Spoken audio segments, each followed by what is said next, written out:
Arthur Koestler. Darkness. At noon. 1. The cell door slammed behind Rubashov. He remained leaning against the door for a few seconds and lit a cigarette. On the bed to his right lay 2 fairly clean blankets, and the straw mattress looked nearly felt. The wash basin to his left had no plug, but the tap functioned.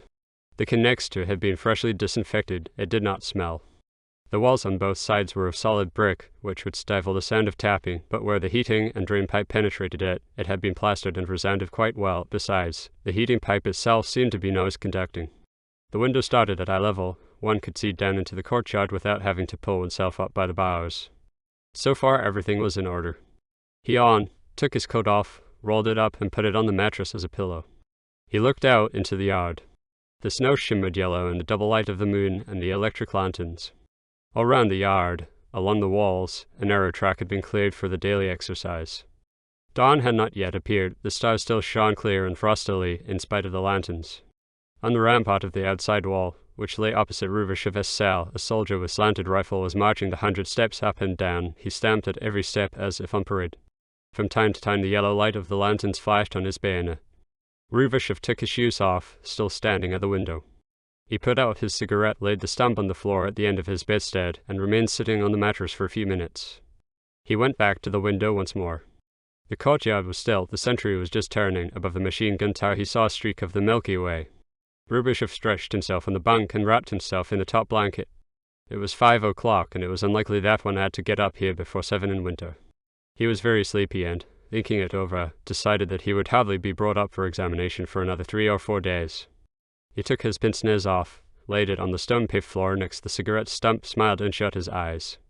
He was warmly wrapped up in a blanket, and felt protected. For the first time in months he was not afraid of his dreams.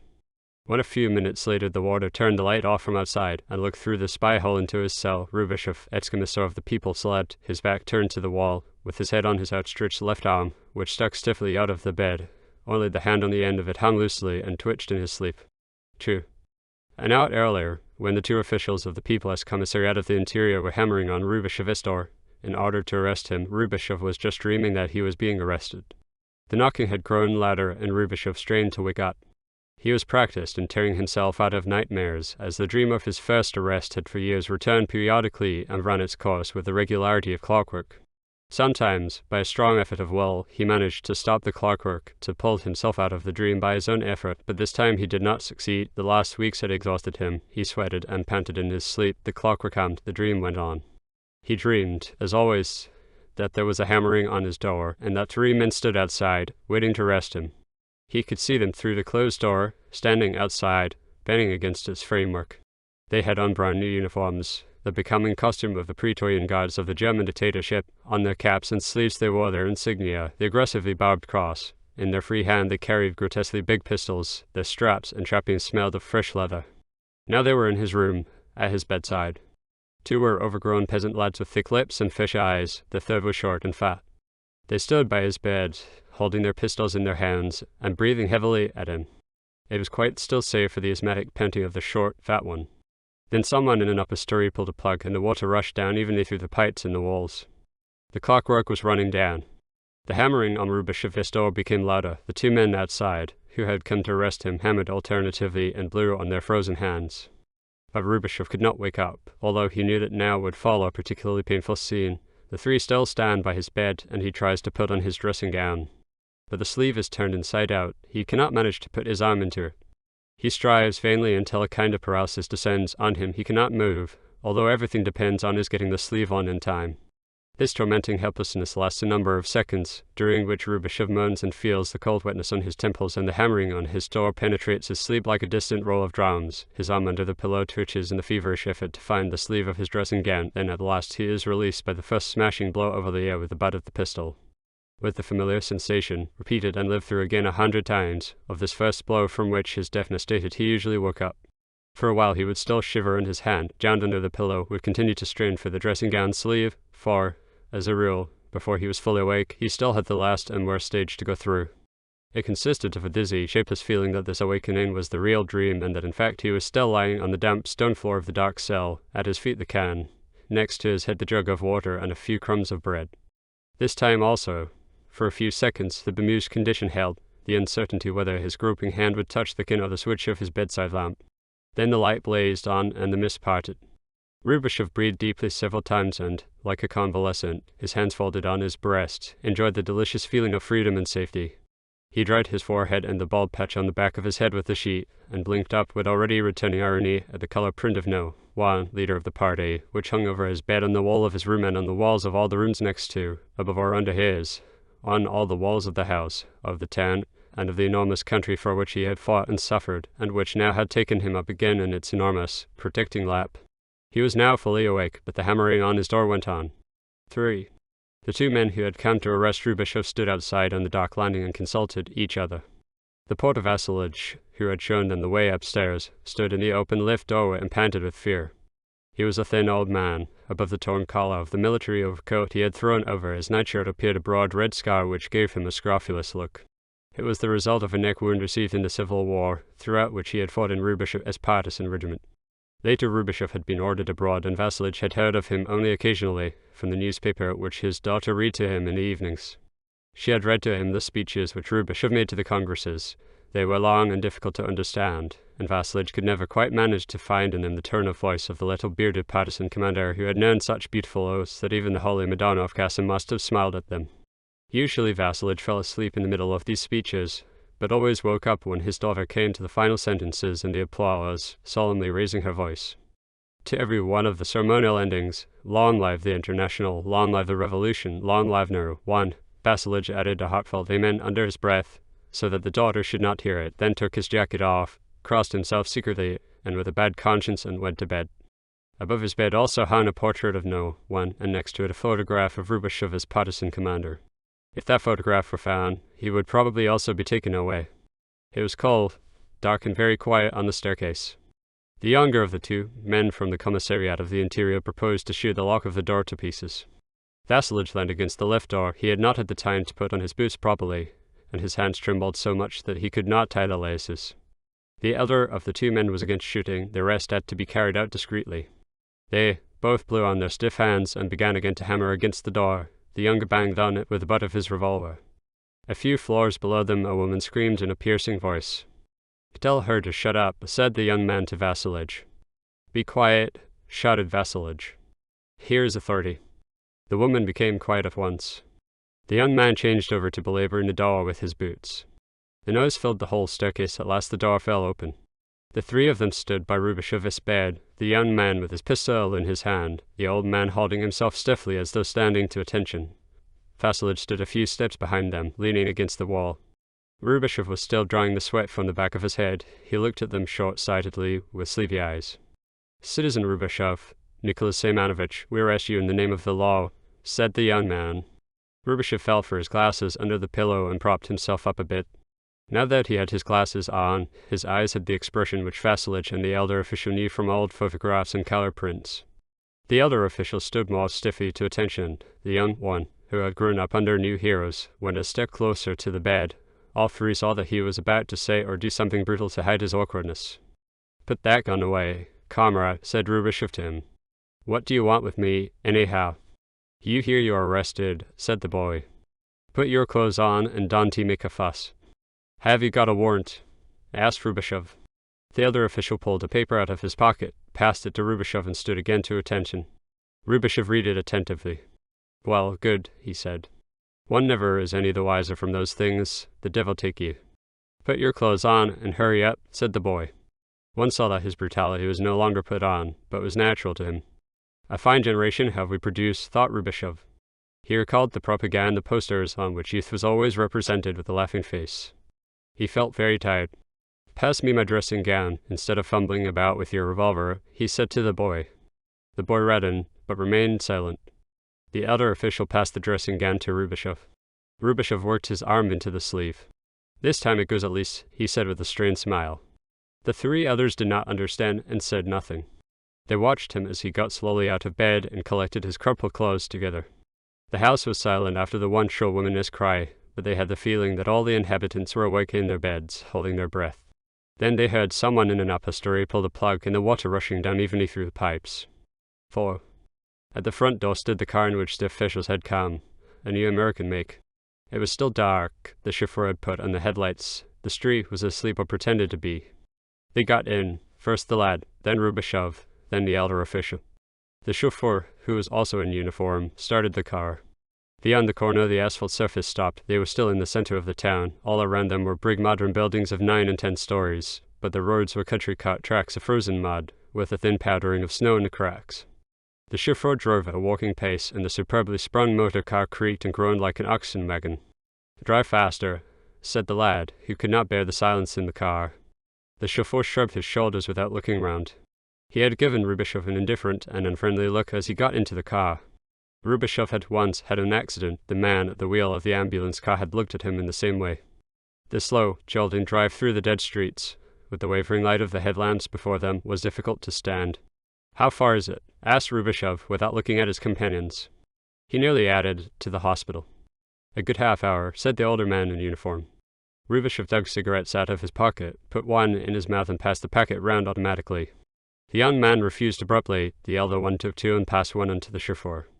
The chauffeur touched his cap and gave everybody a light, holding the steering wheel with one hand. Rubashov's heart became lighter. At the same time, he was annoyed with himself for it. Just the time to get sentimental, he thought. But he could not resist the temptation to speak and to awaken a little human warmth around him. "A pity for the car," he said. "Foreign cars cost quite a bit of gold, and after half a year on our roads they are finished."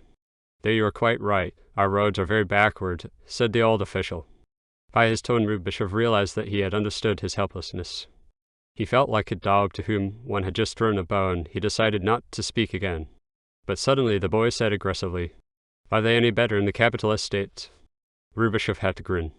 "Were you ever outside?" he asked. "I know all the same what it is like there," said the boy. "You need not try to tell me stories about it." "Whom do you take me for exactly?" asked Rubashov very quietly. But he could not prevent himself from adding, "You really ought to study the party history a bit." The boy was silent and looked fixedly at the driver's back. Nobody spoke. For the third time the driver choked off the panting engine and let it in again, cursing. They jolted through the suburbs. In the appearance of the miserable wooden houses nothing was changed. Above their crooked silhouettes hung the moon, pale and cold. 5.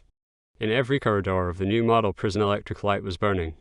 It lay bleakly on the iron galleries, on the bare whitewashed walls, on the cell doors with the name cards and the black hulls of the Judas eyes. This colourless light, and the shrill echoless sound of their steps on the tiled paving was so familiar to Rubashov that for a few seconds he played with the illusion that he was dreaming again. He tried to make himself believe that the whole thing was not real. "If I succeed in believing that I am dreaming, then it will really be a dream," he thought. He tried so intensely that he nearly became dizzy, then immediately a choking shame rose in him. "This has to be gone through," he thought.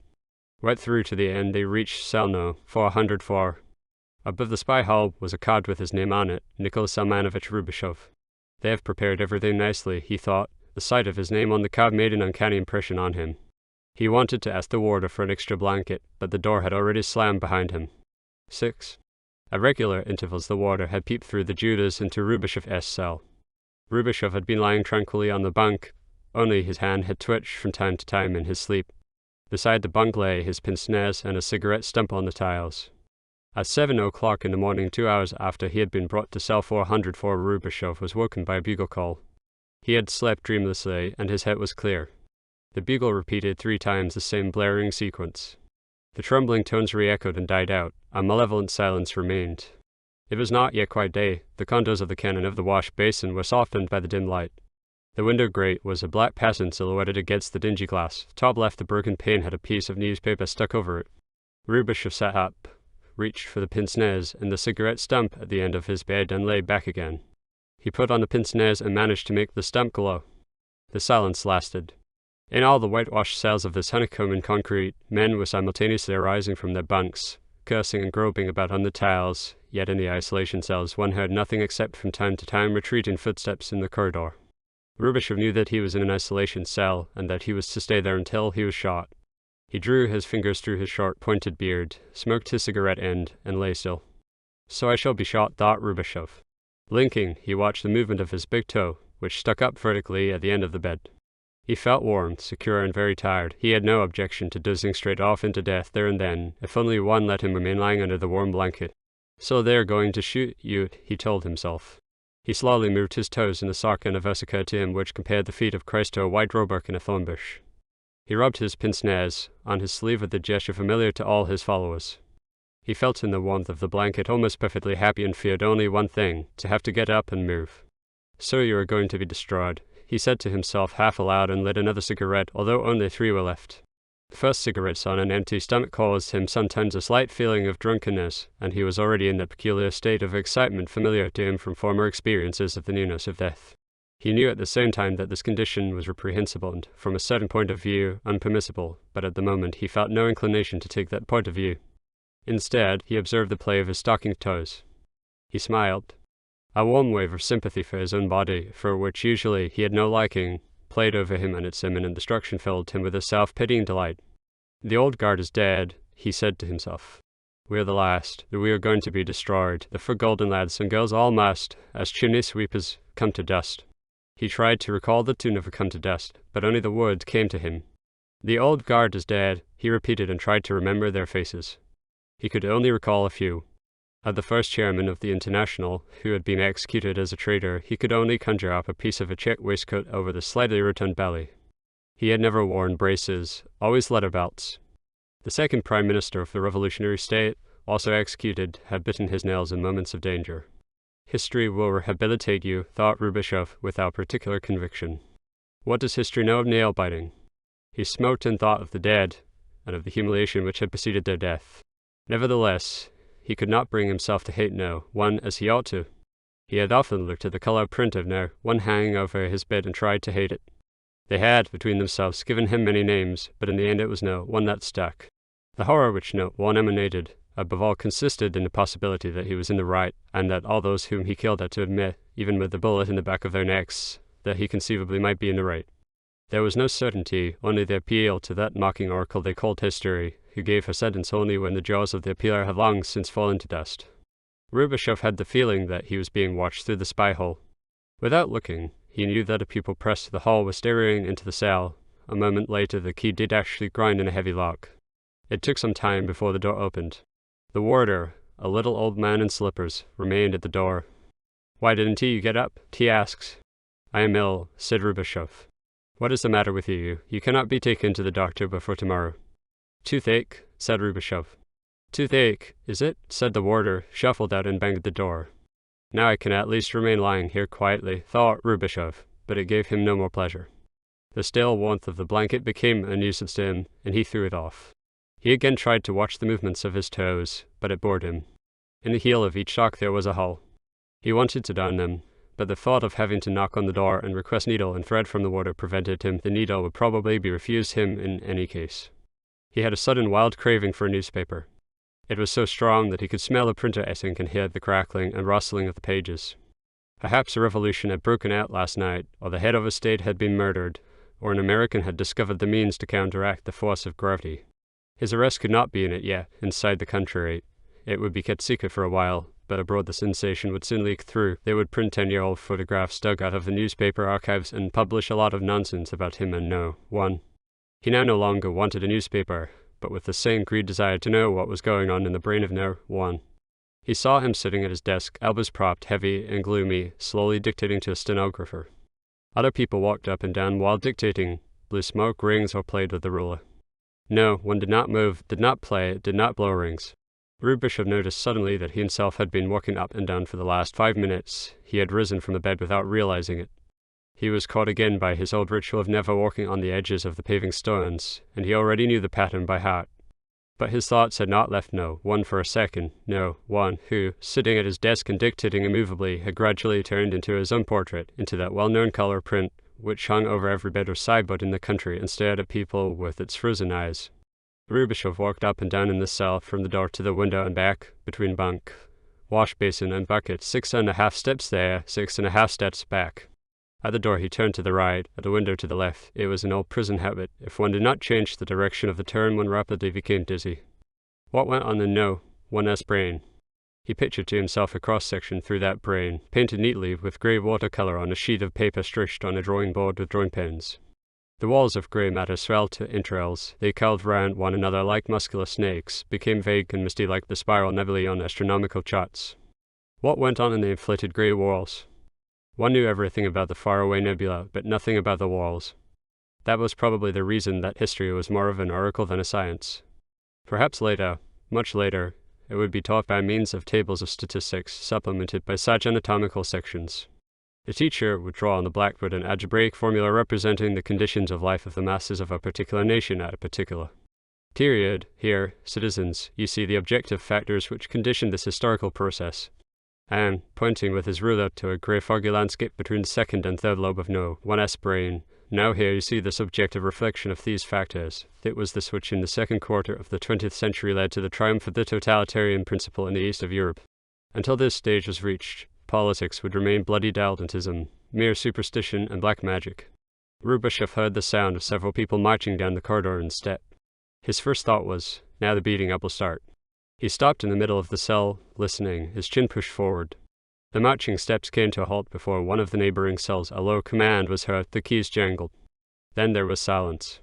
Rubashov stood stiffly between the bed and the bucket, held his breath, and waited for the first scream.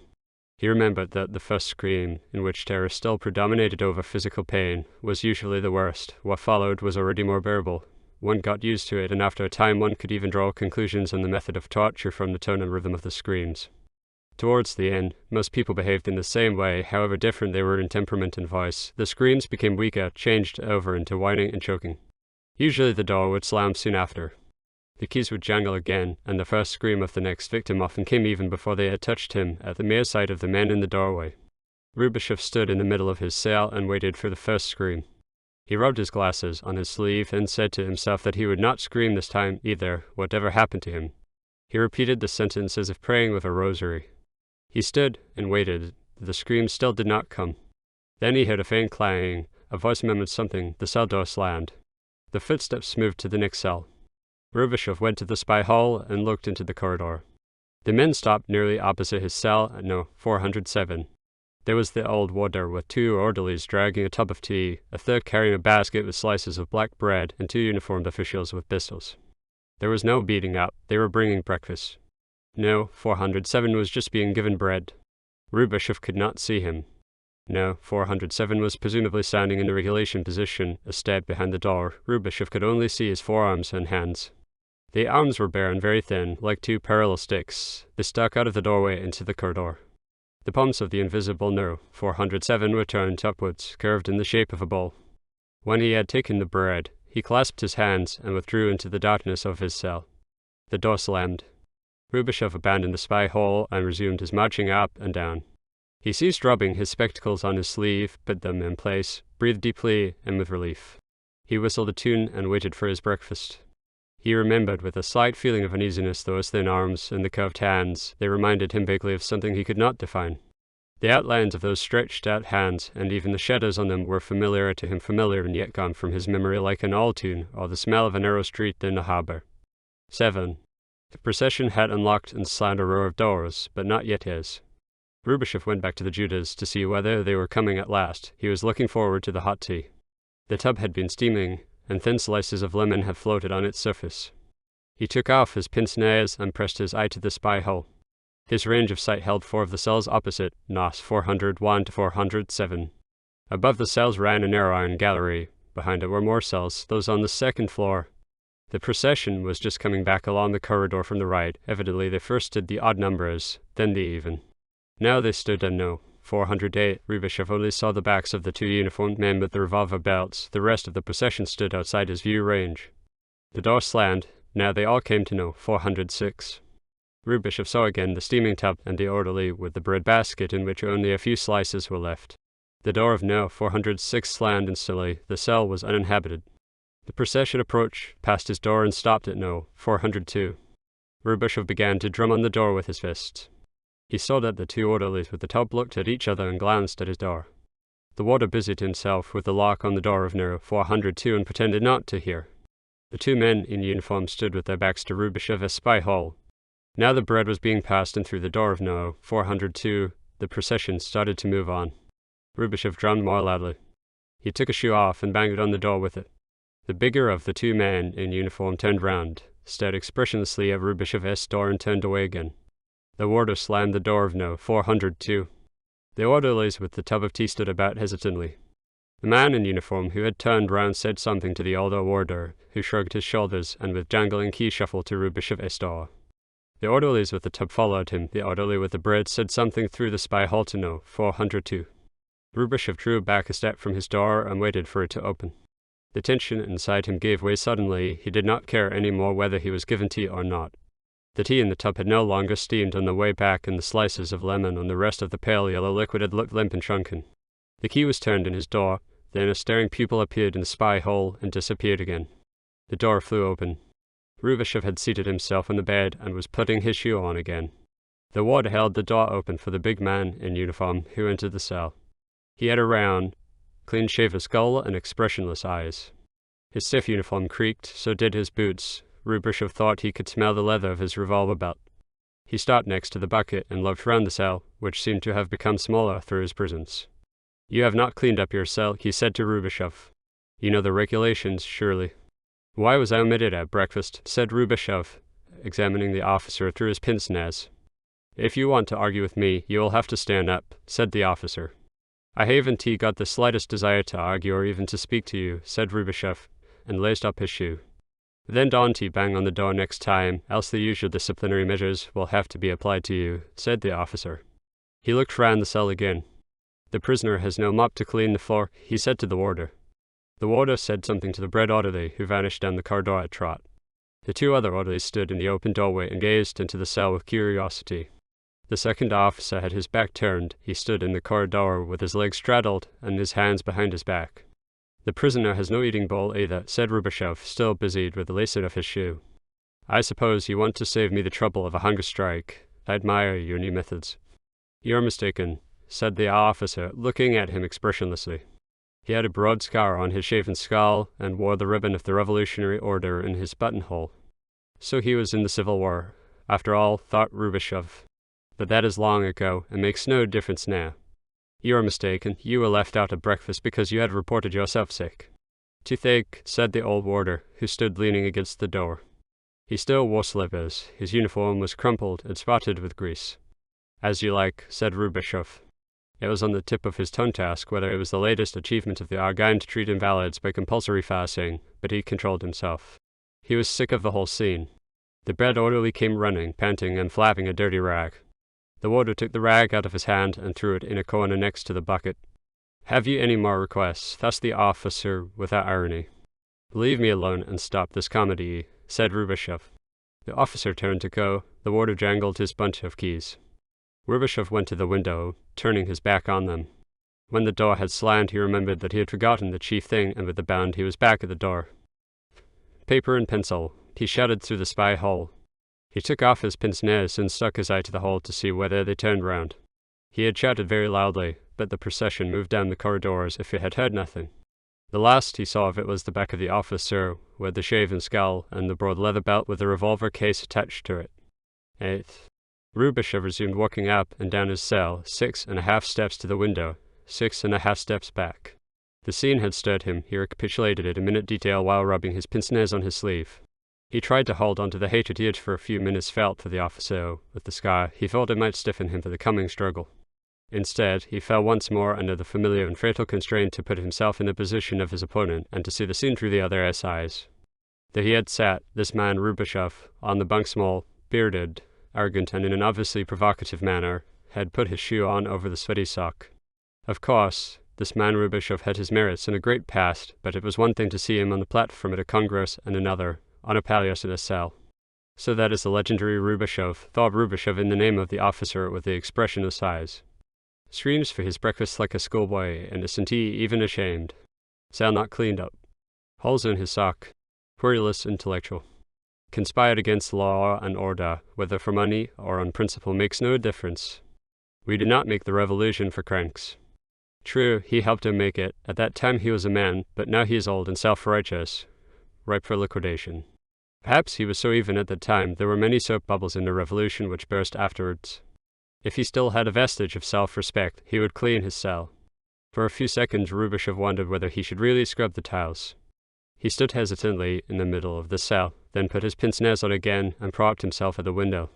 The yard was now in daylight, a greyish light tinged with yellow, not unfriendly, promising more snow. It was about 8 to only 3 hours had passed since he first entered the cell. The walls surrounding the yard looked like those of barracks. Iron gates were in front of all the windows. The cells behind them were too dark for one to see into them. It was impossible even to see whether anyone stood directly behind his window, looking down, like him, at the snow in the yard. It was nice snow, slightly frozen. It would crackle if one walked on it.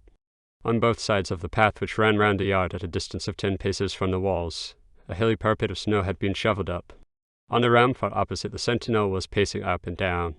Once, when turning, he spat in a wide arc into the snow, then leaned over a ramp to see where it had fallen and frozen. The old disease, thought Rubashov. Revolutionaries should not think through other people's minds. Or perhaps they should, or even ought to. How can one change the world if one identifies oneself with everybody? How else can one change it? He who understands and forgives, where would he find a motive to act? Where would he not? They will shoot me, thought Rubashov. My motives will be of no interest to them. He leaned his forehead on the window pane. The yard lay white and still. So he stood a while, without thinking, feeling the cool glass on his forehead. Gradually, he became conscious of a small but persistent ticking sound in his cell. He turned round listening. The knocking was so quiet that at first he could not distinguish from which wall it came. While he was listening, it stopped. He started tapping himself, first on the wall over the bucket in the direction of No. 406, but got no answer. He tried the other wall, which separated him from No. 402, next to his bed. Here he got an answer. Rubashov sat down comfortably on the bunk, from where he could keep an eye on the spy hole, his heart beating. The first contact was always very exciting. No. 402 was now tapping regularly, 3 times with short intervals, then a pause, then again 3 times, then again a pause, then again 3 times. Rubashov repeated the same series to indicate that he heard. He was anxious to find out whether the other knew the quadratic alphabet, otherwise there would be a lot of fumbling until he had taught it to him. The wall was thick, with poor resonance. He had to put his head close to it to hear clearly, and at the same time he had to watch the spy hole.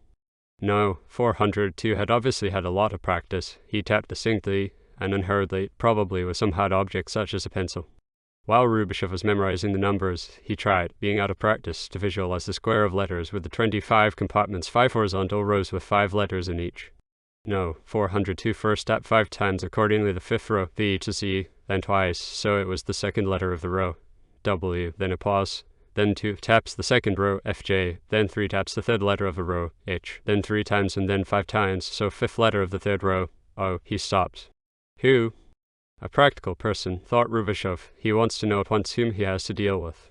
According to the revolutionary etiquette, he should have started with a political tag, then given the news, then talked of food and tobacco. Much later only, days later, if at all, did one introduce oneself. However, Rubashov's experience had been so far confined to countries in which the party was persecuted. Not persecutor, and the members of the party, for conspiratorial reasons, knew each other only by their Christian names and changed even these so often that a name lost all meaning. Here, evidently, it was different. Rubashov hesitated as to whether he should give his name.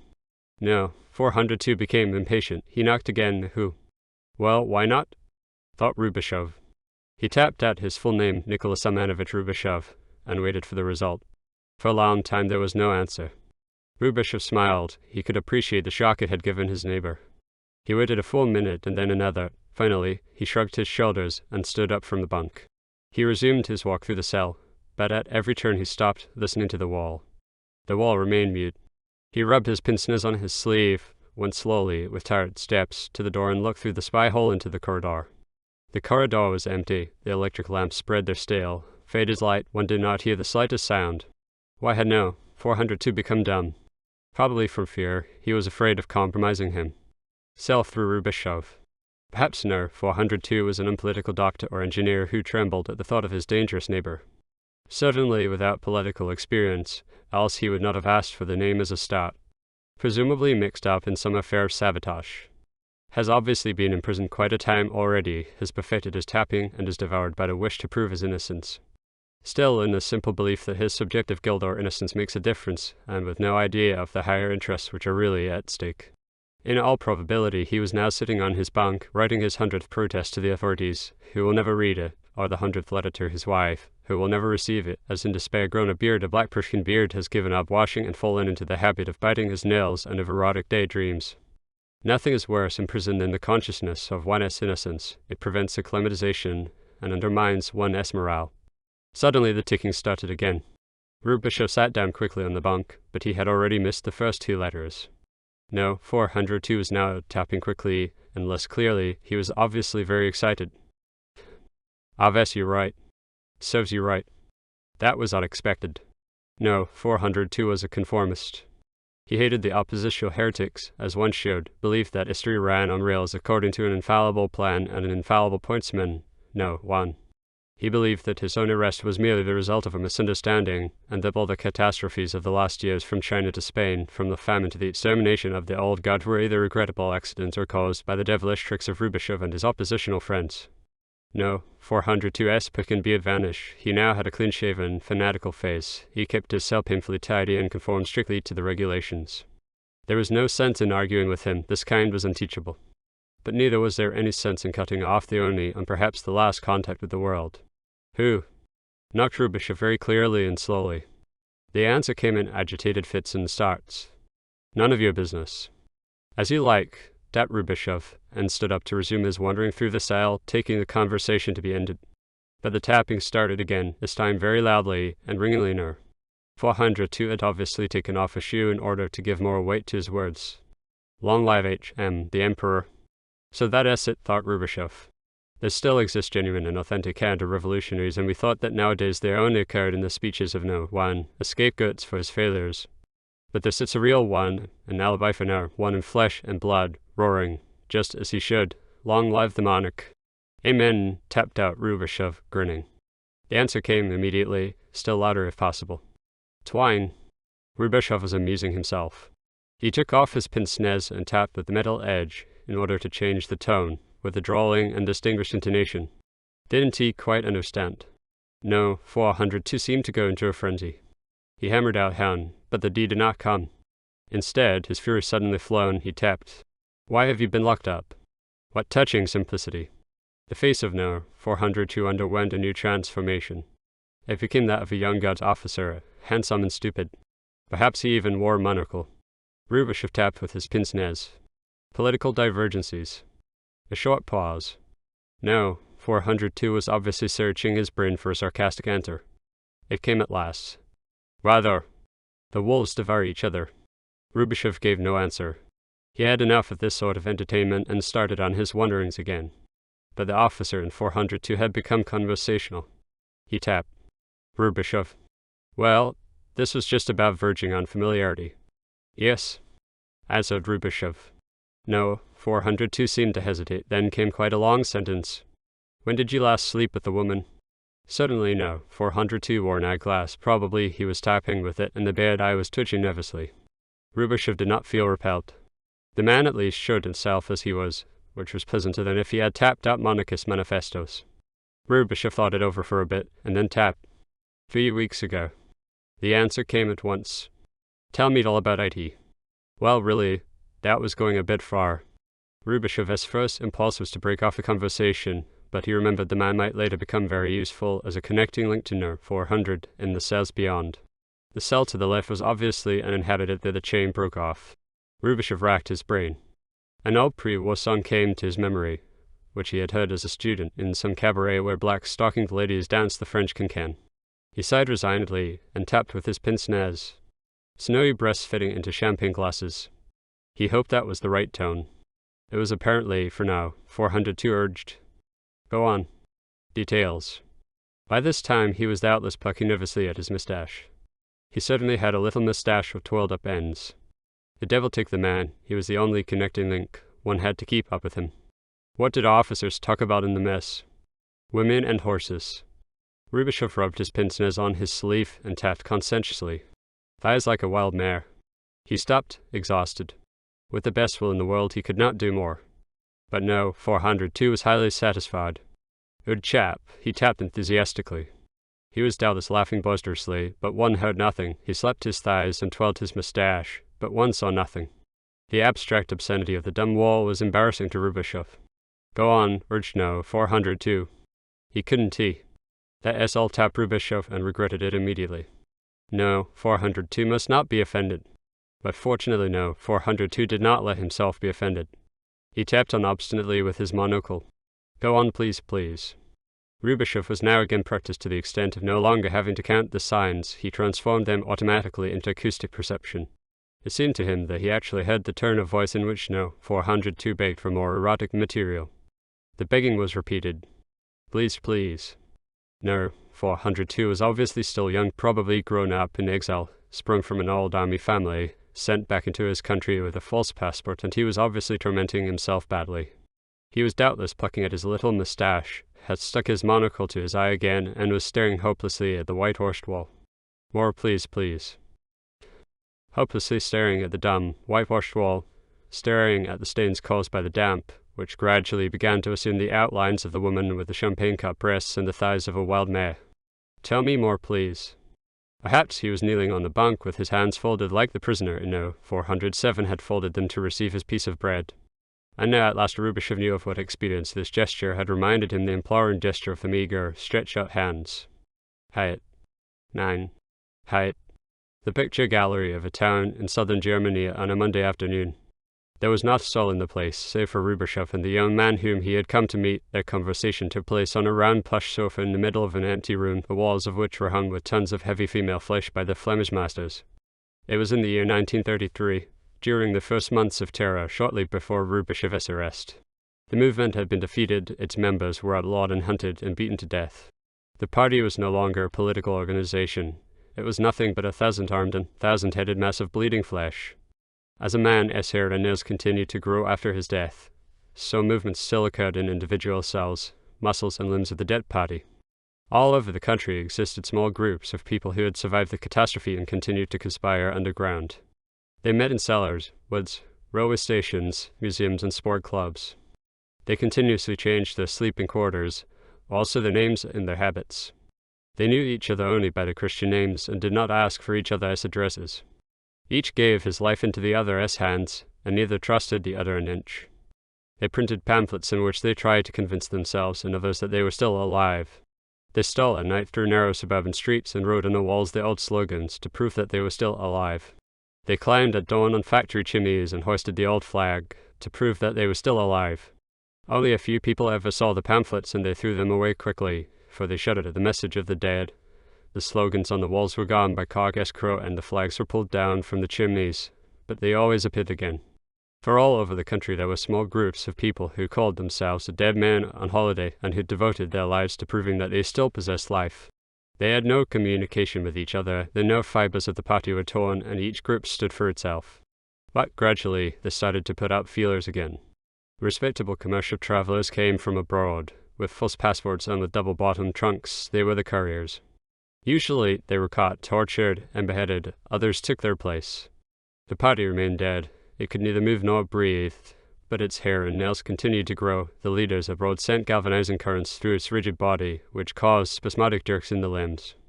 Height. Rubashov forgot No. 402 and went on doing his 6.5 steps up and down. He found himself again on the round plush sofa in the picture gallery, which smelled of dust and floor polish. He had driven straight from the station to the appointed meeting place and had arrived a few minutes too soon.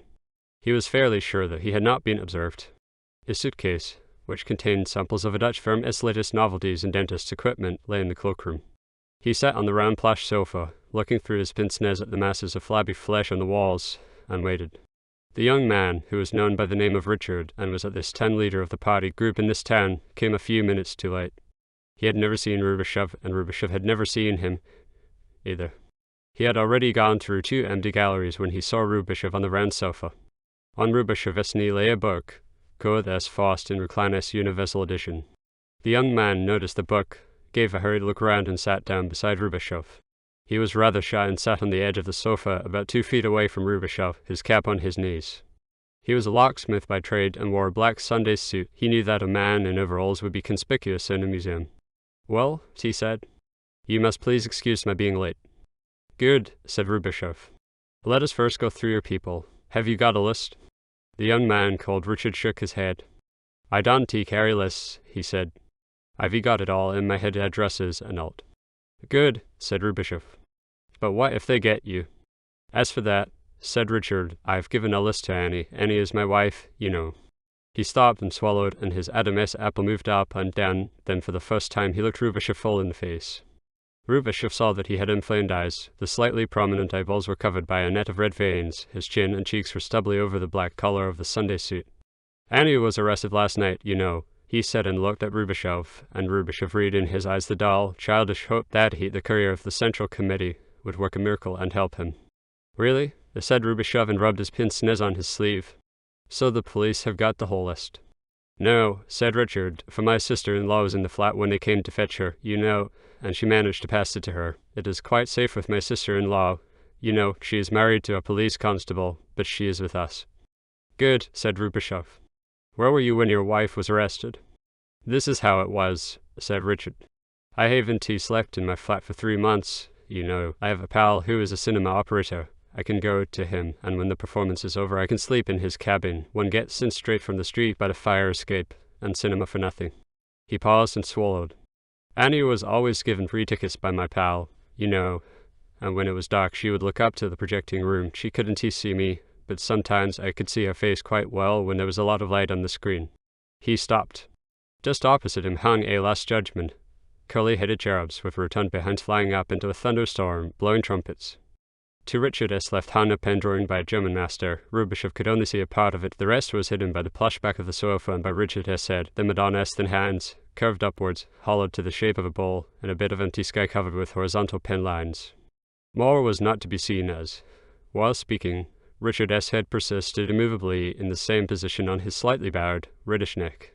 "Really?" said Rubashov. "How old is your wife?" "She is 17, said Richard. "Really? And how old are you?" 19, said Richard. "Any children?" asked Rubashov, and stretched his head out a little, but he could not see more of the drawing. "The first one is on the way," said Richard. He sat motionlessly, as if cast in lead. There was an interval, and then Rubashov let him recite the list of the party's members.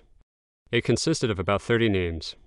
He asked a few questions and wrote down several addresses in his order book for the Dutch firm Estental Instruments. He wrote them in the spaces he had left in a long list of local dentists and respectable citizens copied out of the telephone directory. When they had finished, Richard said, "Now I would like to give you a short report on our work, comrade." "Good," said Rubashov. "I am listening." Richard made his report.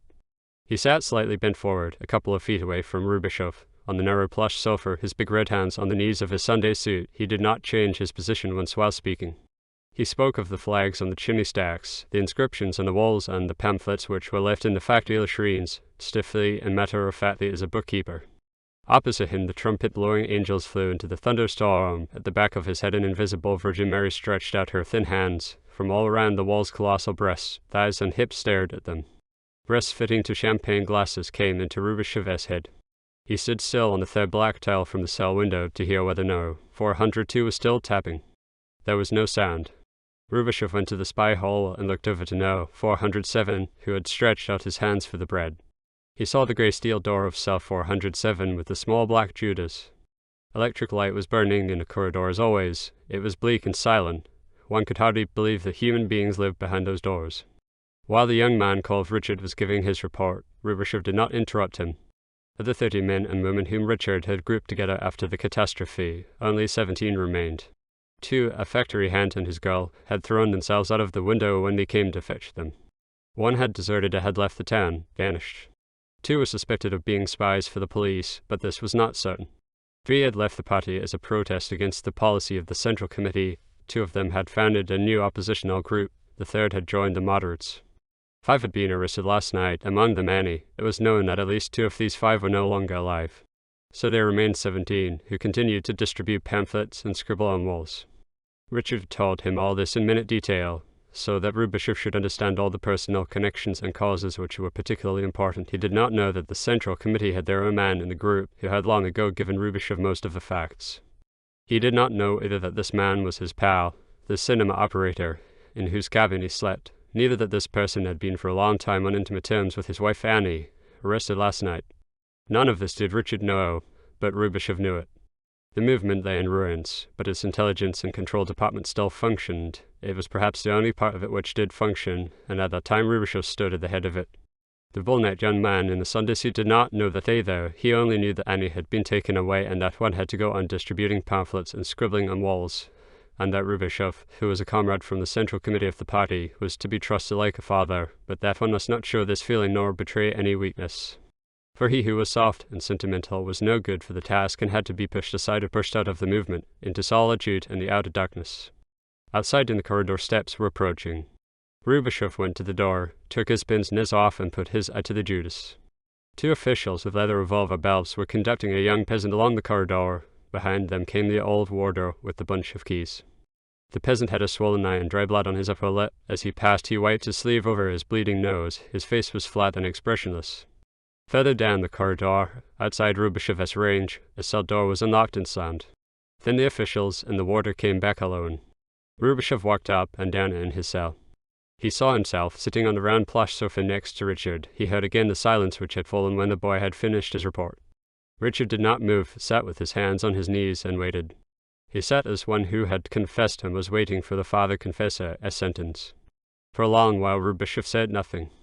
Then he said, "Good. Is that all?" The boy nodded. His Adam's apple moved up and down. "Several things are not clear in your report," said Rubashov. "You spoke repeatedly of the leaflets and pamphlets which you made yourselves. They are known to us, and their content was criticized sharply. There are several phrases which the party cannot accept." Richard looked at him frighteningly. He reddened. Rubashov saw the skin over his cheekbones becoming hot and the net of red veins in his inflamed eyes become denser. "On the other hand," continued Rubashov, "we have repeatedly sent you our printed material for distribution, amongst which was the special small-size edition of the official party organ. You received these consignments." Richard nodded. The heat did not leave his face. "But you did not distribute our material. It is not even mentioned in your report. Instead, you circulated the material made by yourselves without the control or approval of the party." "But we had to," Richard brought out with a great effort. Rubashov looked at him attentively through his pince nez. He had not noticed before that the boy stammered. "Curious," he thought. "This is the third case in a fortnight. We have a surprising number of defectives in the party. Either it is because of the circumstances under which we work, or the movement itself promotes a selection of defectives. You must understand. See, comrade," said Richard in growing distress. "The tone of your propaganda material was wrong. Because "Speak quietly," said Rubashov suddenly in a sharp tone, and don't turn your head to the door. A tall young man in the uniform of the black bodyguard of the Argheim had entered the room with his girl. The girl was a buxom blonde. He held her around her broad hip, her arm lay on his shoulder. They paid no attention to Rubashov and his companion and stopped in front of the trumpeting angels, with their backs to the sofa. "Go on talking," said Rubashov in a calm, low voice, and automatically took his cigarette case out of his pocket. Then he remembered that one may not smoke in museums and put the case back. The boy sat as if paralyzed by an electric shock and stared at the two. "Go on talking," said Rubashov quietly. "Did you stammer as a child? Answer, and don't look over there." "Yes, sometimes," Richard managed to bring out with a great effort. The couple moved along the row of pictures. They stopped in front of a nude of a very fat woman who lay on a satin couch and looked at the spectator. The man murmured something presumably funny, for the girl giggled and glanced fleetingly at the two figures on the sofa. They moved on a bit to a still life of dead pheasants and fruit. "Shouldn't we go?" asked Richard. "No," said Rubashov. He was afraid that when they stood up the boy in his agitation would behave conspicuously. "They will soon go. We have our backs to the light. They cannot see us clearly. Breathe slowly and deeply several times. It helps." The girl went on giggling, and the pair moved slowly towards the way out. In passing, they both turned their heads towards Rubashov and Richard. They were just about to leave the room, when the girl pointed her finger at the pen drawing on the pipe. They stopped to look at it. "Is it very disturbing when I stammer?" asked Richard in a low voice, staring down at the floor. "One must control oneself," said Rubashov shortly. He could not now let any feeling of intimacy creep into the conversation. "It will be better in a minute," said Richard, and his Adam's apple moved convulsively up and down. "Annie always laughed at me about it. You can now."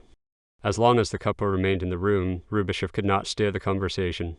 The back of the man in uniform nailed him down next to Richard. The common danger helped the boy over his shyness. He even slid a bit closer to Rubashov. "She was fond of me all the same," he continued, whispering in another, quieter kind of agitation. "I never knew quite how to take her. She did not want to have the child, but she could not get rid of it. Perhaps they won't do anything to her as she is pregnant. You can see it quite clearly, you know. Do you think that they beat pregnant women, too?" With his chin, he indicated the young man in uniform. In the same instant, the young man suddenly turned his head towards Richard. For a second, they looked at each other. The young man in uniform said something to the girl in a low voice. She too turned her head. Rubashov again grasped his cigarette case, but this time let it go while still in his pocket. The girl said something and pulled the young man away with her. The pair of them left the gallery slowly, the man rather hesitatingly. One heard the girl giggling again outside and their footsteps receding. Richard turned his head and followed them with his eyes. As he moved, Rubashov gained a better view of the drawing. He could now see the Virgin's thin arms up to the elbow. They were meagre, little girl-esque arms raised weightlessly towards the invisible shaft of the cross. Rubashov looked at his watch. The boy moved a bit further away from him on the sofa. "We must come to a conclusion," said Rubashov. "If I understand you rightly, you said that you purposely did not distribute our material because you did not agree with its contents, but neither did we agree with the contents of your leaflets. You will understand, comrade, that certain consequences must come of that." Richard turned his reddened eyes towards him. Then he lowered his head. "You know yourself that the material you sent was full of nonsense," he said in a flat voice. He had suddenly stopped stammering. "Of that I know nothing," said Rubashov dryly. "You wrote as if nothing had happened," said Richard in the same tired voice. "They beat the party to shambles, and you just wrote phrases about our unbroken will to victory, the same kind of lies as the communique in the Great War. Whoever we showed it to would just spit. You must know all that yourself." Rubashov looked at the boy, who now sat leaning forward, elbows on his knees, his chin on his red fists. He answered dryly, "For the second time you ascribe to me an opinion which I do not hold. I must ask you to stop doing so." Richard looked at him unbelievingly out of his inflamed eyes. Rubashov went on. "The party is going through a severe trial. Other revolutionary parties have been through even more difficult ones. The decisive factor is our unbroken will. Whoever now goes soft and weak does not belong in our ranks. Whoever spreads an atmosphere of panic plays into our enemy's hands. What his motives are in doing so does not make any difference. By his attitude he becomes a danger to our movement, and will be treated accordingly." Richard still sat with his chin in his hands, his face turned to Rubashov. "So I am a danger to the movement," he said. "I play into the enemy's hands. Probably I am paid for doing so, and Annie too. In your pamphlets," continued Rubashov in the same dry tone of voice, "of which you admit to be the author, there frequently appear phrases such as this, that we have suffered a defeat, that a catastrophe has befallen the party, and that we must start afresh and change our policy fundamentally. That is defeatism. It is demoralizing, and it lames the party's fighting spirit." "I only know," said Richard, "that one must tell people the truth, as they know it already in any case. It is ridiculous to pretend to them." "The last Congress of the party," Rubashov went on, "stated in a resolution that the party has not suffered a defeat and has merely carried out the strategic retreat, and that there is no reason whatever for changing its previous policy." "But that is rubbish," said Richard.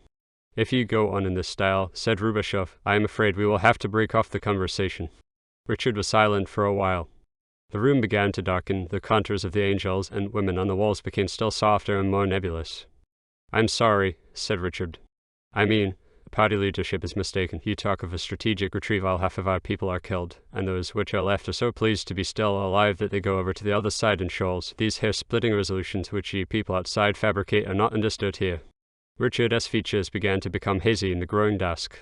He paused, then added, "I suppose Annie also made a strategic retreat last night. Please, you must understand. Here we are all living in the jungle." Rubashov waited to see whether he still had anything to say, but Richard said nothing. Dusk was falling rapidly now. Rubashov took his pince-nez off and rubbed it on his sleeve. "The party can never be mistaken," said Rubashov. "You and I can make a mistake, not the party. The party, comrade, is more than you and I, and 1,000 others like you and I. The party is the embodiment of the revolutionary idea in history. History knows no scruples and no hesitation. Inert and unerring, she flows towards her goal. At every bend in her course she leaves the mud which she carries and the corpses of the drowned. History knows her way. She makes no mistakes. He who has not absolute faith in history does not belong in the party's ranks." Richard said nothing. Head on his fists, he kept his immovable face turned to Rubashov. As he remained silent, Rubashov went on.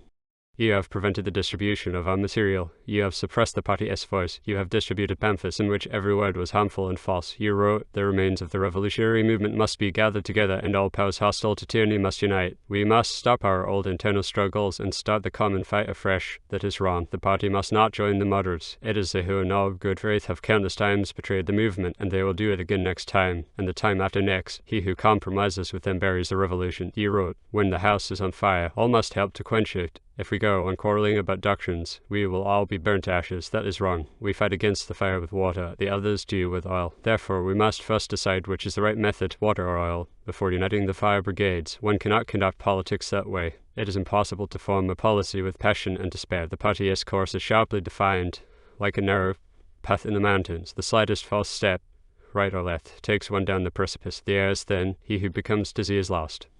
Dusk had now progressed so far that Rubashov could no longer see the hands on the drawing. A bell rang twice, shrill and penetratingly. In a quarter of an hour the museum would be closed. Rubashov looked at his watch. He still had the decisive word to say, then it would be over. Richard sat motionless next to him, elbows on knees. Yes, to that I have no answer, he said finally, and again his voice was flat and very tired. What you say is doubtless true, and what you said about that mountain path is very fine, but all I know is that we are beaten. Those who are still left desert us, perhaps because it is too cold up on our mountain path. The others, they have music and bright banners, and they all sit round a nice warm fire. Perhaps that is why they have won, and why we are breaking our necks. Rubashov listened in silence. He wanted to hear whether the young man had any more to say before he himself pronounced the decisive sentence. Whatever Richard said, it could not now change that sentence in any way, but yet he waited. Richard's heavy form was more and more obscured by the dusk. He had moved still further away on the round sofa. He sat with bent shoulders, and his face nearly buried in his hands. Rubashov sat straight up on the sofa and waited. He felt a slight drawing pain in his upper jaw, probably the defective eye tooth. After a while he heard Richard's voice. What will happen to me now? Rubashov felt for the aching tooth with his tongue. He felt the need to touch it with his finger before pronouncing the decisive word, but forbade himself. He said quietly, I have to inform you, in accordance with the Central Committee's decision, that you are no longer a member of the party, Richard. Richard did not stir. Again Rubashov waited for a while before standing up. Richard remained sitting. He merely lifted his head, looked up at him and asked, Is that what you came here for? Chiefly, said Rubashov. He wanted to go, but still stood there in front of Richard and waited. What will now become of me? Asked Richard. Rubashov said nothing. After a while, Richard said, Now I suppose I cannot live at my friend's cabineta? After a short hesitation, Rubashov said, Better not. He was at once annoyed with himself for having said it, and he was not certain whether Richard had understood the meaning of the phrase. He looked down on the seated figure. It will be better for us to leave the building separately. Goodbye. Richard straightened himself, but remained sitting. In the twilight, Rubashov could only guess the expression of the inflamed, slightly prominent eyes, yet it was just this blurred image of the clumsy, seated figure which stamped itself in his memory forever. He left the room and crossed the next one, which was equally empty and dark. His steps creaked on the parquet floor. Only when he had reached the way out did he remember that he had forgotten to look at the picture of the poet. Now he would only know the detail of the folded hands and path of the thin arms, up to the elbow. On the steps which led down from the entrance he stopped. His tooth was hurting him a bit more. It was cold outside. He wrapped the faded grey woolen scarf more tightly round his neck. The street lamps were already lit in the big quiet square in front of the gallery. At this hour there were few people about. A narrow tram ringing its bell climbed up the elm-board avenue. He wondered whether he would find a taxi here. On the bottom step Richard caught him up, panting breathlessly. Rubashov went straight on, neither hastening nor slacking his pace, and without turning his head. Richard was half a head bigger than he and much broader, but he held his shoulders hunched, making himself small beside Rubashov, and shortening his steps. After a few paces, he said, Was that meant to be a warning? When I asked you if I could go on living with my friend, and you said better not. Rubashov saw a taxi with bright lights coming up the avenue. He stopped on the curb and waited for it to come closer. Richard was standing beside him. I have no more to say to you, Richard, Rubashov said, and hailed the taxi. Comrade be, but you couldn't indeed denounce me, comrade, said Richard. The taxi slowed down. It was no more than 20 paces from them. Richard stood hunched in front of Rubashov. He had caught the sleeve of Rubashov's overcoat and was talking straight down into his face. Rubashov felt his breath and a slight dampness sprayed onto his forehead. I am not an enemy of the party, said Richard. You see, can throw me to the wolves, see comrade. The taxi stopped at the curb. The driver must certainly have heard the last word. Rubashov calculated rapidly that it was no use sending Richard away. There was a policeman posted 100 yards further up. The driver, a little old man in a leather jacket, looked at them expressionlessly. To the station, said Rubashov, and got in. The taxi driver reached back with his right arm and slammed the door behind him. Richard stood on the edge of the pavement, cap in hand. His Adam's apple moved rapidly up and down. The taxi started. It drove off towards the policeman. It passed the policeman. Rubishov preferred not to look back, but he knew that Richard was still standing on the edge of the pavement, staring at the taxi's red rear light. For a few minutes, they drove through busy streets. The taxi driver turned his head round several times, as if he wanted to make sure that his passenger was still inside. Rubishov knew the town too little to make out whether they were really going to this station.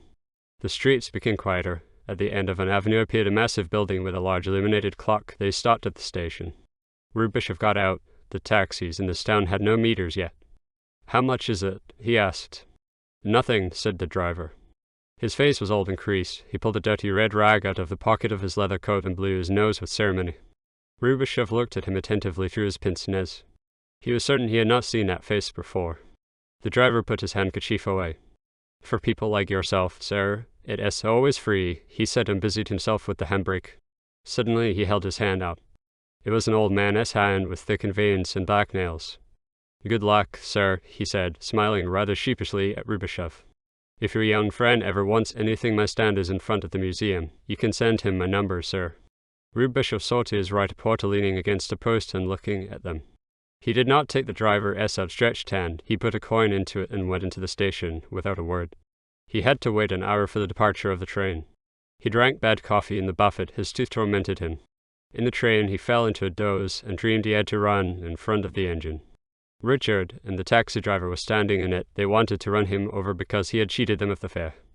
The wheels came rattling closer and closer, and his feet refused to move. He woke up with nausea and felt the cold perspiration on his forehead. The other people in the compartment looked at him in slight astonishment. Outside was night. The train was rushing through dark enemy country. The affair with Richard had to be concluded. His tooth was aching. A week later he was arrested. 10.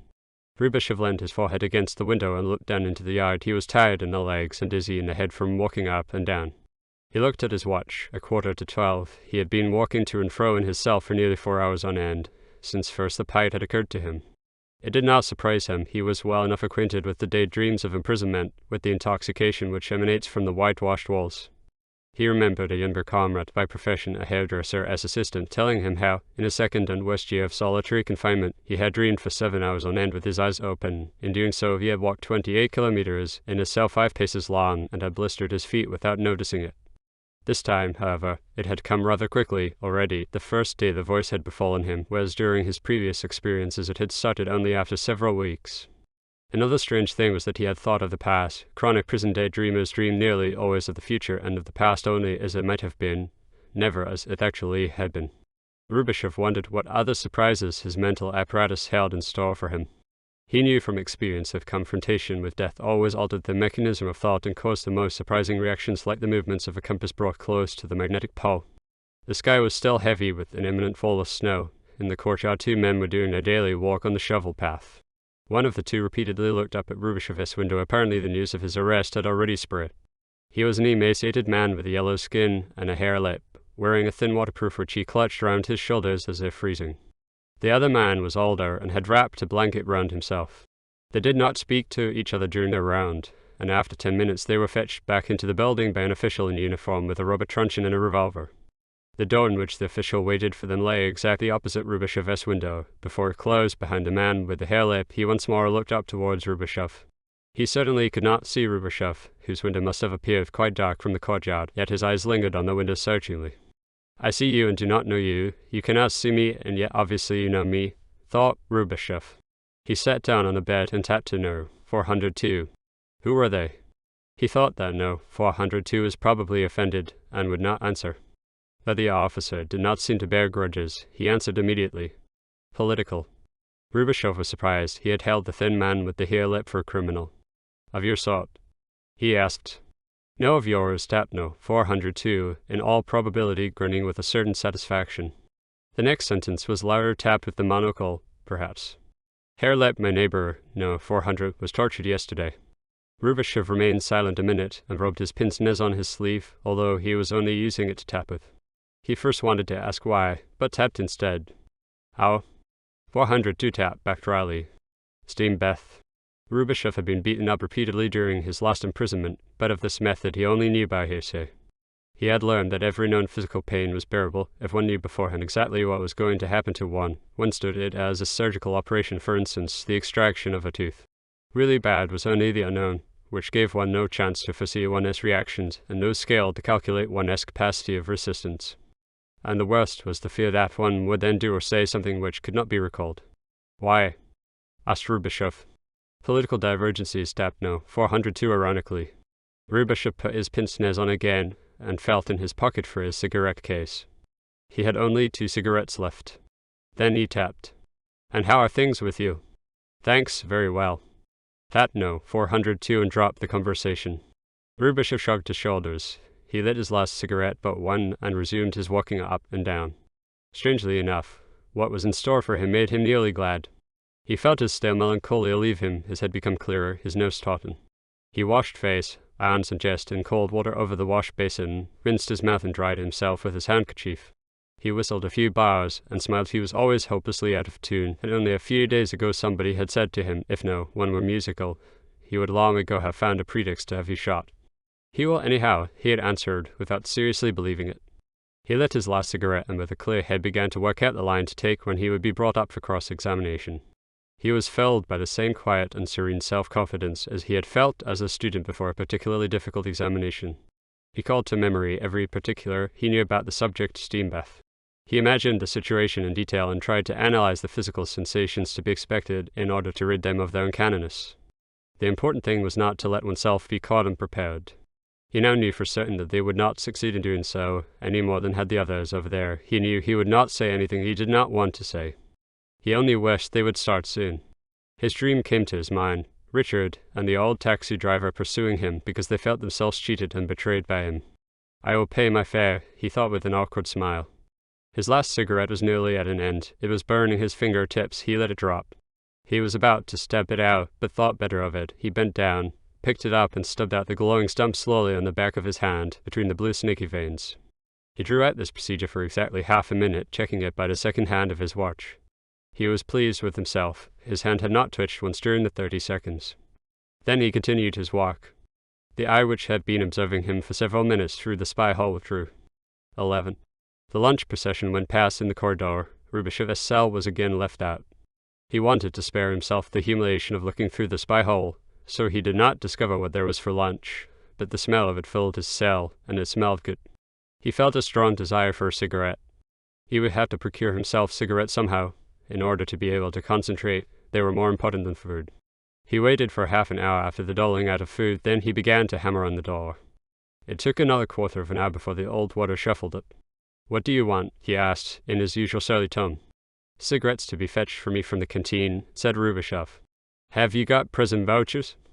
"My money was taken from me on my arrival," said Rubishov. "Then you must wait until it has been changed for vouchers." "How long will that take in this model establishment of yours?" asked Rubishov. "You can write a letter of complaint," said the old man. "You know quite well that I have neither paper nor pencil," said Rubishov. "To buy writing materials you have to have vouchers," said the warder. Rubishov could feel his temper rising, a familiar pressure in the chest and the choking feeling in the throat, but he controlled it. The old man saw Rubishov's pupils glitter sharply through his pince-nez. It reminded him of the color prints of Rubishov in uniform, which in the old days one used to see everywhere. He smiled with senile spite and stepped back a pace. "You little heap of dung," said Rubishov slowly, turned his back on him and went back to his window. "I will report that you used insulting language," said the voice of the old man at his back. Then the door slammed. Rubishov rubbed his pince-nez on his sleeve and waited until he breathed more calmly. He had to have cigarettes, else he would not be able to hold out. He made himself wait 10 minutes. Then he tapped through to no. 402. "Have you any tobacco?" He had to wait a bit for the answer. Then it came, clearly and well-spaced. "Not for you." Rubishov went slowly back to the window. He saw the young officer with the small moustache, the monocle stuck in, staring with a stupid grin at the wall which separated them. The eye behind the lens was glassy, the reddish eyelid turned up. What went on in his head? Probably he was thinking, "I gave it to you all right." Probably also, "Colonel, how many of my people have you had shot?" Rubishov looked at the whitewashed wall. He felt that the other was standing behind it with his face turned towards him. He thought he heard his panting breath. "Yes, how many of yours have I had shot, I wonder?" He really could not remember. It was long, long ago. During the Civil War, there must have been something between 70 and 100. What of it? That was all right. It lay on a different plane to a case like Richard's, and he would do it again today. Even if he knew beforehand that the revolution would in the end put no one in the saddle. Even then. With you, thought Rubishov, and looked at the whitewashed wall behind which the other stood. In the meantime, he had probably lit a cigarette, and was blowing the smoke against the wall. With you I have no accounts to settle. To you I owe no fare. Between you and us there is no common currency and no common language. Well, what do you want now? For no, 402 had started to tap again. Rubishov went back to the wall. Sending you tobacco, he heard. Then, more faintly, he heard no 402 hammering on his door in order to attract the warder's attention. Rubishov held his breath. After a few minutes, he heard the old man's shuffling footsteps approaching. The warder did not unlock no 402's door, but asked through the spy hole, "What do you want?" Rubishov could not hear the answer, although he would have liked to hear no 402's voice. Then the old man said loudly, so that Rubishov should hear it, "It is not allowed, against the regulations." Again Rubishov could not hear the reply. Then the warder said, "I will report you for using insulting language." His steps trailed over the tiles and were lost in the corridor. For a time there was silence.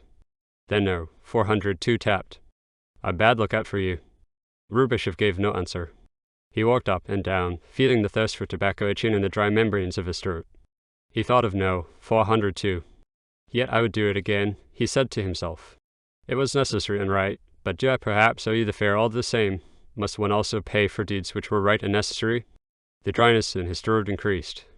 He felt a pressure in his forehead. He went restlessly back and forth, and while he thought his lips began to move. Must one also pay for righteous acts? Was there another matter besides that of reason? Did the righteous man perhaps carry the heaviest debt when weighed by this other measure? Was his debt, perhaps, counted double for the others knew not what they did? Rubishov stood still on the third black tile from the window. What was this? A breath of religious madness. He became conscious that he had for several minutes been talking half aloud to himself. And even as he was watching himself, his lips, independently of his will, moved and said, "I shall pay." For the first time since his arrest Rubishov was scared. He felt for his cigarettes, but he had none. Then again he heard the delicate tappings on the wall over the bedstead. No 402 had a message for him. Halep sends you greetings. He saw in his mind inside the yellow, upturned face of the man. The message made him feel uncomfortable. He tapped. What is his name? No 402 answered. He won't say. But he sends you greetings. 12. During the afternoon Rubishov felt even worse. He was seized by periodic fits of shivering. His tooth also had started to ache again, the right eye tooth which was connected to the eye nerve orbitalis. He had had nothing to eat since his arrest, yet did not feel hungry. He tried to collect his wits, but the cold shudders which ran over him and itching and tickling in his throat prevented him. His thoughts circled alternatively round two poles, the desperate thirst for a cigarette and the sentence, "I shall pay." Memories overwhelmed him, they hummed and buzzed subduedly in his ears. Faces and voices came up and vanished. Wherever he tried to hold them, they hurt him. His whole past was sore and festered at every touch. His past was the movement, the party, present and future, to belong to the party, were inseparably bound up with its fate, but his past was identical with it. And it was this past that was suddenly put in question. The party swamp, breathing body appeared to him to be covered with sores, festering sores, bleeding stigmata. When and where in history had there ever been such defective saints? Whenever had a good cause been worse represented? If the party embodied the will of history, then history itself was defective. Rubishov gazed at the damp patches on the walls of his cell. He tore the blanket off the bunk and wrapped it round his shoulders. He quickened his pace and marched to and fro with short, quick steps, making sudden turns at door and window, but shivers continued to run down his back. The buzzing in his ears went on, mixed with vague, soft voices. He could not make out whether they came from the corridor or whether he was suffering from hallucinations. It is the orbitalis, he said to himself. It comes from the broken off-root of the eye tooth. I will tell the doctor about it tomorrow, but in the meantime there is still a lot to do. The cause of the party's defectiveness must be found. All our principles were right, but our results were wrong. This is a diseased century. We diagnosed the disease and its causes with microscopic exactness, but wherever we applied the healing knife a new sore appeared. Our will was hard and pure. We should have been loved by the people. But they hate us. Why are we so odious and detested? We brought you truth, and in our mouth it sounded a lie. We brought you freedom, and it looks in our hands like a whip. We brought you the living life, and where our voices heard the trees wither and there is a rustling of dry leaves. We brought you the promise of the future, but our tongue stammered and barked. He shivered. A picture appeared in his mind's eye, a big photograph in a wooden frame, the delegates to the first Congress of the party. They sat a long wooden table, some with their elbows propped on it, others with their hands on their knees. Bearded and earnest, they gazed into the photographer's lens. Above each head was a small circle, enclosing a number corresponding to a name printed underneath. All was solemn, only the old man who was presiding had a sly and amused look in his slit-tut eyes. Rubishov sat second to his right, with his pince-nez on his nose. No, one sat somewhere at the lower end of the table, foursquare and heavy. They looked like the meeting of a provincial town council, and were preparing the greatest revolution in human history. They were at that time a handful of men of an entirely new species, militant philosophers. They were as familiar with the prisons in the towns of Europe as commercial travelers with their hotels. They dreamed of power with the object of abolishing power, of ruling over the people to wean them from the habit of being ruled. All their thoughts became deeds, and all their dreams were fulfilled. Where were they? Their brains, which had changed the course of the world, had each received a charge of lead. Some in the forehead, some in the back of the neck. Only 2 or 3 of them were left over, scattered throughout the world, worn out. And himself, no one. He was frozen, and he longed for a cigarette. He saw himself again in the old Belgian port, escorted by merry little Loie, who was slightly hunchbacked and smoked a sailor's pipe. He smelled again the smell of the harbour, a mixture of rotting seaweed and petrol. He heard the musical clock on the tower of the old Guildhall, and saw the narrow streets with overhanging bays, from the lattices of which the harbour prostitutes hung there washing during the day. It was 2 years after the affair with Richard. They had not succeeded in proving anything against himself. He had kept silent when they beat him up, kept silent when they knocked the teeth out of his head, injured his hearing, and broke his glasses. He had kept silent, and had gone on denying everything and lying coldly and circumspectly. He had marched up and down his cell, and crawled over the flagstones of the dark punishment cell. He had been afraid, and he had gone on working at his defence, and when cold water woke him from unconsciousness, he had groped for a cigarette and gone on lying. In those days he felt no surprise at the hatred of those who tortured him, and did not wonder why he was so detestable to them. The whole legal machinery of the dictatorship ground its teeth, but they could prove nothing against him. After his release he was taken by aeroplane to his country, to the home of the revolution. There were receptions and jubilant mass meetings and military parades. Even now, one appeared repeatedly in public with him. He had not been in his native country for years, and found that much was changed.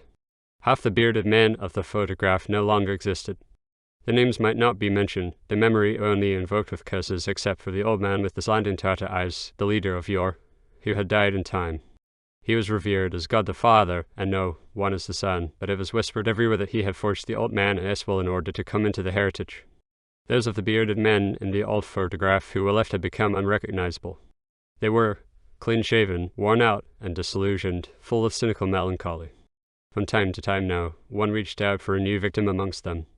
Then they all beat their breasts and repented in course of their sins. After a fortnight, when he was still walking on crutches, Rubishov had asked for a new mission abroad.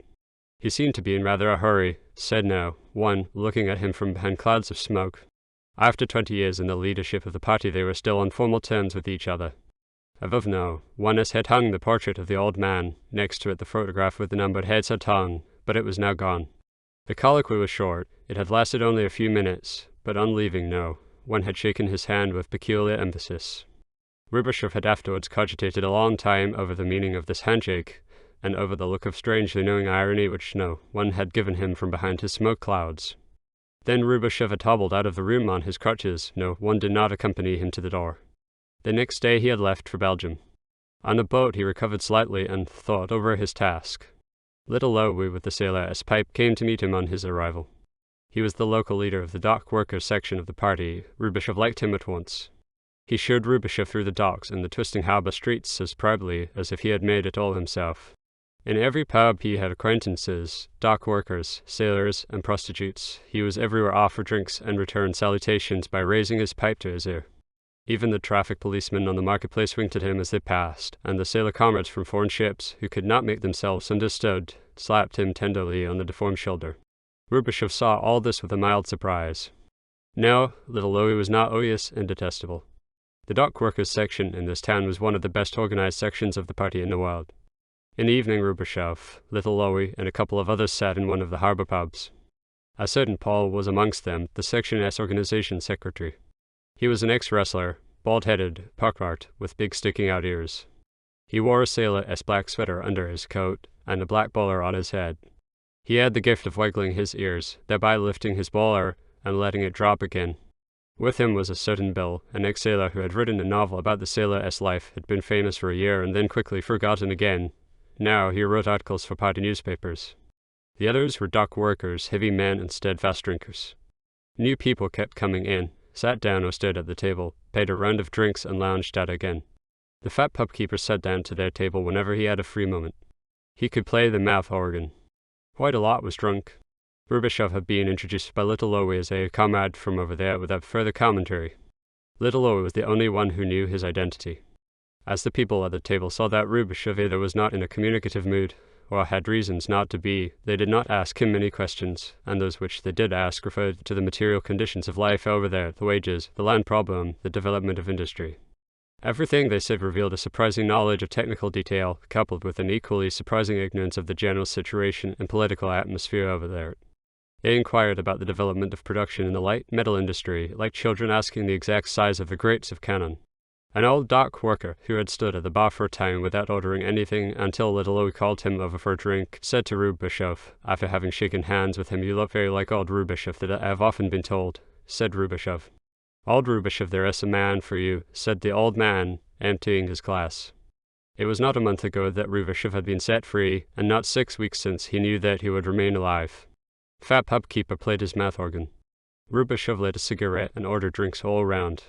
They drank to his health and to the health of the people over there, and the secretary Paul moved his bowler hat up and down with his ears. Later on, Rubashov and Little Lowy remained for some time together in a cafe. The owner of the cafe had let down the blinds and piled the chairs on the tables, and was asleep against the counter, while Little Lowy told Rubashov the story of his life. Rubashov had not asked him for it, and at once forced a complication, so next day he could not help it that all comrades felt an urge to tell him their life history. He had really meant to go, but he felt suddenly very tired. He had, after all, overrated his strength, so he stayed on and listened. It turned out that Little Lowy was not a native of the country, although he spoke the language like one and knew everybody in the place.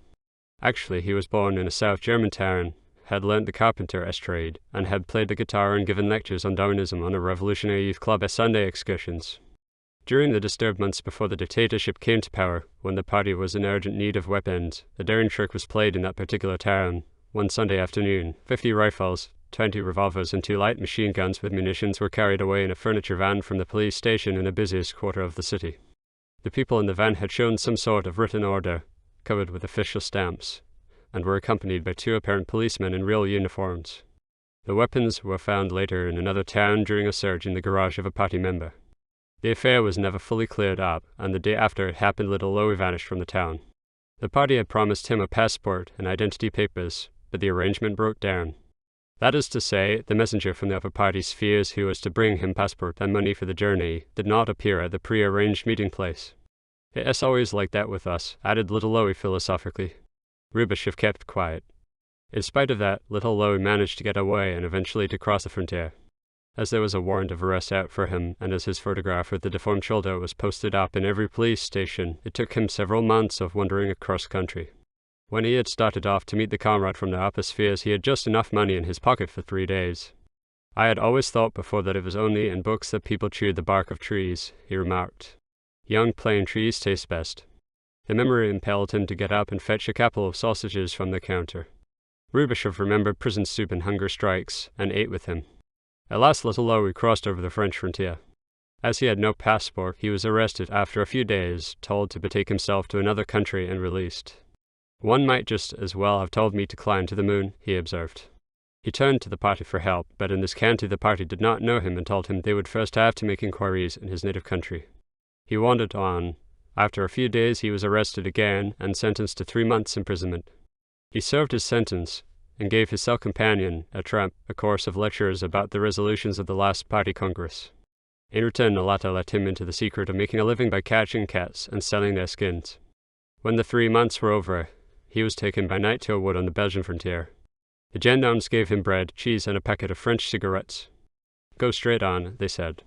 "In half an hour you will be in Belgium. If we ever catch you over here again, we'll knock your head off." For several weeks Little Lowy drifted about in Belgium. He again turned to the party for help, but received the same answer as in France. As he had had enough of plane trees, he tried the cat trade. It was fairly easy to catch cats, and one obtained for a skein, if it were young and not mangy, the equivalent of half a loaf of bread and a packet of pipe tobacco.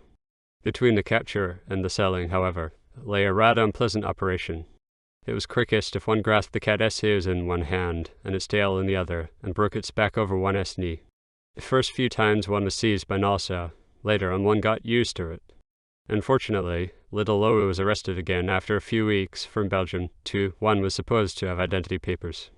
Followed in due course expulsion, release, second arrest, imprisonment. Then one night 2 Belgian gendarmes took him to a wood on the French frontier. They gave him bread, cheese, and a packet of Belgian cigarettes. Go straight on, they said. In half an hour you will be in France. If we catch you over here again, we'll knock your head off. In the course of the next year, little Lowe was smuggled backwards and forwards over the frontier 3 times by complicity of the French authorities or, as the case might be, the Belgian. He gathered that this game had been played for years with several hundred of his kind. He applied again and again to the party, for his chief anxiety was that he should lose contact with the movement. We received no notification of your arrival from your organization, the party told him. We must wait for the answer to our inquiries. If you are a party member, keep party discipline. Meanwhile, little Lowe continued his cat trade and let himself be shoved to and fro across the frontier. Also the dictatorship broke out in his own country. A further year passed, and little Lowe, slightly the worse for his travels, began to spit blood and dream of cats. He suffered from the delusion that everything smelled of cats, his food, his pipe, and even the kindly old prostitutes who sometimes gave him shelter. We have still received no answer to our inquiries, said the party. After another year, it turned out that all those comrades who could have given the required information about little Lowe's part were either murdered, locked up, or had disappeared. We are afraid we cannot do anything for you, said the party. He should not have come without an official notification. Perhaps he left even without the party's permission. How can we know? A lot of spies and provocateurs tried to creep into our ranks. The party must be on its guard. What are you telling me this for? Asked Rubashov. He wished he had left before. Little Lowe fetched himself beer from the tap and saluted with his pipe. Because it is instructive, he said. Because it is a typical example. I could tell you of hundreds of others. For years the best of us have been crushed in that way. The party is becoming more and more fossilized. The party has gout and varicose veins in every limb. One cannot make a revolution like that. I could tell you more about it, thought Rubashov, but said nothing. However, little Lowe's story came to an unexpectedly happy end. While serving one of his countless sentences of imprisonment, he was given ex-wrestler Paul as sole companion. Paul was at that time a dock worker. He was in jail for having, during a strike riot, remembered his professional past and applied the grip known as a double Nelson to a policeman. This grip consisted in passing one's arms through the opponent's armpits from behind, locking one's hands behind his neck, and pressing his head down until the neck vertebra began to crack. In the ring this had always brought him considerable applause, but he had learned to his regret that in the class struggle the double Nelson was not done. Little Lowe and ex-wrestler Paul became friends. It turned out that Paul was the administrative secretary of the Dockers section of the party. When they came out, he procured papers and worked for Lowe and obtained his reintegration in the party. So little Lowe could again lecture to the Dockers on Darwinism and on the latest party congress as though nothing had happened. He was happy and forgot the cat and his anger against the party bureaucrats. After half a year, he became political secretary of the local section. All is well that ends well. And Rubashov wished with his whole heart, old and tired as he felt, that it should end well. But he knew for what task he had been sent here, and there was only one revolutionary virtue which he had not learned, the virtue of self-deception. He looked quietly at little Lowe through his glasses. And while little Lowe, who did not understand the meaning of this look, became slightly embarrassed and saluted smilingly with his pipe, Rubashov was thinking of the cats. He noticed with horror that his nerves were going wrong and that he had perhaps drunk too much, for he could not get rid of the obsession that he must take little Lowe by his ears and legs and break him over his knee, deformed shoulder and all. He was feeling ill and stood up to go. Little Lowe saw him home. He gathered that Rubashov was in a sudden fit of depression and was respectfully silent. A week later, little Lowe hanged himself. Between that evening and little Lowe's death lay several dramatic meetings of the party cell. The facts were simple. 2 years ago the party had called up the workers of the world to fight the newly established dictatorship in the heart of Europe by means of a political and economic boycott. No goods coming from the enemy's country should be bought. No consignments for its enormous armament industry should be allowed to pass. The sections of the party executed these orders with enthusiasm. The dock workers in the small port refused to load or unload cargoes coming from that country or destined for it. Other trade unions joined them. The strike was hard to carry through. Conflicts with the police resulted in wounded and dead. The final result of the struggle was still uncertain when a little fleet of 5 curious, old-fashioned black cargo boats sailed into the port. Each of them had the name of a great leader of the revolution painted on its stern in the strange alphabet used over there, and from their bows waved the flag of the revolution. The striking workers greeted them with enthusiasm. They at once began to unload the cargo. After several hours, it came to light that the cargo consisted of certain rare minerals and was destined for the war industry of the boycotted country. The dockers section of the party immediately called a committee meeting where people came to blows. The dispute spread through the movement all over the country. The reactionary press exploited the event with derision. The police ceased their attempts to break the strike, proclaimed their neutrality, and let the harbour workers decide for themselves whether they would unload the cargo of the curious black fleet or not. The party leadership called the strike off and gave orders to unload the cargo. They gave reasonable explanations and cunning arguments for the behaviour of the country of the revolution, but few were convinced. The section split, the majority of the old members left. For months the party led the shadow of an existence, but gradually, as the industrial distress of the country grew, it regained its popularity and strength. 2 years had passed. Another hungry dictatorship in the south of Europe began a war of plunder and conquest in Africa. Again the party called for a boycott. They received an even more enthusiastic response than on the previous occasion. For this time the governments themselves in nearly every country in the world had decided to cut off the aggressor's supply of raw materials. Without raw materials, and particularly without petrol, the aggressor would be lost. This was the state of affairs when again the curious little black fleet set out on her way. The biggest of the ships bore the name of a man who had raised his voice against war and had been slain. At their mastheads waved the flag of the revolution, and in their hulls they carried the petrol for the aggressor. They were only a day's journey away from this port, and little Louis and his friends knew as yet nothing of their approach. It was Rubishev's task to prepare them for it. On the first day he had said nothing, only felt his ground. On the morning of the second day the discussion began in the party meeting room. The room was big, bare, and tidy, and furnished with that lack of care which made the party's offices in every town in the world look exactly alike.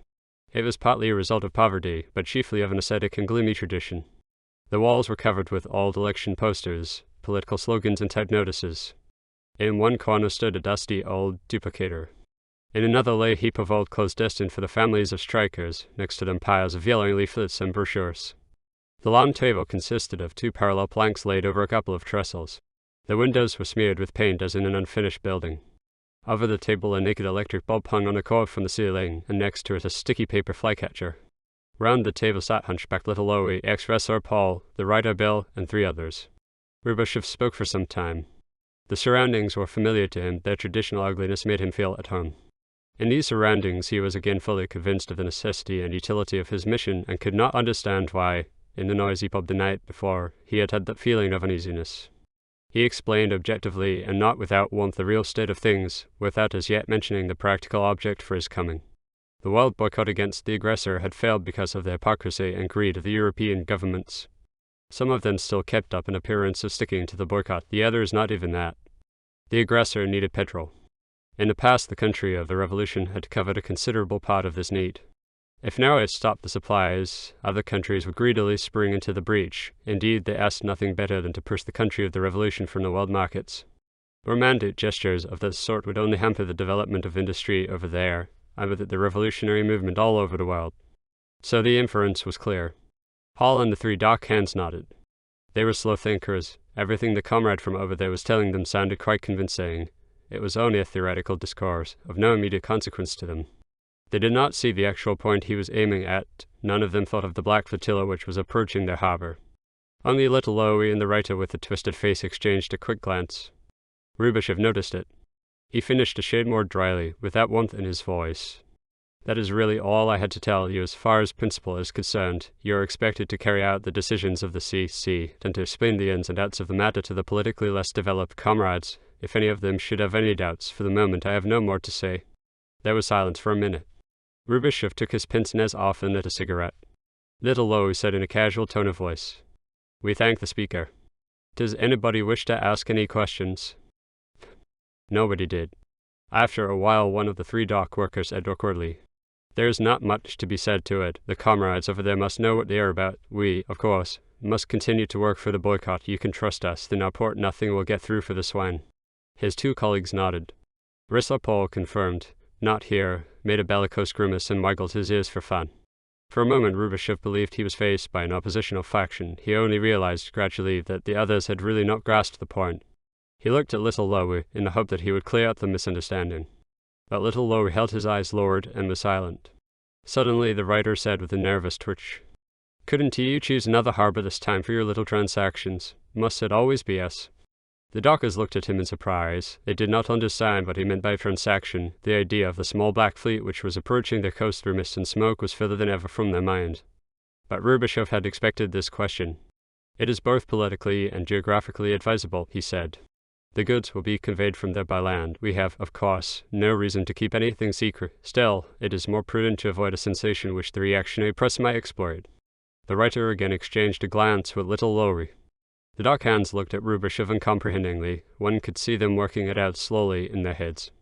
Suddenly Paul said in a changed, hoarse voice, "What, actually, are you talking about?" They all looked at him. His neck was red, and he was looking at Rubashev with bulging eyes. Little Lowy said with restraint, "Have you only just noticed?" Rubashev looked from one to the other, and then said quietly, "I omitted to tell you the details. The 5 cargo boats of the Commissariat for Foreign Trade are expected to arrive tomorrow morning, weather permitting." Even now, it took several minutes before they had all understood. Nobody said a word. They all looked at Rubashev. Then Paul stood up slowly, flung his cap to the ground, and left the room. 2 of his colleagues turned their heads after him. Nobody spoke. Then little Lowy cleared his throat and said, "The comrade speaker has just explained to us the reasons for this business. If they do not deliver the supplies, others will. Who else wishes to speak?" The docker who had already spoken shifted on his chair and said, "We know that tune. In a strike there are always people who say, 'If I don't do the work, someone else will take it.' We've heard enough of that. That is how blacklegs talk." Again there was a pause. One heard outside the front door being slammed by Paul. Then Rubashev said, "Comrades, the interests of our industrial development come before everything else. Sentimentality does not get us any further. Think that over." The docker shoved his chin forward and said, "We have already thought it over. We've heard enough of it. You over there must give the example. The whole world looks to you for it. You talk of solidarity and sacrifice and discipline, and at the same time you use your fleet for plain blacklegging." At that little Lowy lifted his head suddenly. He was pale. He saluted Rubashev with his pipe and said low and very quickly, "What the comrade said is also my opinion. Has anyone anything further to say? The meeting is closed." Rubashev limped out of the room on his crutches. Events followed their prescribed and inevitable course. While the little old-fashioned fleet was entering the harbour, Rubashev exchanged a few telegrams with the competent authorities over there. 3 days later, the leaders of the dockers section were expelled from the party, and little Lowy was denounced in the official party organ as an agent provocateur. Another 3 days later, little Lowy had hanged himself. Verdun. The night was even worse. Rubashev could not sleep until dawn. Shivers ran over him at regular intervals. His tooth was throbbing. He had the sensation that all the association centers of his brain were sore and inflamed, yet he lay under the painful compulsion to conjure up pictures and voices. He thought of young Richard in the black Sunday suit with his inflamed eyes about, "You can't throw me to the wolves, comrade." He thought of little deformed Lowy. Who else wishes to speak? There were so many who did wish to speak. For the movement was without scruples. She rolled towards her goal unconcernedly and opposed the corpses of the drowned in the windings of her course. Her course had many twists and windings. Such was the law of her being. And whosoever could not follow her crooked course was washed onto the bank, for such was her law. The motives of the individual did not matter to her. His conscience did not matter to her. Neither did she care what went on in his head and his heart. The party knew only one crime, to swerve from the course laid out, and only one punishment, death. Death was no mystery in the movement. There was nothing exalted about it. It was the logical solution to political divergences. Not before the early hours of the morning did Rubashev, exhausted, fall asleep on his bunk. He was woken again by the bugle blast which heralded a new day. Shortly afterwards, he was fetched by the old warder and 2 officials in uniform to be conducted to the doctor. Rubashev had hoped to be able to read the name. Cards on the cell doors of Hare Lip and of No, 402, but he was taken in the opposite direction. The cell to his right was empty. It was one of the last cells of that end of the corridor. The wing of isolation cells was shut off by a heavy concrete door, which the old man opened with much fumbling. They now passed through a long gallery, Rubashev with the old warder in front, the 2 men in uniform behind. Here all the cards on the cell doors bore several names. They heard talking, laughter, and even singing coming from the cells. Rubashev knew at once that they were in the section for petty criminals. They passed the barber shop, of which the door stood open. A prisoner with the sharp-bird-esque face of the old convict was just being shaved. Two peasants were having their heads shorn. All three turned their heads curiously as Rubashov and his escort marched past. They came to a door with a red cross painted on it. The warder knocked respectfully, and he and Rubashov went in. The two uniformed men waited outside. The infirmary was small and the air stuffy. It smelled of carbolic and tobacco. A bucket and 2 pans were filled to the brim with cotton wool swabs and dirty bandages. The doctor sat at a table with his back to them, reading the newspaper and chewing bread and dripping. The newspaper lay on a heap of instruments, pincers, and syringes. When the warder had shut the door, the doctor turned slowly round. He was bald and had an unusually small skull, covered with white fluff, which reminded Rubashov of an ostrich. "He says he has got toothache," said the old man. "Toothache," said the doctor, looking past Rubashov. "Open your mouth, and be quick about it." Rubashov looked at him through his glasses. "I beg to point out," he said quietly, "that I am a political prisoner and entitled to correct treatment." The doctor turned his head to the warder. "Who is this bird?" The warder gave Rubashov's name. For a second Rubashov felt the round ostrich eyes rest on him. Then the doctor said, "Your cheek is swollen. Open your mouth." Rubashov's tooth was not aching at the moment. He opened his mouth. "You have no teeth left at all in the left side of your upper jaw," said the doctor, probing with his finger in Rubashov's mouth. Suddenly Rubashov became pale and had to lean against the wall. "There it is," said the doctor. "The root of the right eye tooth is broken off and has remained in the jaw." Rubashov breathed deeply several times. The pain was throbbing from his jaw to his eye and right to the back of his head. He felt each pulsation of the blood singly at regular intervals. The doctor had sat down again and spread out his newspaper. "If you like, I can extract the root for you," he said, and took a mouthful of bread and dripping. "We have, of course, no anesthetics here. The operation takes anything from half an hour to an hour." Rubashov heard the doctor's voice through a mist. He leaned against the wall and breathed deeply. "Thank you," he said. "Not now." He thought of Herr Lipp and the steam bath and of the ridiculous gesture yesterday, when he had stubbed out the cigarette on the back of his hand. Things will go badly, he thought. When he was back in his cell, he let himself drop on the bunk and fell asleep at once. At noon, when the soup came, he was no longer omitted. From then on he received his rations regularly. The toothache lessened and remained within bearable limits. Rubashov hoped the abscess in the root had opened by itself. A few days later he was brought up for examination for the first time. 14. It was 11 o'clock in the morning when they came to fetch him.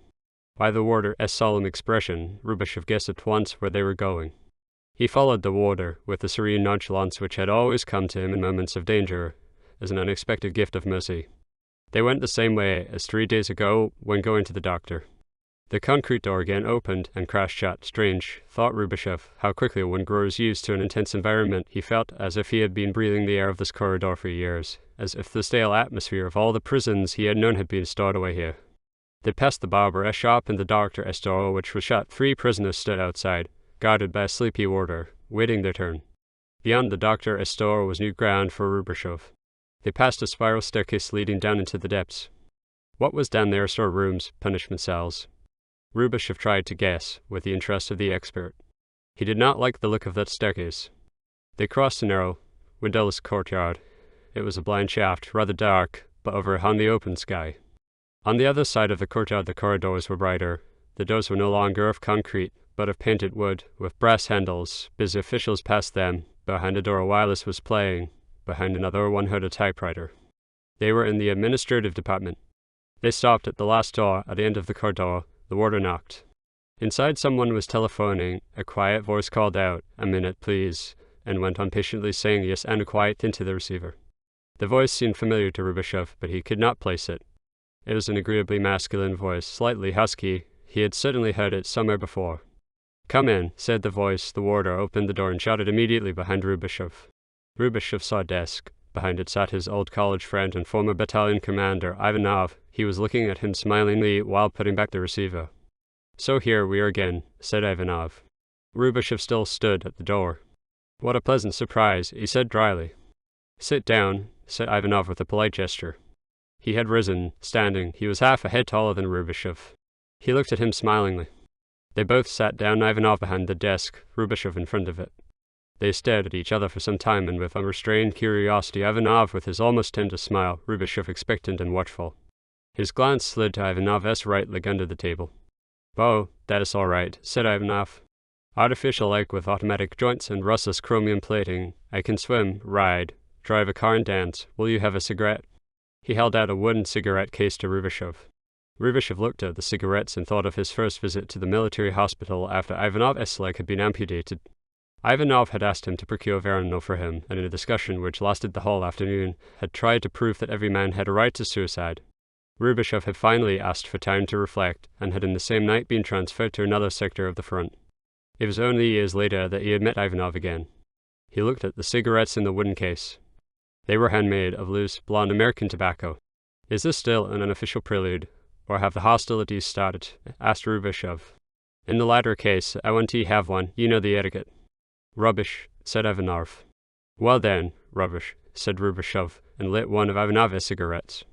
He inhaled deeply, trying not to let his enjoyment be seen.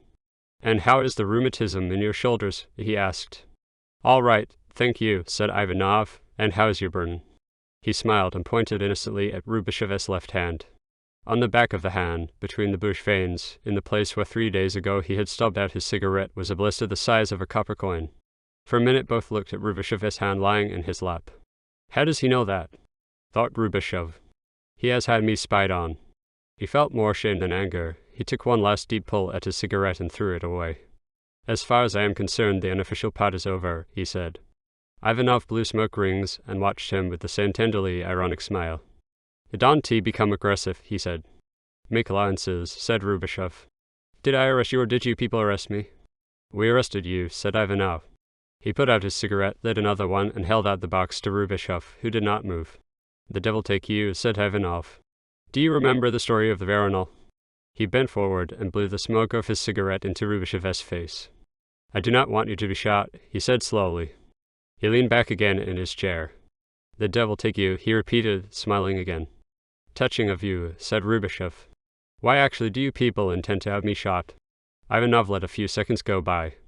He smoked and drew figures with his pencil on the blotting paper. He seemed to be searching for the exact words. "Listen, Rubashov," he said finally. "There's one thing I would like to point out to you. You have now repeatedly said you meaning state and party, as opposed to I, that is, Nicholas Almanovich Rubashov for the public. One needs, of course, a trial and legal justification. For us, what I have just said should be enough." Rubashov thought this over. He was somewhat taken aback. For a moment it was as if Ivanov had hit a tuning fork to which his mind responded of its own accord. All he had believed in, fought for and preached during the last 40 years swept over his mind in an irresistible wave. The individual was nothing, the party was all, the branch which broke from the tree must wither. Rubashov rubbed his pince nez on his sleeve. Ivanov was sitting back in his chair, smoking. He was no longer smiling. Suddenly Rubashov's eye was caught by a square patch on the wall lighter than the rest of the wallpaper. He knew at once that the picture with the bearded heads and the numbered names had hung there if Ivanov followed his glance without changing his expression. "Your argument is somewhat anachronistic," said Rubashov. "As you quite rightly remarked, we were accustomed always to use the plural we and to avoid as far as possible the first person singular. I have rather lost the habit of that form of speech. You stick to it, but who is this we in whose name you speak today? It needs redefining, that is the point." "Entirely my own opinion," said Ivanov.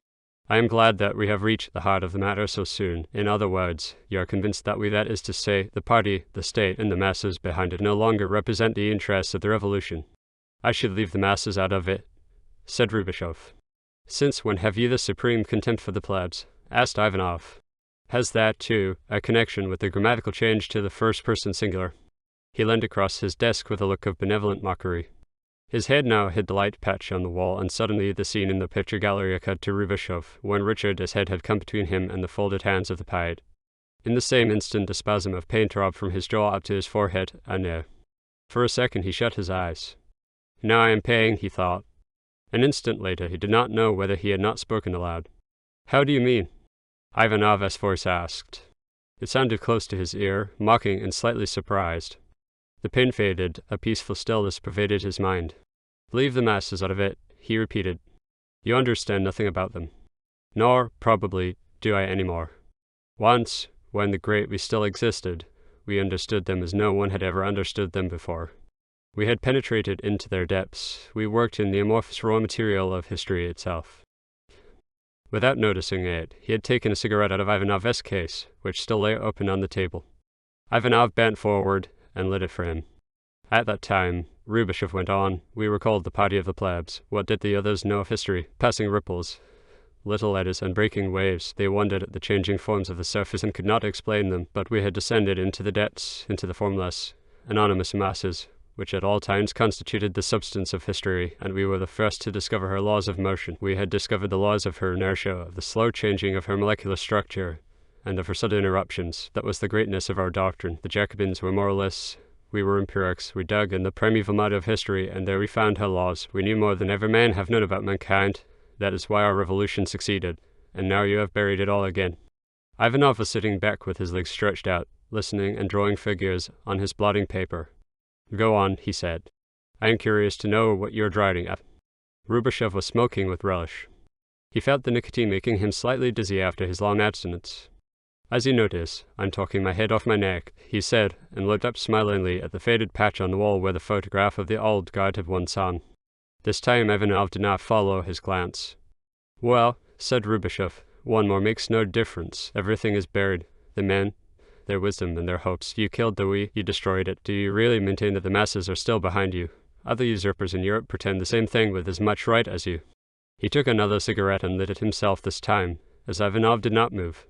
Forgive my pompousness, he went on, but do you really believe the people are still behind you? It bears you, dumb and resigned, as it bears others in other countries, but there is no response in its depths. The masses have become deaf and dumb again, the great silent X of history, indifferent as the sea carrying the ships. Every passing light is reflected on its surface, but underneath is darkness and silence. A long time ago we stirred up the depths, but that is over. In other words, he paused and put on his pince-nez. In those days we made history, now we make politics. That is the whole difference. Ivanov leant back in his chair and blew smoke rings. I am sorry, but the difference is not quite clear to me, he said. Perhaps you will be kind enough to explain. Certainly, said Rubashov. A mathematician once said that algebra was the science for lazy people. One does not work out X, but operates with it as if one knew it. In our case, X stands for the anonymous masses, the people. Politics mean operating with this X without worrying about its actual nature. Making history is to recognize X for what it stands for in the equation. Pretty, said Ivanov, but unfortunately rather abstract. To return to more tangible things, you mean, therefore, that we, namely, party and state, no longer represent the interests of the revolution of the masses or, if you like, the progress of humanity. This time you have grasped it, said Rubashov, smiling. Ivanov did not answer his smile. When did you develop this opinion? Fairly gradually, during the last few years, said Rubashov. Can't you tell me more exactly? 1 year? 2? 3 years? That is a stupid question, said Rubashov. At what age did you become adult? At 17? At 18 and a half? At 19? It is you who are pretending to be stupid, said Ivanov. Each step in one's spiritual development is the result of definite experiences. If you really want to know, I became a man at 17 when I was sent into exile for the first time. At that time you were quite a decent fellow, said Rubashov. Forget it. He again looked at the light patch on the wall and threw away his cigarette. I repeat my question, said Ivanov and bent forward slightly. For how long have you belonged to the organized opposition? The telephone rang. Ivanov took the receiver off, said, I am busy, and hung it up again. He leant back in his chair, legs stretched out, and waited for Rubashov's answer. You know as well as I do, said Rubashov, that I never joined an oppositional organization. As you like, said Ivanov. You put me into the painful position of having to act the bureaucrat. He put a hand in a drawer and pulled out a bundle of files. Let us start with 1933, he said, and spread the papers out in front of him. Outbreak of the dictatorship and crushing of the party in the very country where victory seemed closest. You are sent there illegally with the task of carrying through purging and reorganization of the ranks. Rubashov had leant back and was listening to his biography. He thought of Richard and of the twilight in the avenue in front of the museum where he had stopped the taxi. 3 months later, you are arrested. 2 years imprisonment. Behavior exemplary. Nothing can be proved against you. Release and triumphal return. Ivanov paused, threw him a quick glance, and went on. You were much after on your return. We did not meet then. You were probably too busy. I did not take it amiss, by the way. After all, one could not expect you to look up all your old friends, but I saw you twice at meetings. Up on the platform, you were still on crutches, and looked very worn out. The logical thing would have been for you to go to a sanatorium for a few months, and then to take some government post after having been 4 years away on foreign mission, but after a fortnight you were already applying for another mission abroad. He bent forward suddenly, moving his face closer to Rubashov. Why? He asked, and for the first time his voice was sharp. He did not feel at ease here. Presumably, during your absence certain changes had taken place in the country, which you evidently did not appreciate. He waited for Rubashov to say something, but Rubashov was sitting quietly in his chair, rubbing his pince-nez on his sleeve, and did not answer. It was shortly after the first crop of the opposition had been convicted and liquidated. You had intimate friends amongst them. When it became known what degree of decay the opposition had attained, there was an outbreak of indignation throughout the country. You said nothing. After a fortnight, you went abroad, although you could not yet walk without crutches. To Rubashov it seemed that he smelled again the smell of the docks in the little port, a mixture of seaweed and petrol. Wrestler Paul wagging his ears, little Lois saluting with his pipe. He had hanged himself on a beam in his attic. The dilapidated old house trembled every time a lorry passed. Rubashov had been told that in the morning when little Lois was found, his body had turned slowly on its own axis, so that at first they thought he still moved. The mission successfully concluded. You were nominated leader of our trade delegation in B. This time, too, you carried out your duties irreproachably. The new commercial treaty with B is a definite success. In appearance, your behavior remains exemplary and spotless. But 6 months after you took over this post, your two closest collaborators, one of whom is your secretary, Oliver, have to be recalled under the suspicion of oppositional conspiracy. This suspicion is confirmed by the inquiry. You are expected to disavow them publicly. You remain silent. Another 6 months later, you are yourself recalled. The preparations for the second trial of the opposition are proceeding. Your name occurs repeatedly at the trial. Oliver refers to you for her exculpation. Under these circumstances, to maintain your silence would look like a confession of guilt. You know that, and yet you refuse to make a public declaration until the party sends you an ultimatum. Only then, when your head is at stake, do you condescend to give a declaration of loyalty, which automatically finishes Oliver Tarfedino. Rubashov was silent, and noticed that his tooth was aching again. He knew her fate. Also Richard S. Also Level OES. Also his own. He looked at the light patch on the wall, the only trace left by the men with the numbered heads. Their fate, too, was known to him. For once history had taken a run, which at last promised a more dignified form of life for mankind. Now it was over. So why all this talk and all this ceremony? If anything in human beings could survive destruction, the girl Oliver lay somewhere in the great emptiness, still staring with her good callous eyes at Comrade Rubashov, who had been her idol and had sent her to her death. His tooth became worse and worse. "Shall I read you the public statement you made at that time?" asked Ivanov. "No, thank you," said Rubashov, and noticed that his voice sounded hoarse. "As you remember, your statement, which one could also describe as a confession, ended with a sharp condemnation of the opposition and with a declaration of unconditional adhesion both to the policy of the party and to the person of no one." "Stop this," said Rubashov in a flat voice. "You know how this sort of statement is produced. If not, so much the better for you. For God's sake, stop this comedy." "We have nearly finished," said Ivanov. "We are now only 2 years from the present time. During these 2 years you were head of the State Aluminum Trust. A year ago, on the occasion of the third trial of the opposition, the principal accused mentioned your name repeatedly in somewhat obscure contexts. Nothing tangible is revealed, but the suspicion grows in the ranks of the party. You make a new public statement, in which you proclaim anew your devotion to the policy of the leadership and condemn the criminality of the opposition in still sharper terms. That was 6 months ago, and today you admit that for years already you have considered the policy of the leadership to be wrong and harmful." He paused and leant back again comfortably in his chair. "Your first declarations of loyalty," he continued, "were therefore merely a means to a definite end. I beg you to take note that I am not moralizing. We both grew up in the same tradition and have on these matters the same conception. You were convinced that our policy was wrong and that your own was right. To say that openly at the time would have meant your expulsion from the party, with the resulting impossibility to continue your work for your own ideas, so you had to throw out ballast in order to be able to serve the policy which, in your opinion, was the only right one. In your place, I would, of course, have acted in the same way. So far everything is in order." "And what follows?" asked Rubashov. Ivanov had again his former amiable smile. "What I don't understand," he said, "is this. You now openly admit that for years you have had the conviction that we were ruining the revolution, and in the same breath you deny that you belonged to the opposition and that you plotted against us. Do you really expect me to believe that you sat watching us with your hands in your lap while, according to your conviction, we led country and party to destruction?" Rubashov shrugged his shoulders. "Perhaps I was too old and used up, but believe what you like," he said. Ivanov lit another cigarette. His voice became quiet and penetrating. "Do you really want me to believe that you sacrificed Oliver and denied those?" He jerked his chin towards the light patch on the wall only in order to save your own head. Rubashov was silent. Quite a long time passed. Ivanov's head bent even closer over the writing desk. "I don't understand you," he said.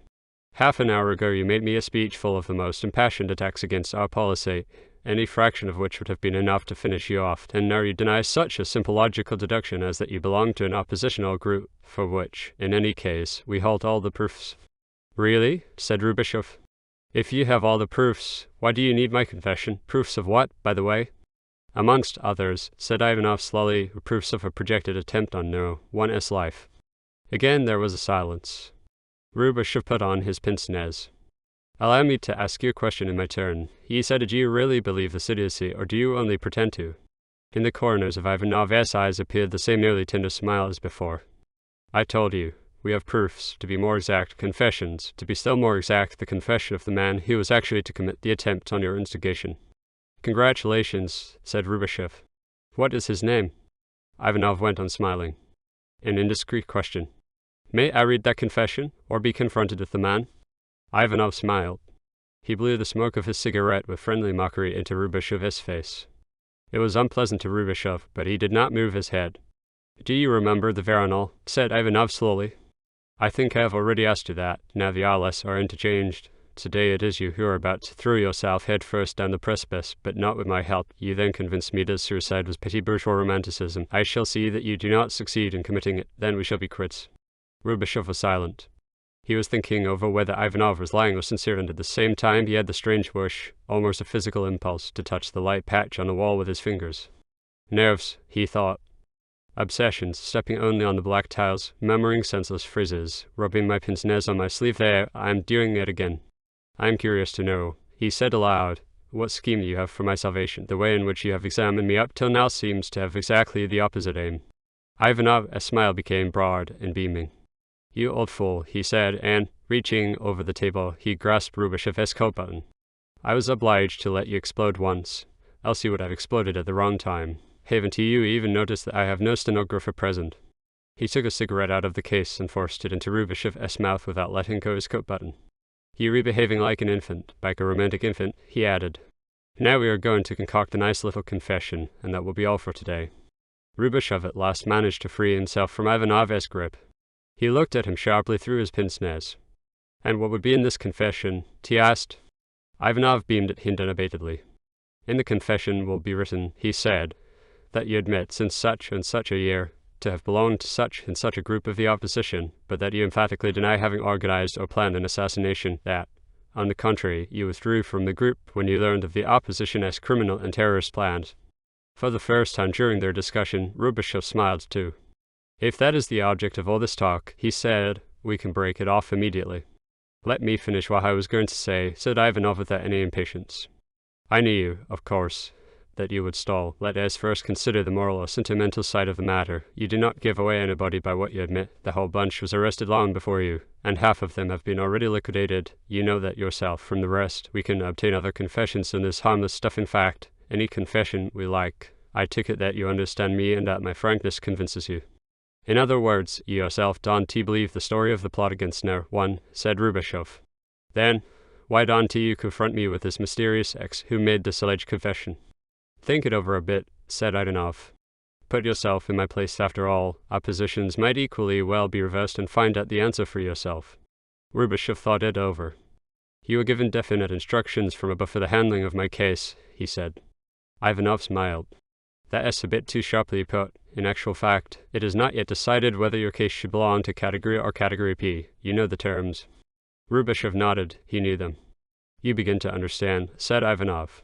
"It means administrative case. P means public trial. The great majority of political cases are tried administratively, that is to say, those who would be no good in a public trial. If you fall into Category A, you will be removed from my authority. The trial by the administrative board is secret and, as you know, somewhat summary. There is no opportunity for confrontations and that sort of thing. Think of it." Ivanov cited 3 or 4 names and gave a fugitive glance at the light patch on the wall. When he turned towards Rubashov again, the latter noticed for the first time a tormented look in his face, a fixedness in his eye as though he were not focusing him, Rubashov, but a point at some distance behind him. Ivanov repeated again, in a lower tone, the names of their former friends. "I knew them as well as you did," he went on.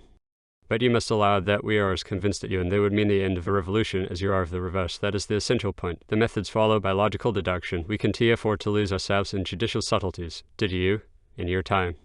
Rubashov said nothing.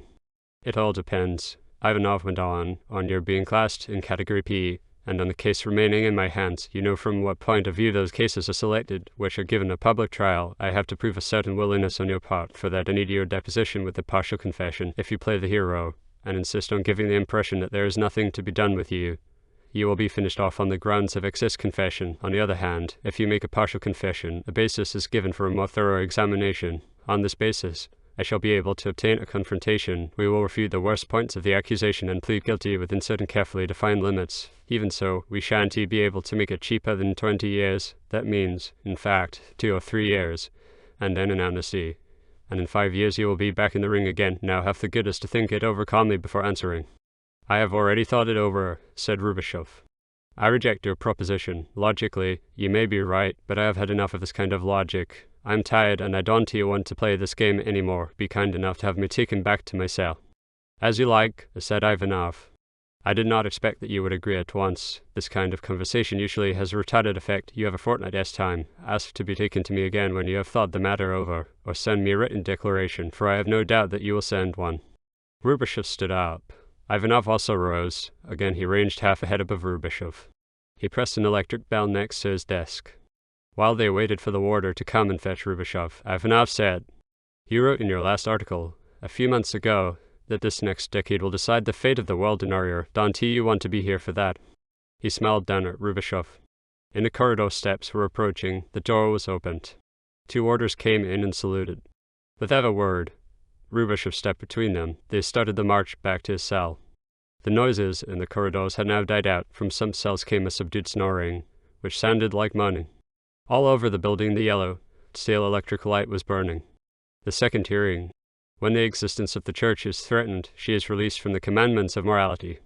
With unity as the end, the use of every means is sanctified, even cunning, treachery, violence, simony, prison, death. For all order is for the sake of the community, and the individual must be sacrificed to the common good.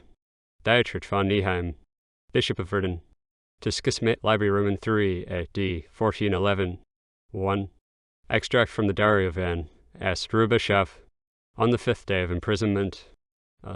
The ultimate truth is penultimately always a falsehood. He who will be proved right in the end appears to be wrong and harmful before it. But who will be proved right? It will only be known later. Meanwhile, he is bound to act on credit and to sell his soul to the devil in the hope of history's absolution. It is said that no one has Machiavelli's prince lying permanently by his bedside. So he should. Since then, nothing really important has been said about the rules of political ethics. We were the first to replace the 19th century as liberal ethics of fair play by the revolutionary ethics of the 20th century. In that also we were right. A revolution conducted according to the rules of cricket is an absurdity. Politics can be relatively fair in the breathing spaces of history. At its critical turning points there is no other rule possible than the old one, that the end justifies the means. We introduced neo-Machiavellism into this country. The others, the counter-revolutionary dictatorships, have clumsily imitated it.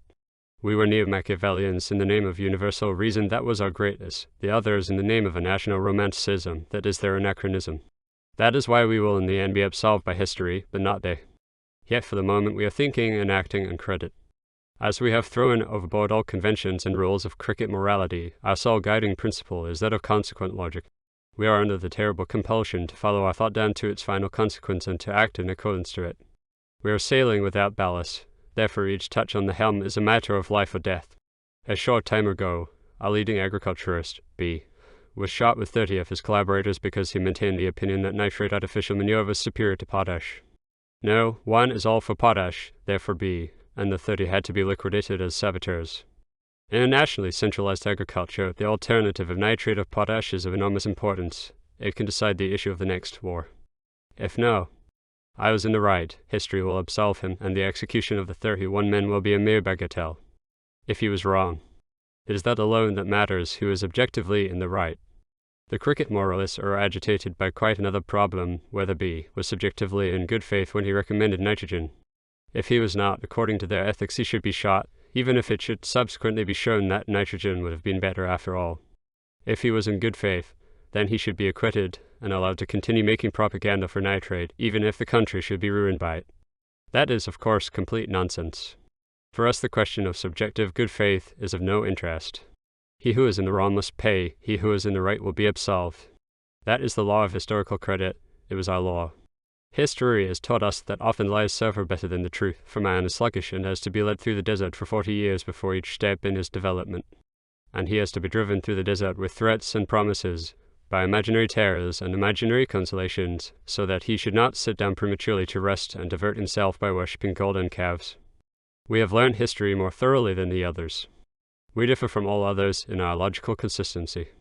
We know that virtue does not matter to history and that crimes remain unpunished, but that every error had its consequences and venges itself into the 7th generation. Therefore we concentrated all our efforts on preventing error and destroying the very seeds of it. Never in history has so much power over the future of humanity been concentrated in so few hands as in our case. Each wrong idea we follow is a crime committed against future generations. Therefore we have to punish wrong ideas as others punish crimes, with death. We were hailed for madmen because we followed every thought down to its final consequence and acted accordingly. We were compared to the Inquisition because, like them, we constantly felt in ourselves the whole weight of responsibility for the super-individual life to come. We resembled the great Inquisitors in that we persecuted the seeds of evil not only in men's deeds, but in their thoughts. We admitted no private sphere, not even inside a man's skull. We lived under the compulsion of working things out to their final conclusions. Our minds were so tensely charged that the slightest collision caused a mortal short-circuit. Thus we were fated to mutual destruction. I was one of those. I have thought and acted as I had to. I destroyed people whom I was fond of, and gave power to others I did not like. History put me where I stood. I have exhausted the credit which she accorded me. If I was right, I have nothing to repent of. If wrong, I will pay. But how can the present decide what will be judged truth in the future? We are doing the work of prophets without their gift. We replace vision by logical deduction, but although we all started from the same point of departure, we came to divergent results. Proof disproved proof, and finally we had to recur to faith, to axiomatic faith in the rightness of one's own reasoning. That is the crucial point. We have thrown all ballast overboard. Only one anchor holds us: faith in one's self. Geometry is the purest realization of human reason, but Euclid's axioms cannot be proved. He who does not believe in them sees the whole building crash. Now, one has faith in himself, tough, slow, sullen, and unshakable. He has the most solid anchor chain of all. Mine has worn thin in the last few years. The fact is, I no longer believe in my infallibility. That is why I am lost. 2. The day after the first hearing of Rubashov, the examining magistrate Ivanov and his colleague Lekkin were sitting in their canteen after dinner. Ivanov was tired. He had propped his artificial leg up on a second chair and undone the collar of his uniform. He poured out some of the cheap wine which the canteen provided, and silently wondered at Lekkin, who sat straight up on his chair in his starched uniform, which creaked at every movement. He had not even taken off his revolver belt, although he must have been pretty tired too.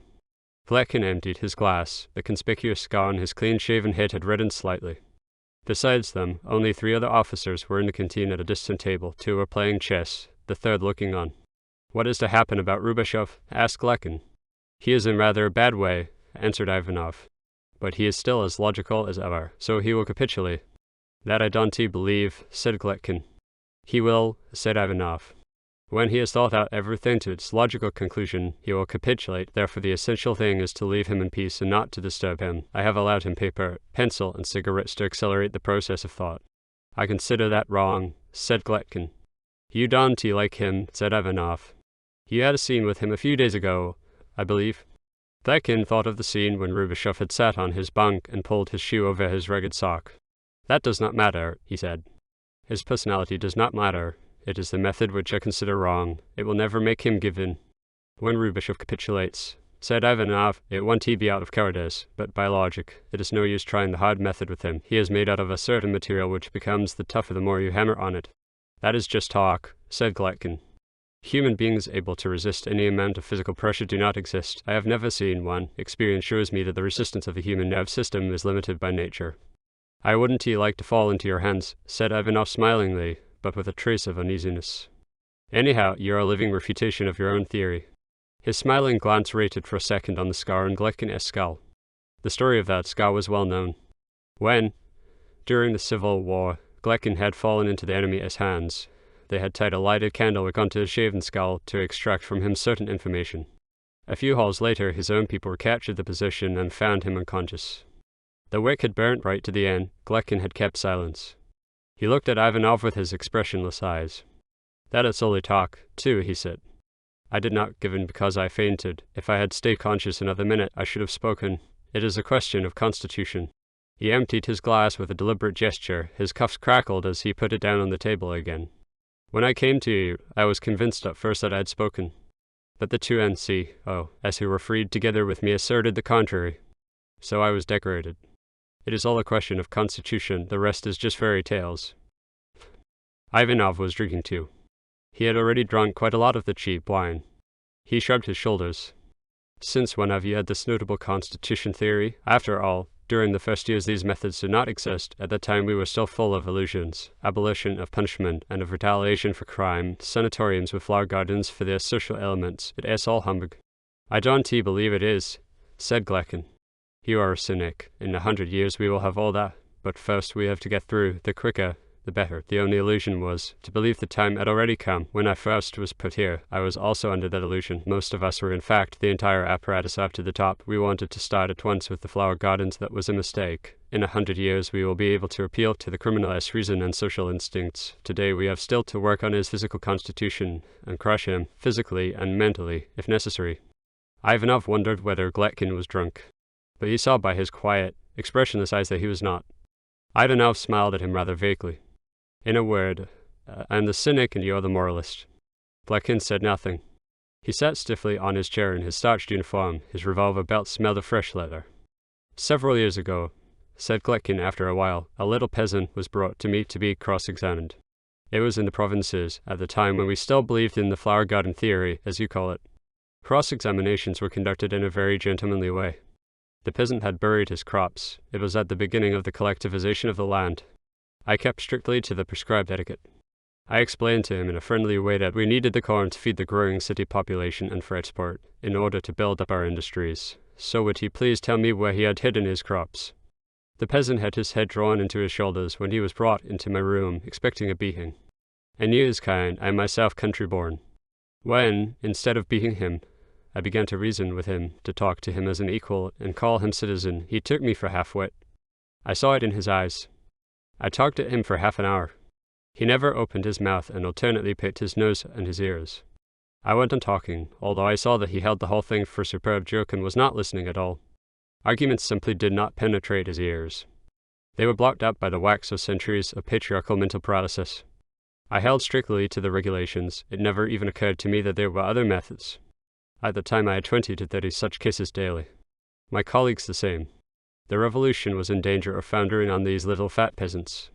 The workers were undernourished. Whole districts were ravaged by starvation typhus. We had no credit with which to build up our armament industry, and we were expecting to be attacked from month to month. 200 millions in gold lay hidden in the woolen stockings of these fellows, and half the crops were buried underground. And, when cross-examining them, we addressed them as citizen, while they blinked at us with their sly, stupid eyes, took it off for a superb joke, and picked their noses. The third hearing of my man took place at 2 o'clock at night. I had previously worked for 18 hours on end. He had been woken up. He was drunk with sleep and frightened. He betrayed himself. From the time I cross-examined my people chiefly at night. Once a woman complained that she had been kept standing outside my room the whole night, waiting her turn. Her legs were shaking and she was completely tired out. In the middle of the hearing she fell asleep. I woke her up. She went on talking in a sleepy mumbling voice, without fully realizing what she was saying, and fell asleep again. I woke her once more, and she admitted everything and signed the statement without reading it, in order that I should let her sleep. Her husband had hidden 2 machine guns in his barn and persuaded the farmers of his village to burn the corn because the Antichrist had appeared to him in a dream. That the wife had been kept waiting on her feet the whole night was due to the carelessness of my sergeant. From then onwards I encouraged carelessness of that kind. Stubborn cases had to stand upright on one spot for as long as 48 hours. After that the wax had melted out of their ears, and one could talk to them. The 2 chess players in the other corner of the room threw over the chess men and started a new game. The third man had already left. Ivanov watched Glekin while he talked. His voice was as sober and expressionless as ever.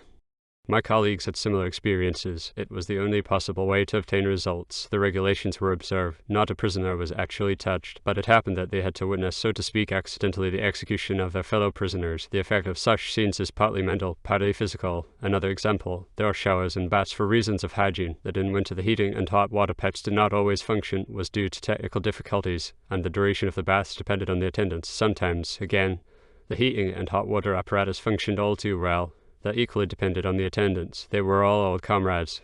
It was not necessary to give them detailed instructions. They understood what was at stake. "That'll all about do," said Ivanov. "You asked me how I came to discover my theory, and I am explaining it to you," said Klekin. "What matters is that one should keep in mind the logical necessity of it all, otherwise one is a cynic like you. It is getting late, and I must go." Ivanov emptied his glass and settled his official leg on the chair. He again had rheumatic pains in the stump. He was annoyed with himself for having started this conversation. Klekin paid. When the canteen waiter had gone, he asked, "What is going to be done about Rubashov?" "I have told you my opinion," said Ivanov. "He should be left in peace." Klekin stood up. His boots creaked. He stood by the chair on which Ivanov's leg rested. "I recognize his past merits," he said. "But today he has become as harmful as my fat peasant was, only more dangerous." Ivanov looked up into Klekin's expressionless eyes. "I have given him a fortnight's time for reflection," he said. "Until that is over I want him to be left in peace." Ivanov had spoken in his official tone. Klekin was his subordinate. He saluted and left the canteen with creaking boots. Ivanov remained seated. He drank another glass, lit a cigarette, and blew the smoke out in front of him. After a while he stood up and limped over to the two officers to watch the game of chess. 3. Since his first hearing, Rubashev's standard of life had improved miraculously. Already on the following morning the old turnkey had brought him paper, pencil, soap, and a towel. At the same time he gave Rubashev prison vouchers to the value of the cash he had in his possession when he was arrested, and explained to him that he now had the right to order tobacco and extra food from the prisoner's canteen. Rubashev ordered his cigarettes and some food. The old man was just as surly and monosyllabic as ever, but he shuffled up promptly with the things Rubashev had asked for. Rubashev thought for a moment of demanding a doctor from outside the prison, but he forgot about it. His tooth did not hurt for the moment, and when he had washed and had had something to eat, he felt much better. The courtyard had been cleared of snow, and groups of prisoners walked round it for their daily exercise. It had been interrupted because of the snow. Only Herr Lipp and his companion had been allowed daily 10 minutes' walk, perhaps because of special doctor's orders. Every time that they entered or left the yard, Herr Lipp had looked up to Rubashev's window. The gesture was so clear as to exclude any possibility of doubt. When Rubashev was not working at his notes or walking up and down his cell, he stood at the window with his forehead against the pane and watched the prisoners during their round of exercise. This occurred in groups of 12 at a time, who circled round the yard in pairs at a distance of 10 paces from each other. In the middle of the yard stood 4 uniformed officials who saw that the prisoners did not talk. They formed the axis of the roundabout, which turned slowly and steadily for exactly 20 minutes. Then the prisoners were conducted back into the building through the door on the right, while simultaneously a new group entered the yard through the left door and went through the same monotonous roundabout until the next relief. During the first few days Rubashev had looked for familiar faces, but found none. That relieved him. For the moment he wanted to avoid any possible reminder of the outside world, anything which might distract him from his task. His task was to work his thoughts to a conclusion, to come to terms with the past and future, with the living and the dead. He had still 10 days left of the term set by Ivanov. He could only hold his thoughts by writing them down, but writing exhausted him so much that he could at the most force himself to it for an hour or 2 a day. The rest of the time his brain worked on its own account. Rubashev had always believed that he knew himself rather well. Being without moral prejudices, he had no illusions about the phenomenon called the first-person singular, and had taken for granted, without particular immersion, that this phenomenon was endowed with certain impulses which people are generally reluctant to admit. Now, when he stood with his forehead against the window or suddenly stopped on the third black tile, he made unexpected discoveries. He found out that those processes, wrongly known as monologues, are really dialogues of a special kind, dialogues in which one partner remains silent while the other, against all grammatical rules, addresses him as I instead of you, in order to creep into his confidence and to fathom his intentions, but the silent partner just remains silent, shuns observation, and even refuses to be localized in time and space. Now, however, it seemed to Rubashev that the habitually silent partner spoke sometimes, without being addressed and without any visible pretext. His voice sounded totally unfamiliar to Rubashev, who listened in honest wonder and found that his own lips were moving. These experiences held nothing mystic or mysterious. They were of a quiet, concrete, character, and by his observations, Rubashov gradually became convinced that there was a thoroughly tangible component in this first-person singular, which had remained silent through all these years and now had started to speak. This discovery preoccupied Rubashov far more intensely than did the details of his interview with Ivanov. He considered it as settled that he would not accept Ivanov's proposals, and that he would refuse to go on with the game. In consequence, he had only a limited time still to live, and this conviction formed the basis of his reflections. He did not think at all of the absurd story of a plot against no one's life. He was far more interested in the personality of Ivanov himself. Ivanov had said that their rules could equally well have been reversed, in that he was doubtless right. He himself and Ivanov were twins in their development. They did not come from the same ovum, yet were nourished by the same umbilical cord of a common conviction. The intense environment of the party had etched and molded the character of both during the decisive years of development. They had the same moral standard, the same philosophy. They thought in the same terms. Their positions might just as well have been the other way round. Then Rubashov would have sat behind the desk and Ivanov in front of it, and from that position Rubashov would probably have used the same arguments as had Ivanov. The rules of the game were fixed. They only admitted variations in detail. The old compulsion to think through the minds of others had again taken hold of him. He sat in Ivanov's place and saw himself through Ivanov's eyes, in the position of the accused, as once he had seen Richard and little Lorry.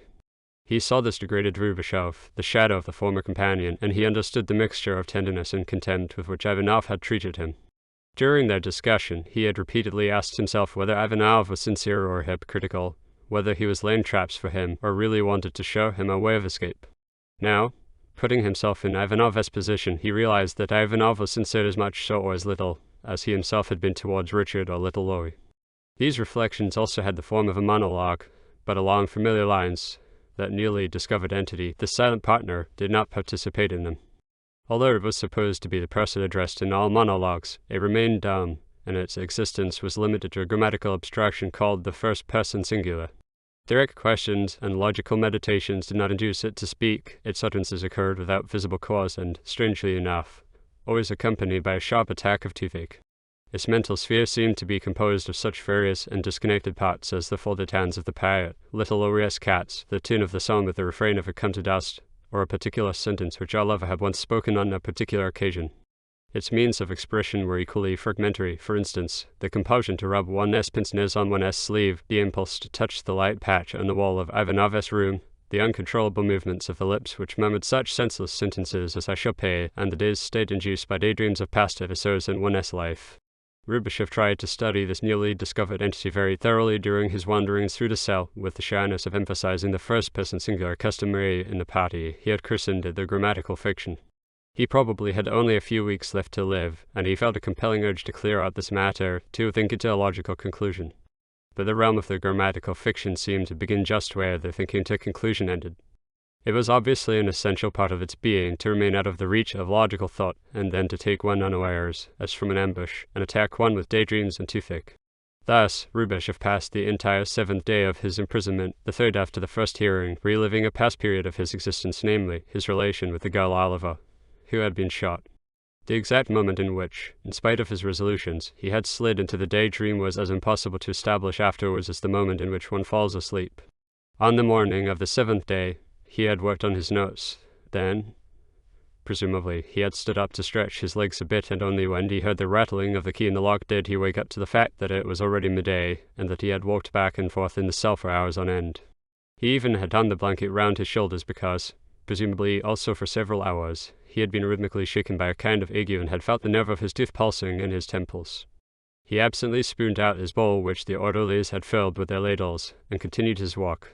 The warder, who observed him from time to time through the spy hole, saw that he had shiveringly hunched up his shoulders, and that his lips were moving. Once more Rubashov breathed the air of his erstwhile office in the trade delegation, which was filled with the peculiarly familiar odor of Oliver's big, well-formed and sluggish body. Once more he saw the curve of her bowed neck over the white blouse, bent over her notebook while he dictated, and her round eyes following his wanderings through the room in the intervals between the sentences. She always wore white blouses, of the same kind as Rubashov's sisters had worn at home, embroidered with little flowers at the high neck, and always the same cheap ear-rings, which stood out a little from her cheeks as she bent over her notebook. In her slow, passive way, she was as if made for this job, and had an unusually quietening effect on Rubashov's nerves when he was overworked.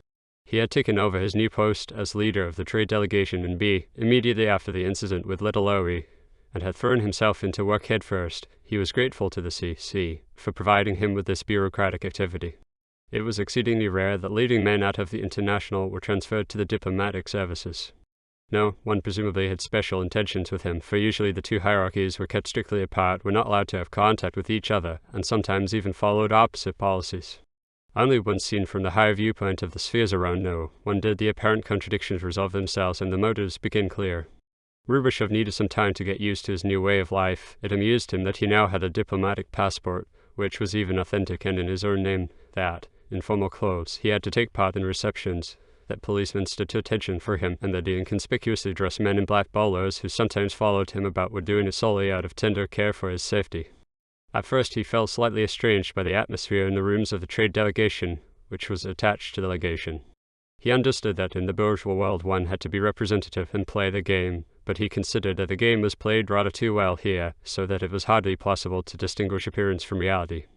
When the first secretary of the legation drew Rubashev's attention to certain necessary changes in his dress and in his style of living, the first secretary had before the revolution forged money in the service of the party. He did not do this in a comically humorous way, but with such underlying consideration and tact that the scene became embarrassing and got on Rubashev's nerves. Rubashev had 12 subordinates, each with a clearly defined rank. There were first and second assistants, first and second bookkeepers, secretaries, and assistant secretaries. Rubashev had the feeling that the whole bunch of them regarded him as something between a national hero and a robber chief. They treated him with exaggerated respect and indulgently superior tolerance. When the secretary to the legation had to report to him about a document, he made an effort to express himself in the simple terms one would use to a savage or a child. Rubashev's private secretary, Oliva, got on his nerves the least, only he could not understand why she wore such ridiculously high-heeled, patent leather shoes with her pleasant, simple blouses and skirts. It was nearly a month before he first spoke to her in a conversational tone. He was tired by dictating and walking up and down, and suddenly became aware of the silence in the room. "Why do you never say anything, Comrade Arlova?" he asked, and sat down in a comfortable chair behind his writing desk. "If you like," she answered in her sleepy voice. "I will always repeat the last word of the sentence." Every day she sat on her chair in front of the desk, in her embroidered blouse, her heavy, shapely bust bent over the notebook, with bowed head and earrings hanging parallel to her cheeks. The only jarring element was the patent leather shoes with pointed heels, but she never crossed her legs, as most of the women did whom Rubashev knew. As he always walked up and down while dictating, he usually saw her from behind or half in profile, and the thing he remembered most clearly was the curve of her bent neck. The back of her neck was neither fluffy nor shaved. The skin was white and taut over the vertebrae. Below it, embroidered flowers on the edge of her white blouse. In his youth, Rubashev had not had much to do with women. Nearly always they were comrades, and nearly always the start of the affair had been a discussion prolonged so late into the night that whichever was the other, its guest missed the last tram home. After that unsuccessful attempt at a conversation, another fortnight passed. At first Oliva had really repeated the last word of the dictated sentence in her drowsy voice. Then she had given it up, and when Rubashev paused, the room was again still and saturated with her Sicily perfume. One afternoon, to his own surprise, Rubashev stopped behind her chair, put both his hands lightly on her shoulders, and asked her whether she would go out with him in the evening. She did not jerk back, and her shoulders kept still under his touch. She nodded in silence and did not even turn her head. It was not a habit of Rubashev's to make frivolous jokes, but later in the same night he could not forbear saying with a smile, one would think he was still taking down dictation. The outline of her large, well-shaped breast seemed as familiar against the darkness of the room as though she had always been there. Only the earrings now lay flax on the pillow. Her eyes had the same expression as ever when she pronounced that sentence which could no more leave Rubashev's memory than the folded hands of the Piet and the smell of seaweed in the harbour town. "You will always be able to do what you like with me." "But why?" asked Rubashev, astonished and slightly startled. She did not answer. Probably she was already asleep. Asleep, her breathing was as inaudible as waking. Rubashev had never noticed that she breathed at all. He had never seen her with shut eyes. It made her face strange to him. It was much more expressive with shut eyes than with open. Strange to him also were the dark shadows of her armpits. Her chin, otherwise lowered to her breast, stuck out steeply like a dead womaness. But the light, sisterly scent of her body was familiar to him, even asleep. The next day, and all the following days, she sat again in her white blouse, bent over the desk. The next night, and all the following nights, the paler silhouette of her breast was raised against the dark bedroom curtain. Rubashev lived by day and by night in the atmosphere of her large, lazy body. Her behavior during work remained unaltered. Her voice and the expression of her eyes was the same. Never did they contain the least suggestion of an illusion. From time to time, when Rubishev was tired by dictating, he stopped behind her chair and leaned his hands on her shoulders. He said nothing, and under the blouse her warm shoulders did not move. Then he found the phrase he had been searching for, and, resuming his wandering through the room, he went on dictating. Sometimes he added sarcastic commentaries to what he was dictating, then she stopped writing and waited, pencil in hand, until he had finished, but she never smiled at his sarcasm and Rubishev never discovered what she thought of them. Only once, after a particularly dangerous joke of Rubishev's, referring to certain personal habits of No, one, she said suddenly, in her sleepy voice, "You ought not to say such things in front of other people. You ought to be more careful altogether."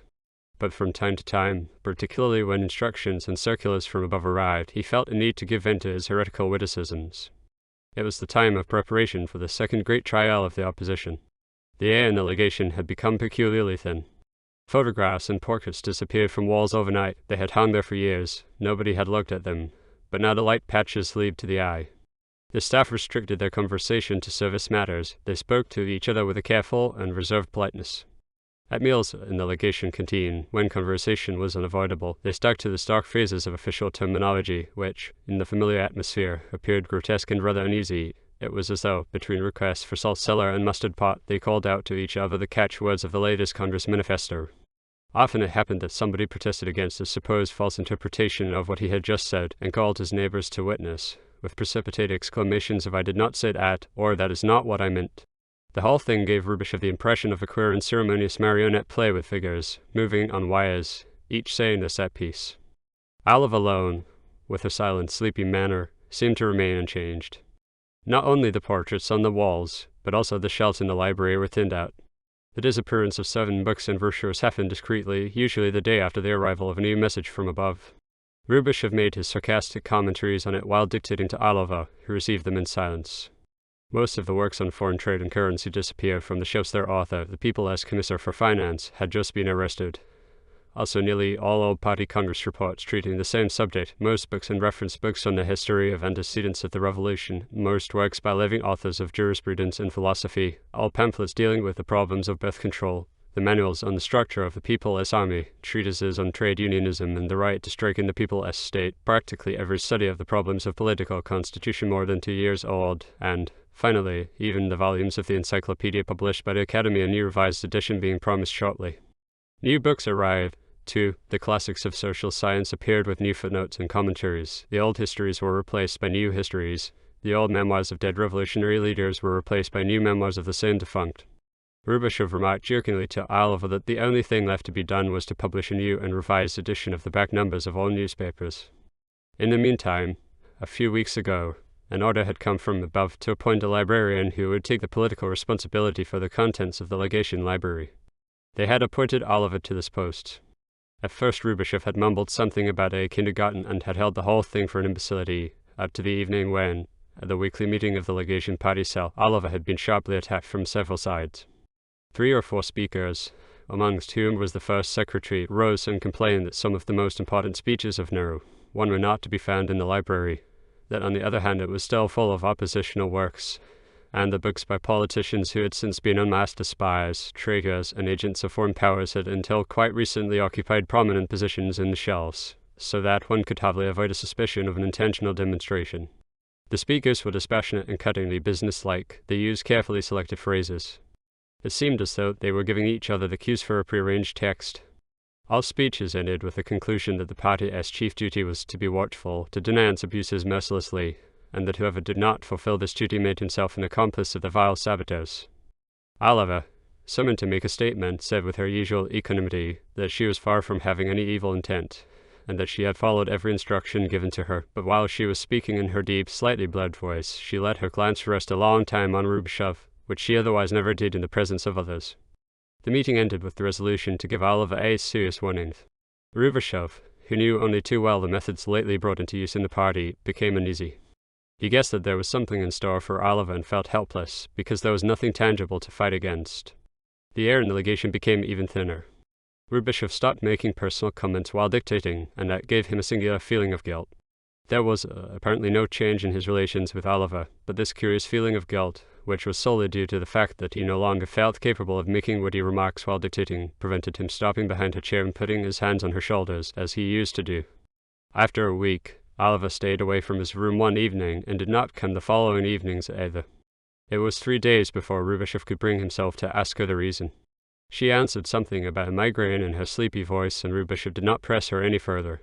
From then on she did not come again, with one exception. This was 3 weeks after the cell meeting which had pronounced the serious warning, and a fortnight after she had first stopped visiting him. Her behavior was almost as usual, but the whole evening Rubashov had the feeling that she was waiting for him to say something decisive. He only said, however, that he was glad she was back again, and that he was overworked and tired, which actually was the case. In the night he noticed repeatedly that she was awake and staring into the dark.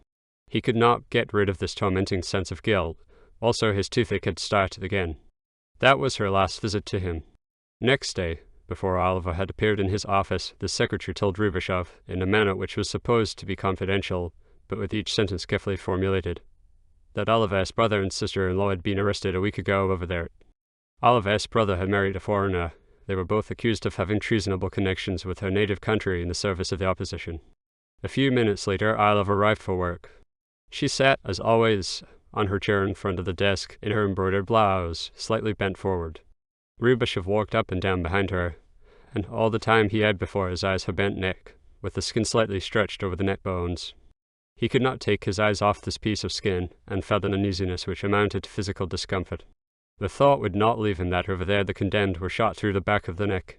At the next meeting of the party cell, Oliver was dismissed from her post as librarian because of political untrustworthiness, on the motion of the first secretary. No comment was made, and there was no discussion. Rubashov, who was suffering from almost intolerable toothache, had excused himself from attending the meeting. A few days afterwards, Oliver and another member of the staff were recalled.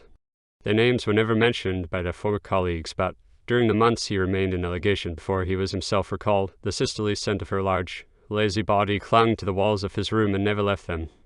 4. Ari, ye wretched of the earth. Since the morning of the 10th day after Rubashov's arrest, his new neighbor to the left, the occupant of No. 406, tapped out the same line at regular intervals, always with the same spelling mistake, Ari instead of arise. Rubashov had tried to start a conversation with him several times.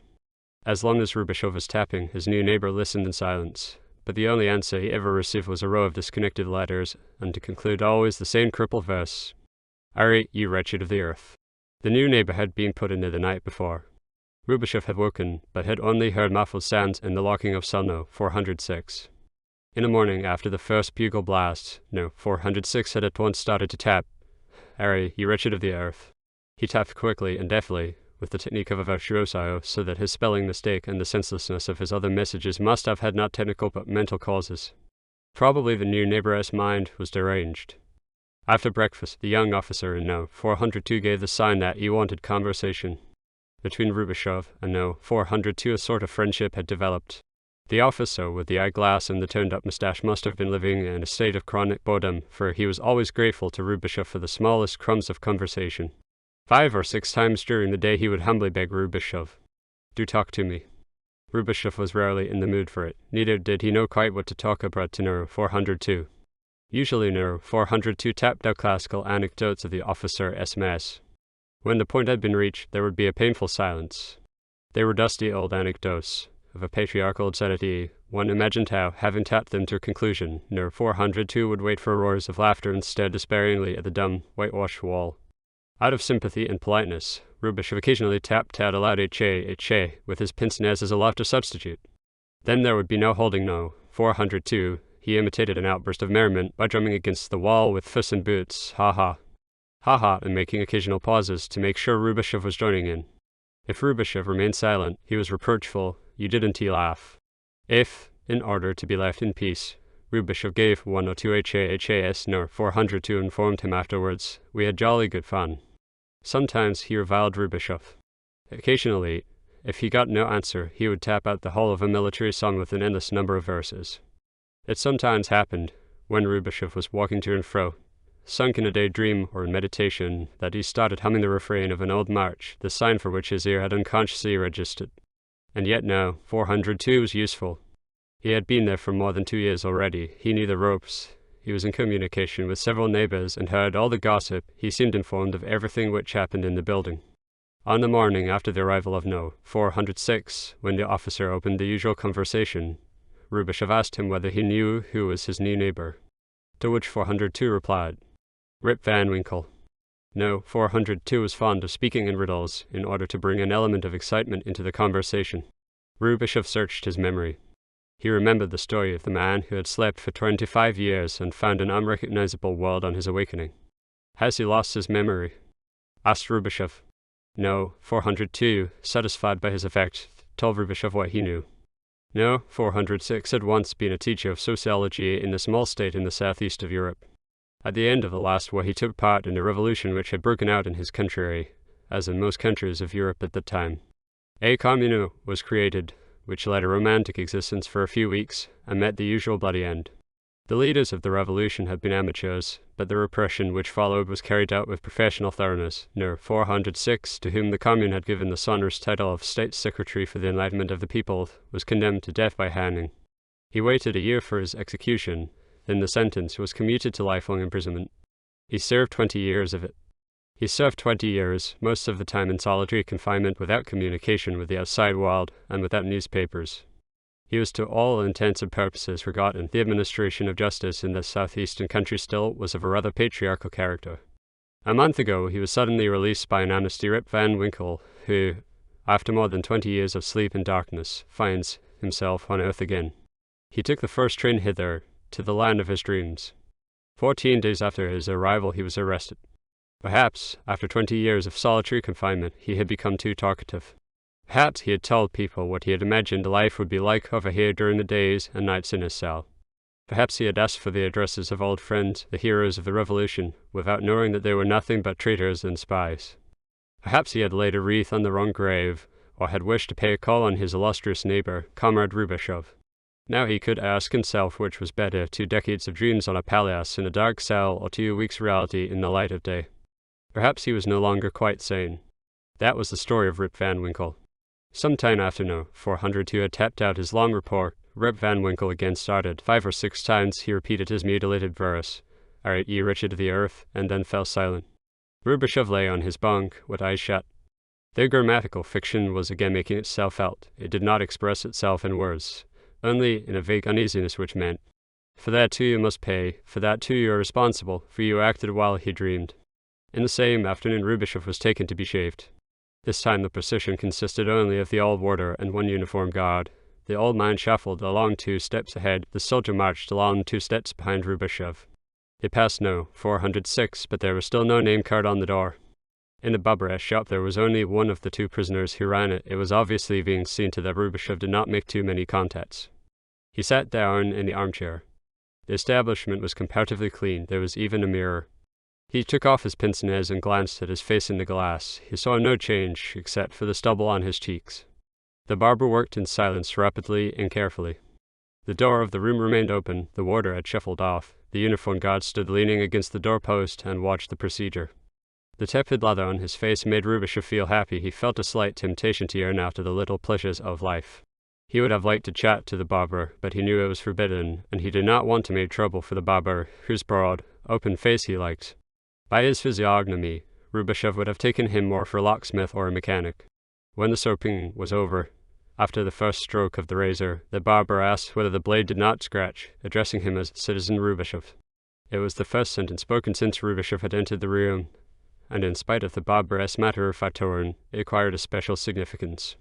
Then there was silence again. The guard in the doorway lit a cigarette. The barber trimmed Rubashov escotee and head with quick, precise movements. While he stood bent over Rubashov, the latter caught his eye for a moment. In the same instant the barber pushed 2 fingers under Rubashov's collar, as if to reach the hair on his neck more easily. As he drew out his fingers, Rubashov felt the scratching of a little ball of paper under his collar. A few minutes later the operation was over and Rubashov was conducted back to his cell.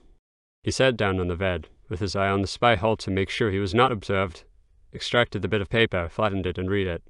It consisted of only 3 words, apparently scribbled in a great hurry. "To die in silence." Rubashov threw the scrap of paper into the bucket and started again on his wanderings. It was the first message which had reached him from outside. In the enemy country he had often had messages smuggled to him in prison, they had summoned him to raise his voice in protest, to hurl the accusation back at his accusers. Were there also moments in history in which the revolutionary had to keep silent? Were there turning points in history where only one thing was required of him, only one thing was right, to die in silence? Rubishev's thoughts were interrupted by No. 402, who had started tapping immediately on his return. He was bursting with curiosity and wanted to find out where Rubishev had been taken. To be shaved, explained Rubishev. I feared the worst already, tapped No. 402 feelingly. After you, tapped back Rubishev. As usual, No. 402 was a grateful audience. Ha ha, he expressed. You're a demo of a fellow. Strangely enough, this archaic compliment filled Rubishev with a kind of satisfaction. He envied No. 402, whose caste possessed a rigid code of honor prescribing how to live and how to die.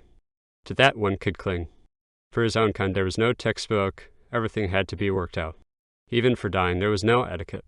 What was more honorable, to die in silence or to abase oneself publicly in order to be able to pursue one's aims? He had sacrificed Alava because his own existence was more valuable to the revolution. That was the decisive argument his friends had used to convince him. The duty to keep oneself in reserve for later on was more important than the commandments of petty bourgeois morality. For those who had changed the face of history, there was no other duty than to stay here and be ready. You can do what you like with me, Alava had said, and so he had done. Why should he treat himself with more consideration? The coming decade will decide the fate of our era, Ivanov had quoted. Could he abscond out of mere personal disgust and tiredness and vanity?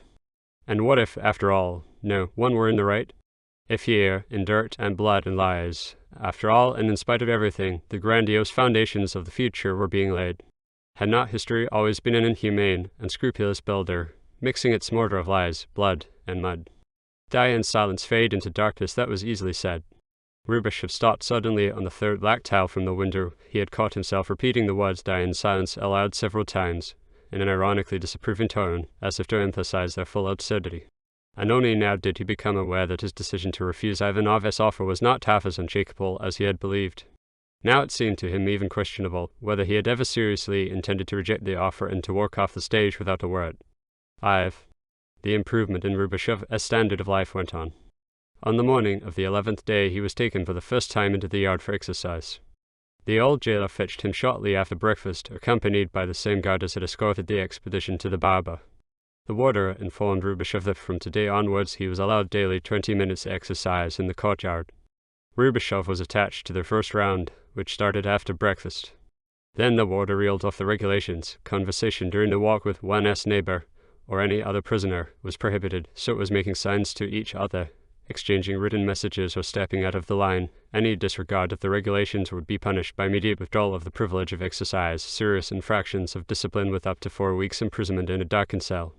Then the warder slammed Rubishev's cell from outside, and the three of them started on their way. After a few steps the warder stopped and opened the door of No. 406. Rubishev, who had remained next to the uniformed guard at some distance from the door, saw inside the cell the legs of Rip Van Winkle, who was lying on his bunk. He wore black button boots and check trousers, frayed at the bottom, but still giving a painfully well-brushed effect. The warder once more reeled off his regulations. The check trouser legs slid rather falteringly off the bunk, and a little old man appeared in the doorway, blinking.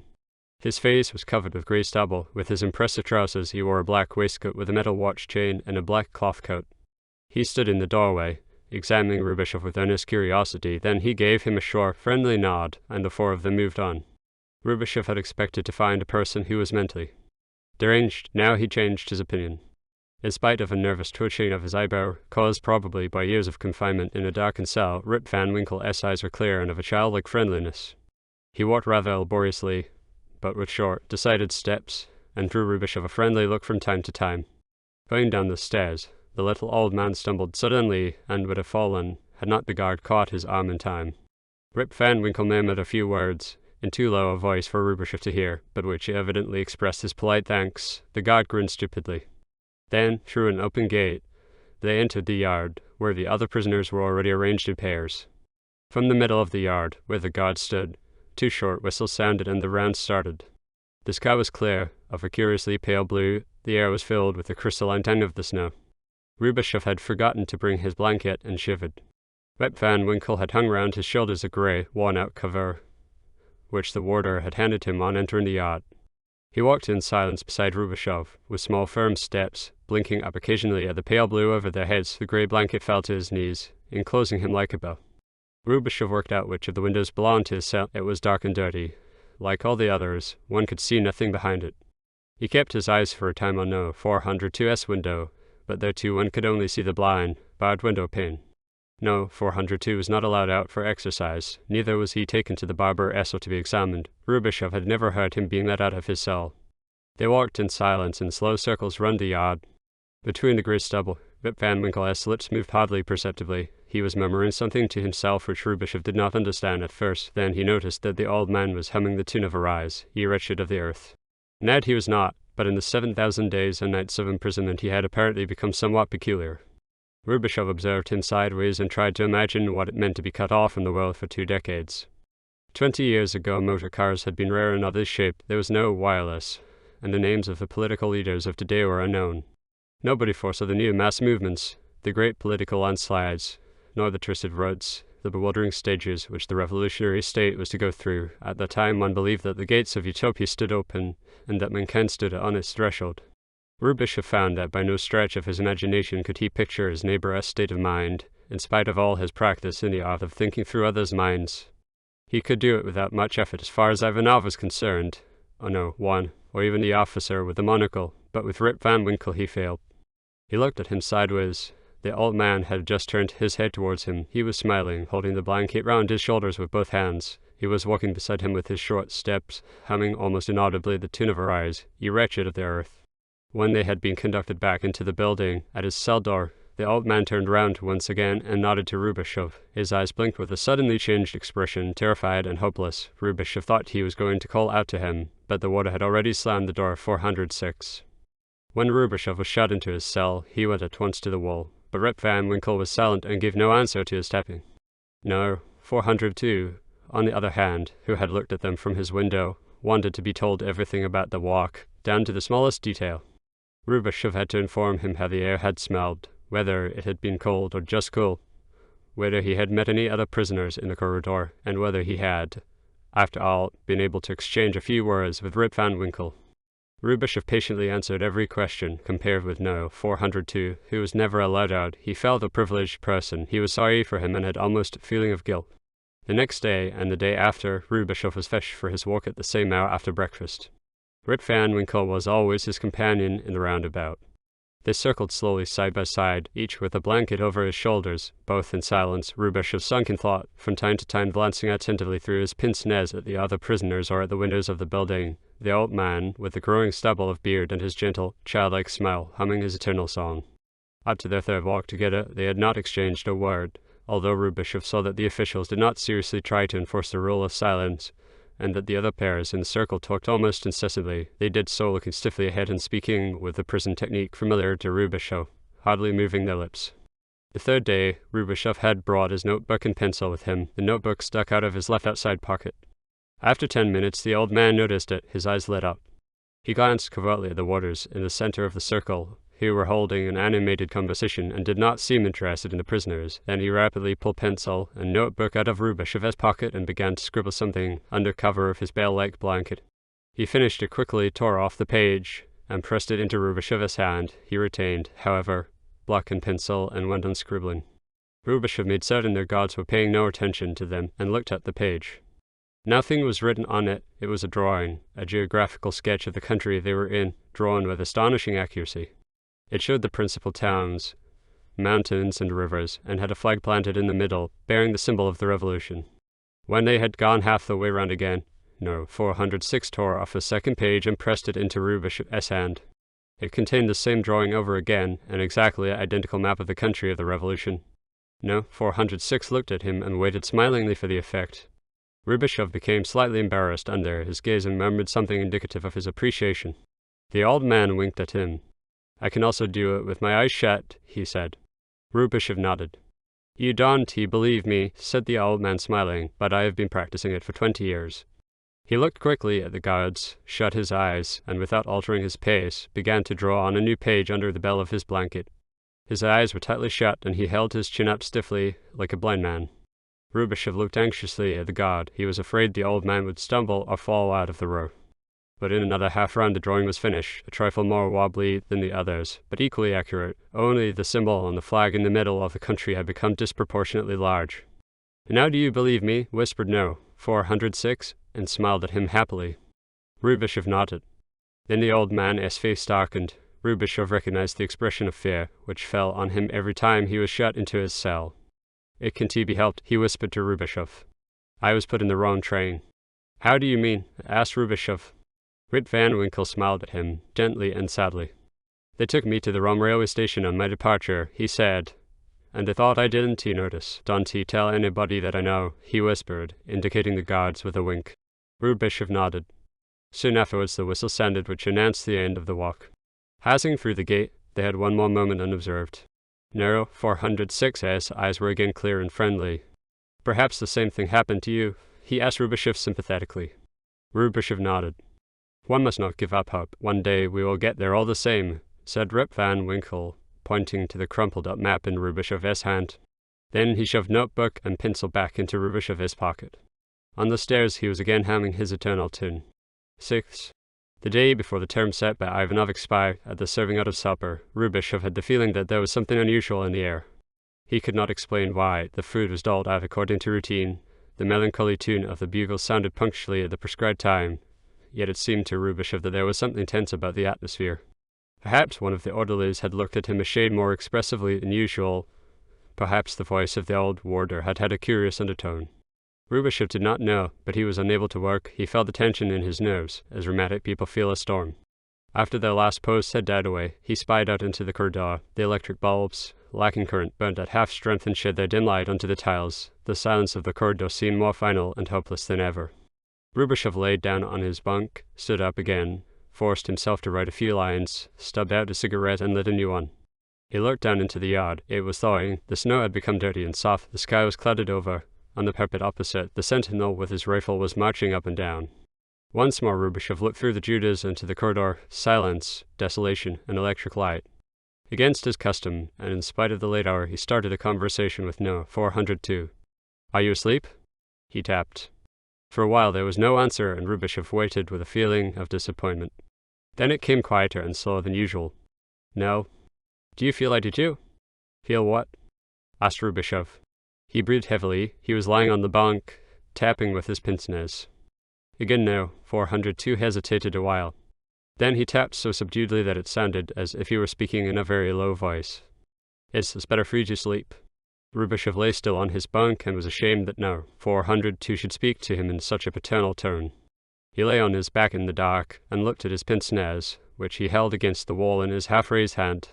The silence outside was so thick that he heard it humming in his ears. Suddenly the wall ticked again. "Funny that you felt it at once." "Felt what?" "Explain," tapped Rubishov, sitting up on the bunk. No. 402 seemed to think it over. After a short hesitation he tapped.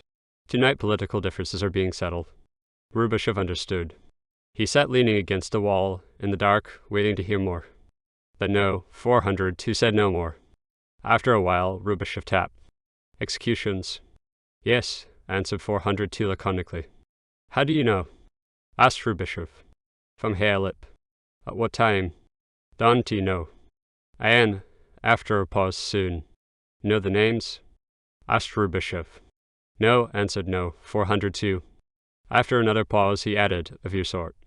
"Political divergencies." Rubishov lay down again and waited. After a while he put on his pince-nez, then he lay still, one arm under his neck. From outside nothing was to be heard. Every movement in the building was stifled, frozen into the dark. Rubishov had never witnessed an execution except, nearly, his own, but that had been during the Civil War. He could not well picture to himself how the same thing looked in normal circumstances, as part of an orderly routine. He knew vaguely that the executions were carried out at night in the cellars, and that the delinquent was killed by a bullet in the neck, but the details of it he did not know. In the party death was no mystery, it had no romantic aspect. It was a logical consequence, a factor with which one reckoned and which bore rather an abstract character. Also death was rarely spoken of, and the word execution was hardly ever used. The customary expression was a physical liquidation. The words physical liquidation again evoke only one concrete idea, the cessation of political activity. The act of dying in itself was a technical detail, with no claim to interest. Death as a factor in a logical equation had lost any intimate bodily feature. Rubashov stared into the darkness through his pince-nez. Had the proceedings already started? Or was it still to come? He had taken off shoes and socks. His bare feet at the other end of the blanket stuck up palely in the darkness. The silence became even more unnatural. It was not the usual comforting absence of noise. It was a silence which had swallowed all sound and smothered it, a silence vibrating like a taut drum skin. Rubashov stared at his bare feet and slowly moved the toes. It looked grotesque and uncanny, as though the white feet led a life of their own. He was conscious of his own body with unusual intensity, felt the lukewarm touch of the blanket on his legs and the pressure of his hand under his neck. Where did their physical liquidation take place? He had the vague idea that it must take place below, under the stairs which led down, beyond the barberess room. He smelled the leather of Gletkin's revolver belt and heard the crackling of his uniform. What did he say to his victim? Stand with your face to the wall? Did he add, please? Or did he say, don't be afraid, it won't hurt? Perhaps he shot without any warning from behind, while they were walking along, but the victim would be constantly turning his head round.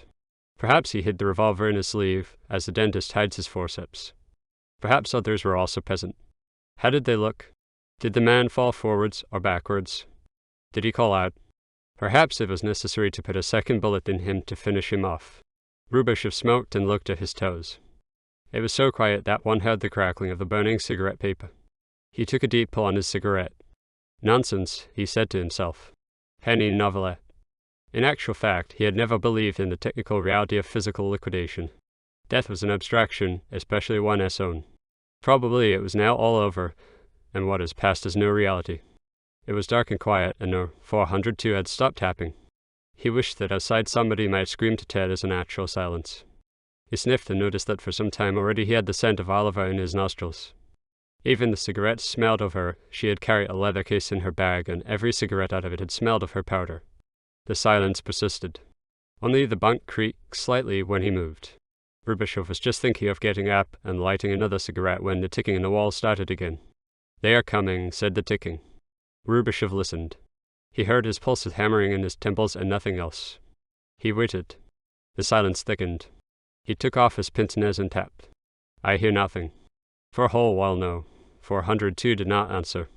Suddenly he tapped loudly and sharply. No, 380. Pass it on. Rubashov sat up quickly. He understood the news had been tapped on through 11 cells by the neighbors of No. 380. The occupants of the cells between 380 and 402 formed an acoustic relay through darkness and silence. They were defenseless, locked within their four walls. This was their form of solidarity. Rubashov jumped from his bunk, pattered over barefooted to the other wall, posted himself next to the bucket, and tapped to No. 406. Attention.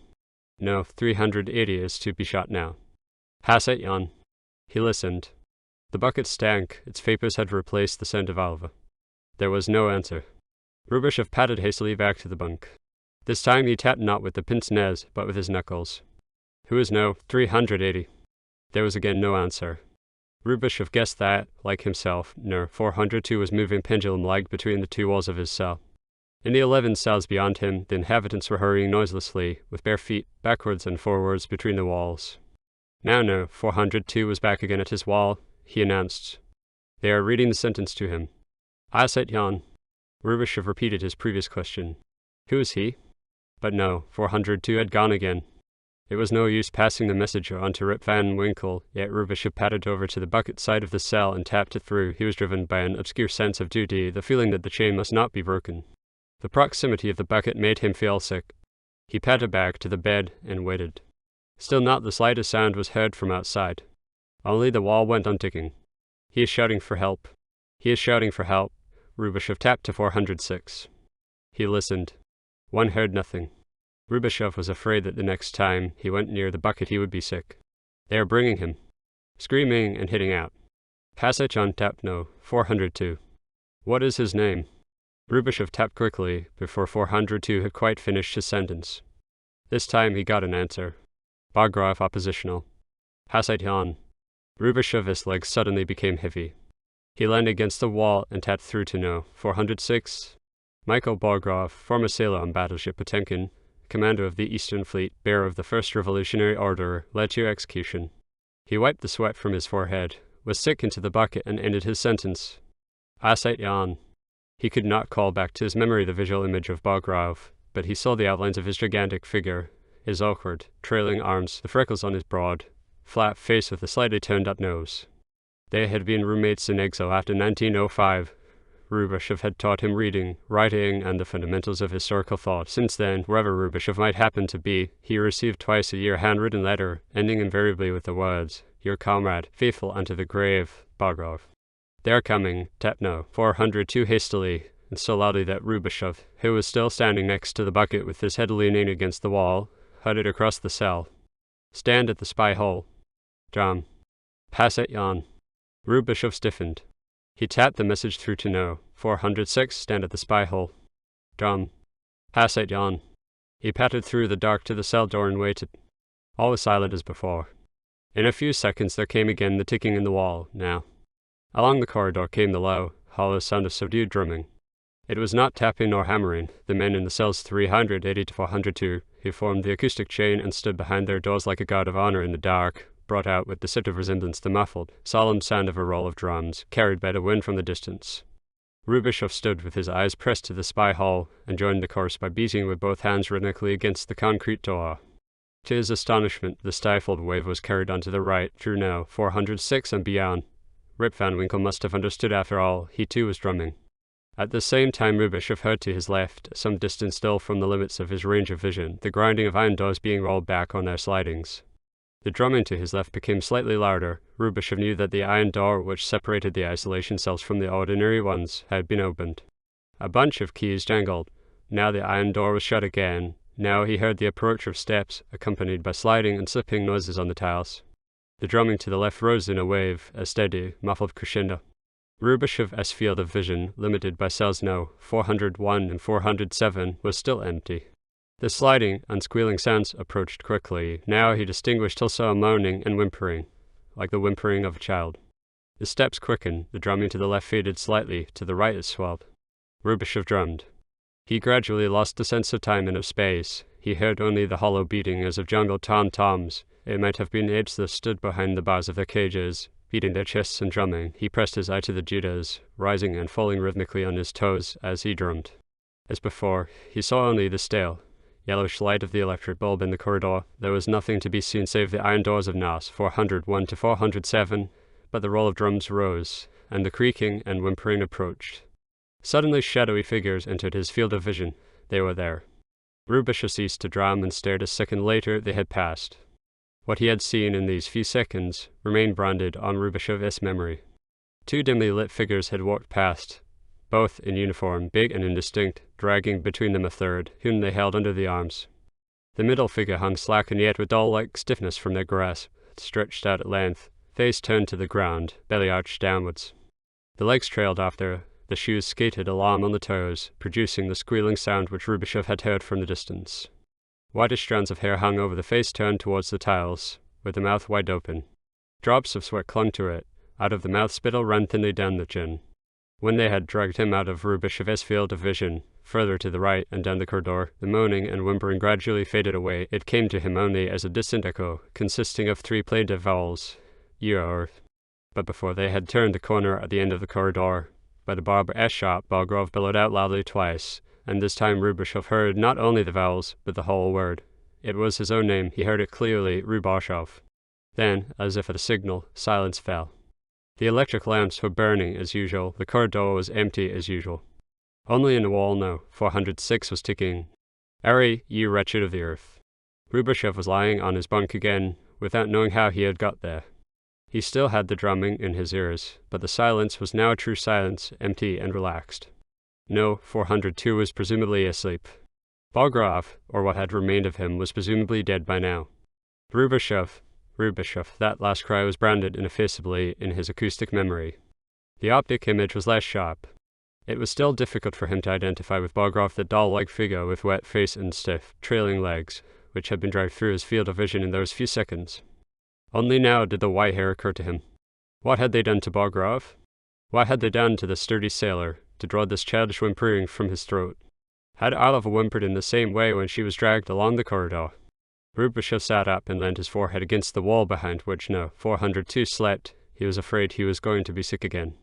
Up till now, he had never imagined Olive's death in such detail.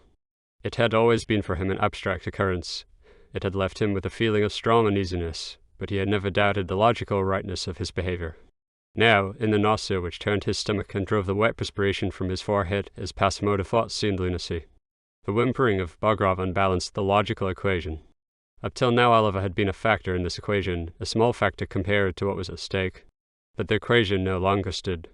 The vision of Oliver's legs in their high-heeled shoes trailing along the corridor upset the mathematical equilibrium. The unimportant factor had grown to the immeasurable, the absolute, Bogrov's whining, the inhuman sound of the voice which had called out his name. The hollow beat of the drumming filled his ears. They smothered the thin voice of reason, covered it as the surf covers the gurgling of the drowning. Exhausted, Rubashov fell asleep, sitting his head leaning against the wall, the pince-nez before his shut eyes. 7.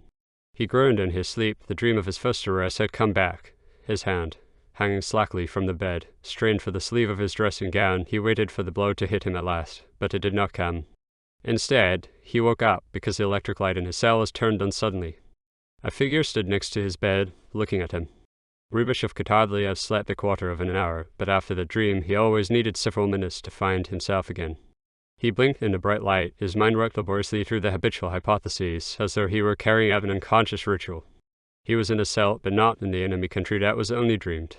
So he was free by the color print of no. One hanging over his bed was lacking, and over there stood the bucket. Besides, Ivanov was standing at his bedside and blowing cigarette smoke into his face.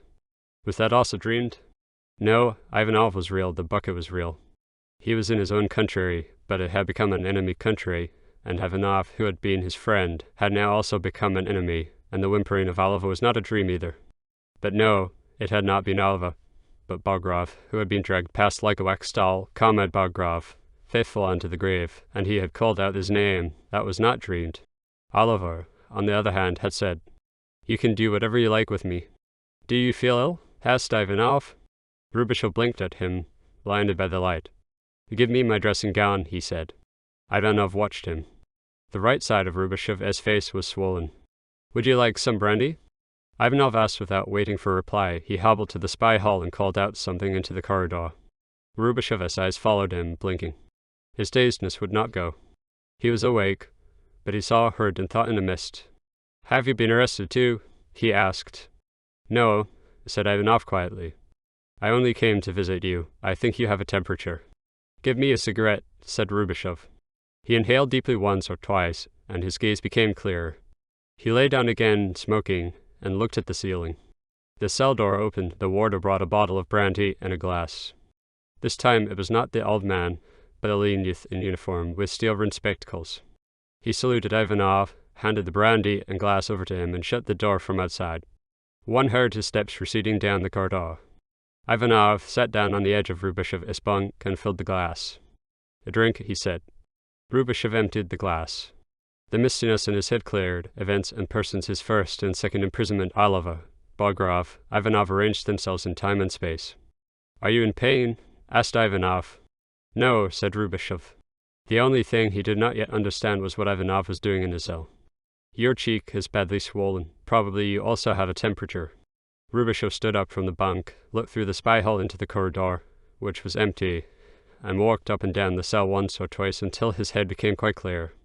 Then he stopped in front of Ivanov, who was sitting on the end of the bunk, patiently blowing smoke rings. "What are you doing here?" he asked. "I want to talk to you," Ivanov said. "Lie down again and drink some more brandy." Rubashov blinked at him ironically through his pince-nez. "Until now," he said, "I was tempted to believe you were acting in good faith. Now I see that you are a swine. Get out of here." Ivanov did not move. "Be good enough to give the reasons for this assertion," he said. Rubashov leaned his back against the wall of No. 406 and looked down at Ivanov. Ivanov was smoking with equanimity. "Point 1, said Rubashov. "He knew of my friendship with Bogrov, therefore you take care that Bogrov, or what was left of him, is taken past my cell on his last journey, as a reminder to make sure that I do not miss this scene. Bogrov's execution is discreetly announced beforehand, on the assumption that this news will be tapped through to me by my neighbors, which, in fact, happens. A further finesse of the producer is to inform Bogrov of my presence here, just before he is dragged off on the further assumption that this final shock will draw from him some audible manifestation. which also happens, the whole thing is calculated to put me into a state of depression. In this darkest hour, Comrade Ivanov appears as a savior with a bottle of brandy under his arm. Follows a touching scene of reconciliation. We fall into each other's arms, exchange moving war memories, and incidentally sign the statement with my confession, whereupon the prisoner sinks into gentle slumber. Comrade Ivanov leaves on the tip of his toes with the statement in his pocket, and is promoted a few days later. Now have the goodness to get out of here. Ivanov did not move. He blew smoke into the air, smiled, and showed his gold teeth. Do you really think I have such a primitive mind? He asked. Or, to be more exact, do you really believe I am such a bad psychologist? Rubashov shrugged. Your tricks disgust me, he said. I cannot throw you out. If you have a trace of decency left in you, you will now leave me alone. You can imagine how you all disgust me. Ivanov lifted the glass from the floor, filled it, and drank it. I propose the following agreement, he said. You let me speak for 5 minutes without interrupting me, and listen with a clear head to what I'm saying. If after that you still insist on my going, I will go. I am listening, said Rubashov. He stood leaning against the wall opposite Ivanov and glanced at his watch. In the first place, said Ivanov, in order to remove any possible doubts or illusions you may have, Bogrov has in fact been shot. Secondly, he has been in prison for several months, and at the end was tortured for several days. If you mention this during the public trial, or even so much as tap it through to your neighbors, and done for, about the reasons for treating Bogrov like that, we will speak later. Thirdly, it was intentional that he was taken past your cell, and intentional that he was told of your presence here. Fourthly, this filthy trick, as you call it, was not arranged by me, but by my colleague Glekin, against my express instructions. He paused. Rubashov stood leaning against the wall and said nothing. I should never have made such a mistake, Ivanov went on, not out of any regard for your feelings, but because it is contrary to my tactics and to my knowledge of your psychology. You have recently shown a tendency to humanitarian scruples and other sentimentalities of that sort. Besides, the story of Oliver still lies on your stomach. The scene with Bogrov must only intensify your depression and moralistic leanings that could be foreseen. Only a bungler in psychology like Gletkin could have made such a mistake. Gletkin has been dinning into my ears for the last 10 days that we should use hard methods on you. For one thing, he dosed in tea like you because you showed him the holes in your socks. For another, he is used to dealing with peasants. So much for the elucidation of the affair with Bogrov. The brandy, of course, I ordered because you were not in full possession of your wits when I came in. It is not in my interest to make you drunk. It is not in my interest to lay you open to mental shocks. All that only drives you further into your moral exaltation. I need you sober and logical. My only interest is that you should calmly think your case to a conclusion, for, when you have thought the whole thing to a conclusion, then, and only then, will you capitulate. Rubashov shrugged his shoulders, but before he could say anything, Ivanov cut in.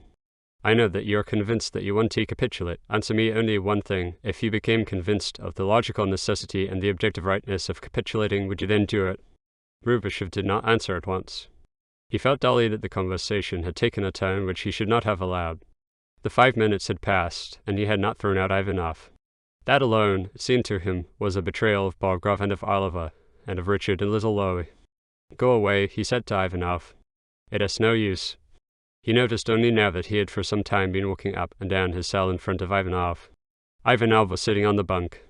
By your tone of voice, I notice, he said, that you recognize your mistake concerning my part in the Bogrov affair. Why, then, do you want me to go? Why don't you answer the question I asked?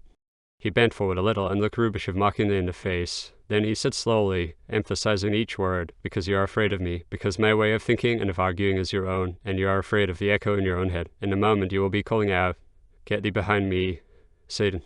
Rubashov did not answer. He was walking to and fro by the window, in front of Ivanov. He felt helpless and incapable of clear argument.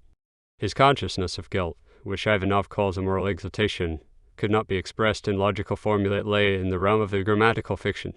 At the same time, every sentence spoken by Ivanov did in fact evoke an echo in him. He felt he ought never to have let himself be drawn into this discussion. He felt as if he were on a smooth, slanting plane, down which one slid irresistibly. I bid Satanist, repeated Ivanov, and poured himself out another glass. In old days, temptation was of carnal nature. Now it takes the form of pure reason. The values change. I would like to write a passion play in which God and the devil dispute for the soul of Saint Rubashov. After a life of sin, he has turned to God with the double chin of industrial liberalism and the charity of the Salvation Army soups. Satan, on the contrary, is thin, ascetic, and a fanatical devotee of logic. He reads Machiavelli, Ignatius of Loyola, Marx, and Hegel. he is cold and unmerciful to mankind. Out of a kind of mathematical mercifulness, he is damned always to do that which is most repugnant to him, to become a slaughterer, in order to abolish slaughtering, to sacrifice lambs so that no more lambs may be slaughtered, to whip people with nets so that they may learn not to let themselves be whipped, to strip himself of every scruple in the name of a higher scrupulousness, and to challenge the hatred of mankind because of his love for it, an abstract and geometric love, of which Satan, as Comrade Rubashov prefers to become a martyr. The columnists of the liberal press, who hated him during his lifetime, will sanctify him after his death. He has discovered a conscience, and a conscience renders one as unfit for the revolution as a double chin. Conscience eats through the brain like a cancer, until the whole of the grey matter is devoured. Satan is beaten and withdraws, but Dante imagined that he grinds his teeth and spits fire in his fury. He shrugs his shoulders.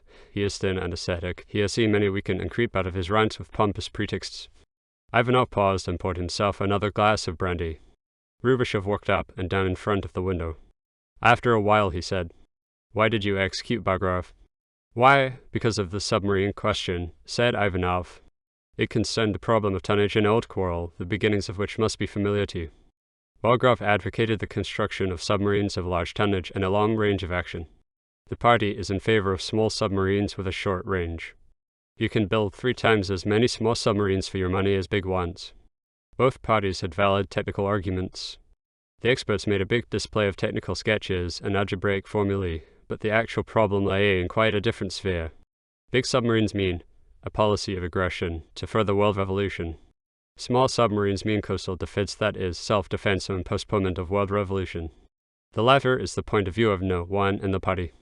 Bagrov had a strong following in the Admiralty and amongst the officers of the Old Guard. It would not have been enough to put him out of the way. He also had to be discredited. A trial was projected to unmask the partisans of big tonnage as saboteurs and traitors. We had already brought several little engineers to the point of being willing to confess publicly to whatever we liked, but Bagrov wouldn't play the game. He declaimed up to the very end of big tonnage and world revolution. He was 2 decades behind the times. He would not understand that the times are against us, that Europe is passing through a period of reaction, that we are in the hollow of a wave and must wait until we are lifted by the next. In a public trial he would only have created confusion amongst the people. There was no other way possible than to liquidate him administratively. Would not you have done the same thing in our position? Rubashov did not answer. He stopped walking and again remained leaning against the wall of No. 406 next to the bucket. A cloud of sickening stench rose from it. He took off his pince-nez and looked at Ivanov out of red-rimmed, hunted eyes. "You did not hear him whimpering," he said. Ivanov lit a new cigarette on the stump of the old one. He too found the stench of the bucket rather overpowering. "No," he said. "I did not hear it, but I have heard and seen similar things. What of it?" Rubashov was silent. It was no use to try and explain it. The whimpering and the muffled drumming again penetrated his ears like an echo. One could not express that, nor the curve of Oliver's breast with its warm, steep point. One could express nothing. To die in silence had been written on the message given him by the barber. "What of it?" repeated Ivanov. He stretched out his leg and waited. As no answer came, he went on speaking. "If I had a spark of pity for you," he said, "I would now leave you alone, but I have not a spark of pity. I drink for a time, as you know. I drugged myself, but the vice of pity I have up till now managed to avoid. The smallest dose of it, and you are lost, weeping over humanity and bewailing oneself. You know our race has pathological leaning to it. Our greatest poets destroy themselves by this poison. Up to 40, 50, they were revolutionaries, then they became consumed by pity, and the world pronounced them holy. You appear to have the same ambition, and to believe it to be an individual process, personal to you, something unprecedented." He spoke rather louder and puffed out a cloud of smoke. "Beware of these ecstasies," he said. "Every bottle of spirits contains a measurable amount of ecstasy. Unfortunately, only few people, particularly amongst our fellow countrymen, ever realize that the ecstasies of humility and suffering are as cheap as those induced chemically. The time when I woke from the anesthetic and found that my body stopped at the left knee, I also experienced a kind of absolute ecstasy of unhappiness. Do you remember the lectures you gave me at the time?" He poured out another glass and emptied it. "My point is this," he said. "One may not regard the world as a sort of metaphysical brothel for emotions. That is the first commandment for us: sympathy, conscience, disgust, despair, repentance. An atonement are for us repellent debauchery, to sit down and let oneself be hypnotized by one's own navel, to turn up one's eyes and humbly offer the back of one's neck to the Lekin's revolver. That is an easy solution. The greatest temptation for the like of us is to renounce violence, to repent, to make peace with oneself. Most great revolutionaries fell before this temptation, from Spartacus to Danton and Dostoevsky. They are the classical form of betrayal of the cause. The temptations of God were always more dangerous for mankind than those of Satan. As long as chaos dominates the world, God is an anachronism, and every compromise with one's own conscience is perfidy. When the accursed inner voice speaks to you, hold your hands over your ears. He felt for the bottle behind him and poured out another glass. Rubashev noticed that the bottle was already half empty. He also could do with a little solace, he thought. The greatest criminals in history, Ivanov went on, are not of the type Nero and Fouch, but of the type Gandhi and Tolstoy. Gandhi, as inner voice, has done more to prevent the liberation of India than the British Gauns. To sell oneself for 30 pieces of silver is an honest transaction, but to sell oneself to one's own conscience is to abandon mankind. History is a priori immoral. It has no conscience. To want to conduct history according to the maxims of the Sunday school means to leave everything as it is. You know that as well as I do. You know the stakes in this game. And here you come talking about Bogrov's whimpering.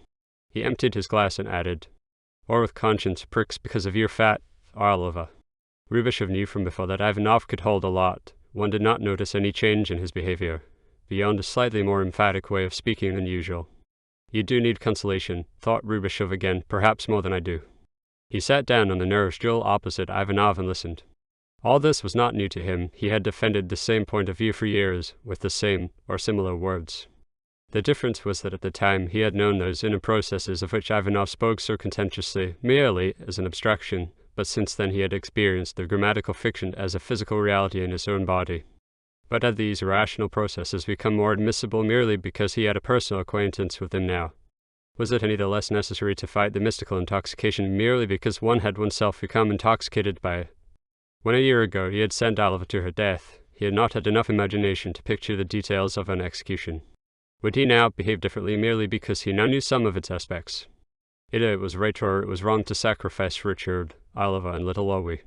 But what had Richard Estata, the shape of Oliva's breast or Bogrov's whimpering to do with the objective rightness or wrongness of the measure itself? Rubashev began again to walk up and down his cell.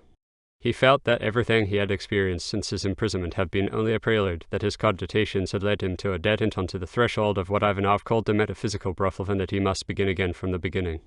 But how much time was there left? He stopped, took the glass out of Ivanov's hand, and drained it. Ivanov watched him. That is better, he said with a fleeting smile.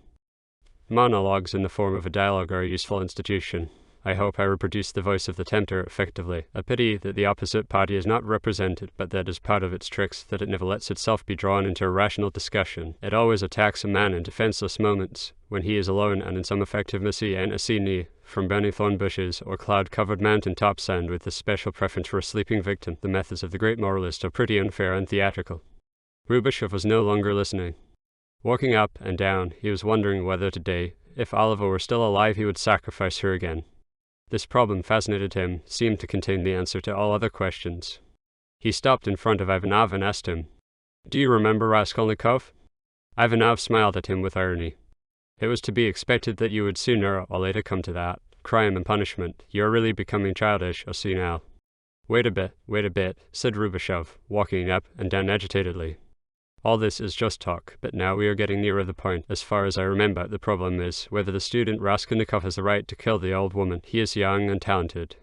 He is, as it were, an unredeemed pledge on life in his pocket. She is old and utterly useless to the world, but the equation does not stand. In the first place, circumstances oblige him to murder a second person. That is the unforeseeable and illogical consequence of an apparently simple and logical action. Secondly, the equation collapses in any case, because Raskolnikov discovers that twice two are not four when the mathematical units are human beings.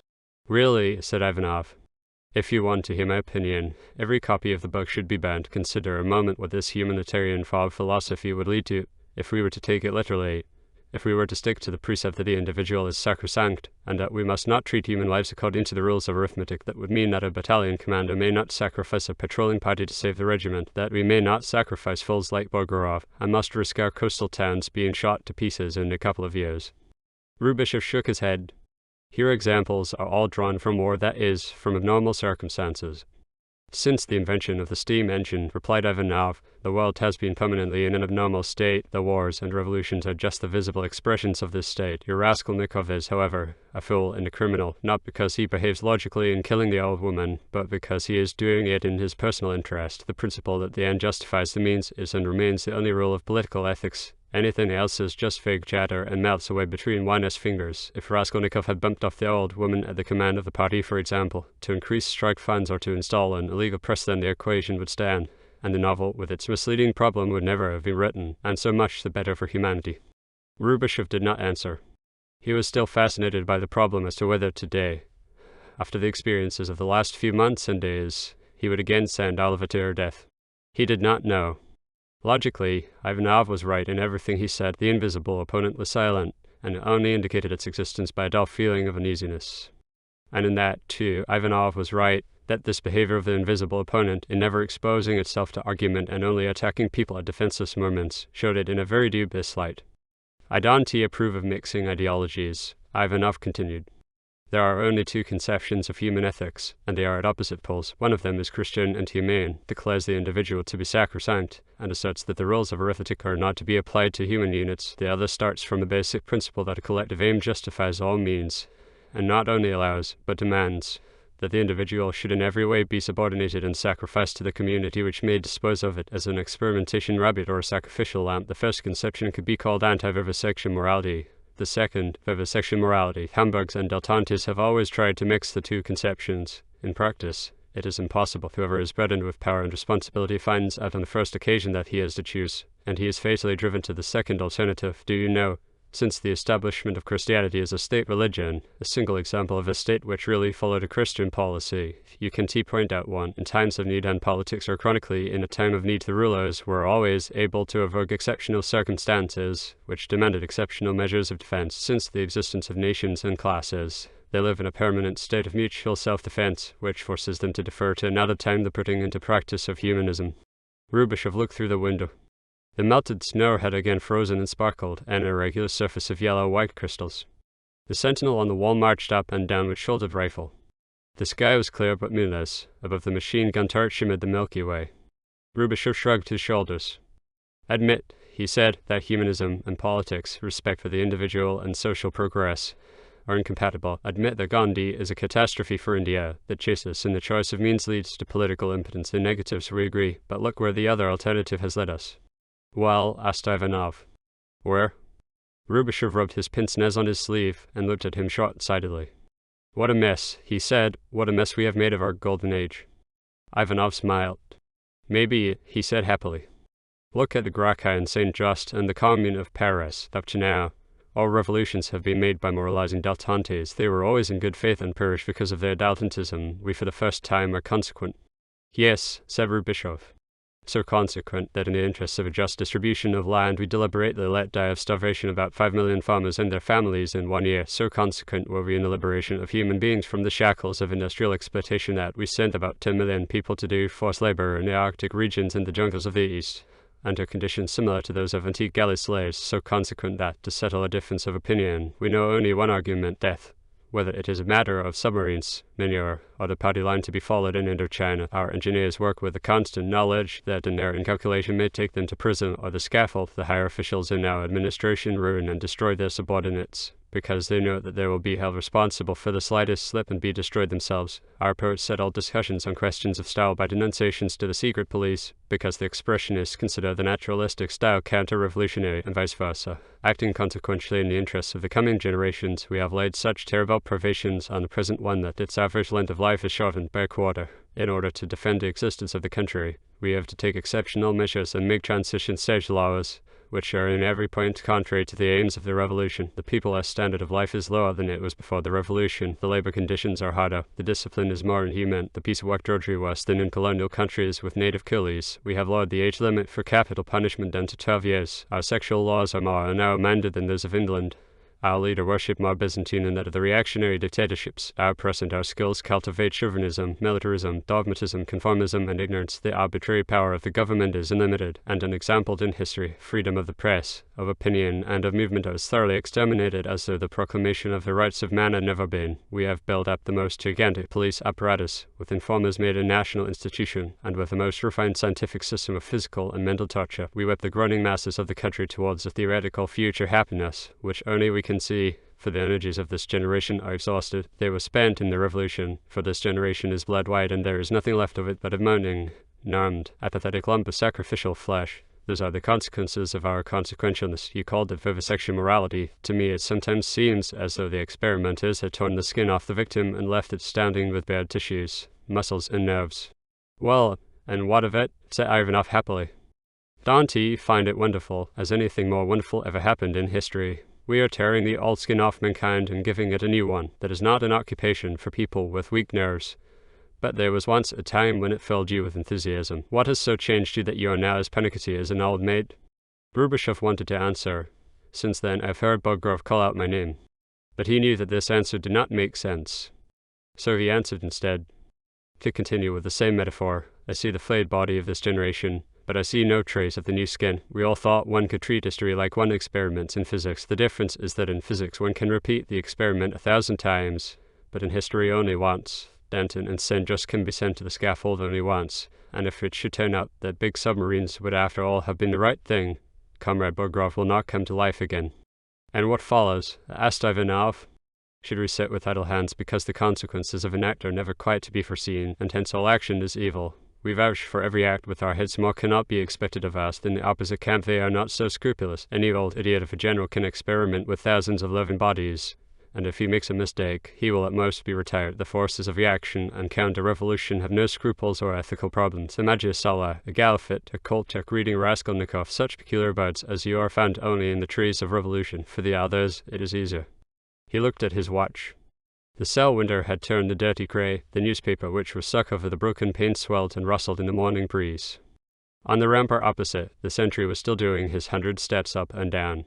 For a man with your pass, Ivanov went on, this sudden revulsion against experimenting is rather naive. Every year several million people are killed quite pointlessly by epidemics and other natural catastrophes. Then we should shrink from sacrificing a few 100,000 for the most promising experiment in history, not to mention the legions of those who die of undernourishment and tuberculosis and coal and quicksilver mines, rice fields and cotton plantations. No one takes any notice of them. Nobody asks why or what for. But if here we shoot a few thousand objectively harmful people, the humanitarians all over the world foam at the mouth. Yes, we liquidated the parasitic part of the peasantry and let it die of starvation. It was a surgical operation which had to be done once and for all, but in the good old days before the revolution just as many died in any dry year, only senselessly and pointlessly. The victims of the Yellow River floods in China amount sometimes to hundreds of thousands. Nature is generous in her senseless experiments on mankind. Why should mankind not have the right to experiment on itself?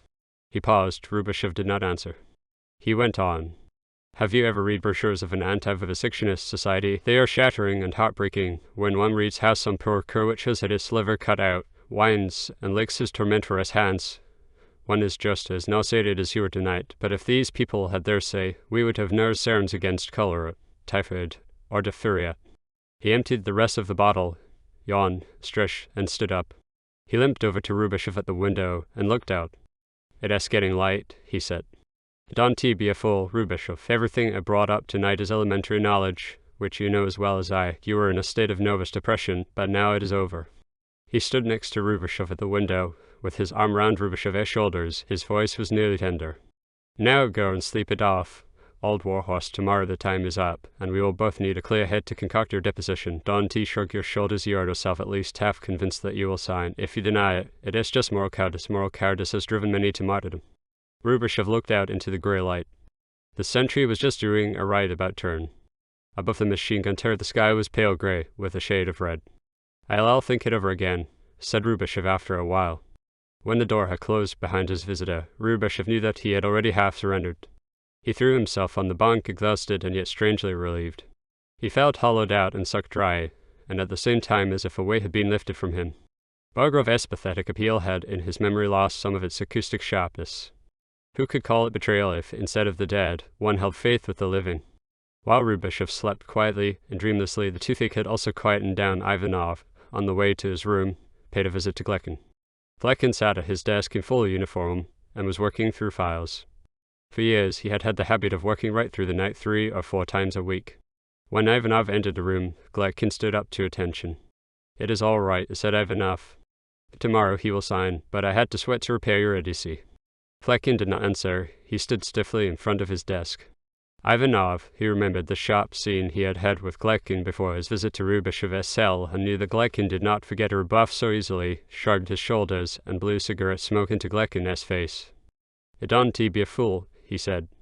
You all still suffer from personal feelings. In his place, you would be even more stubborn. I have a backbone, which he hasn't, he said Glekin. But you re an idiot, said Ivanov. For that answer you ought to be shot before him. He hobbled to the door and banged it from outside. Flecken sat down to his desk again.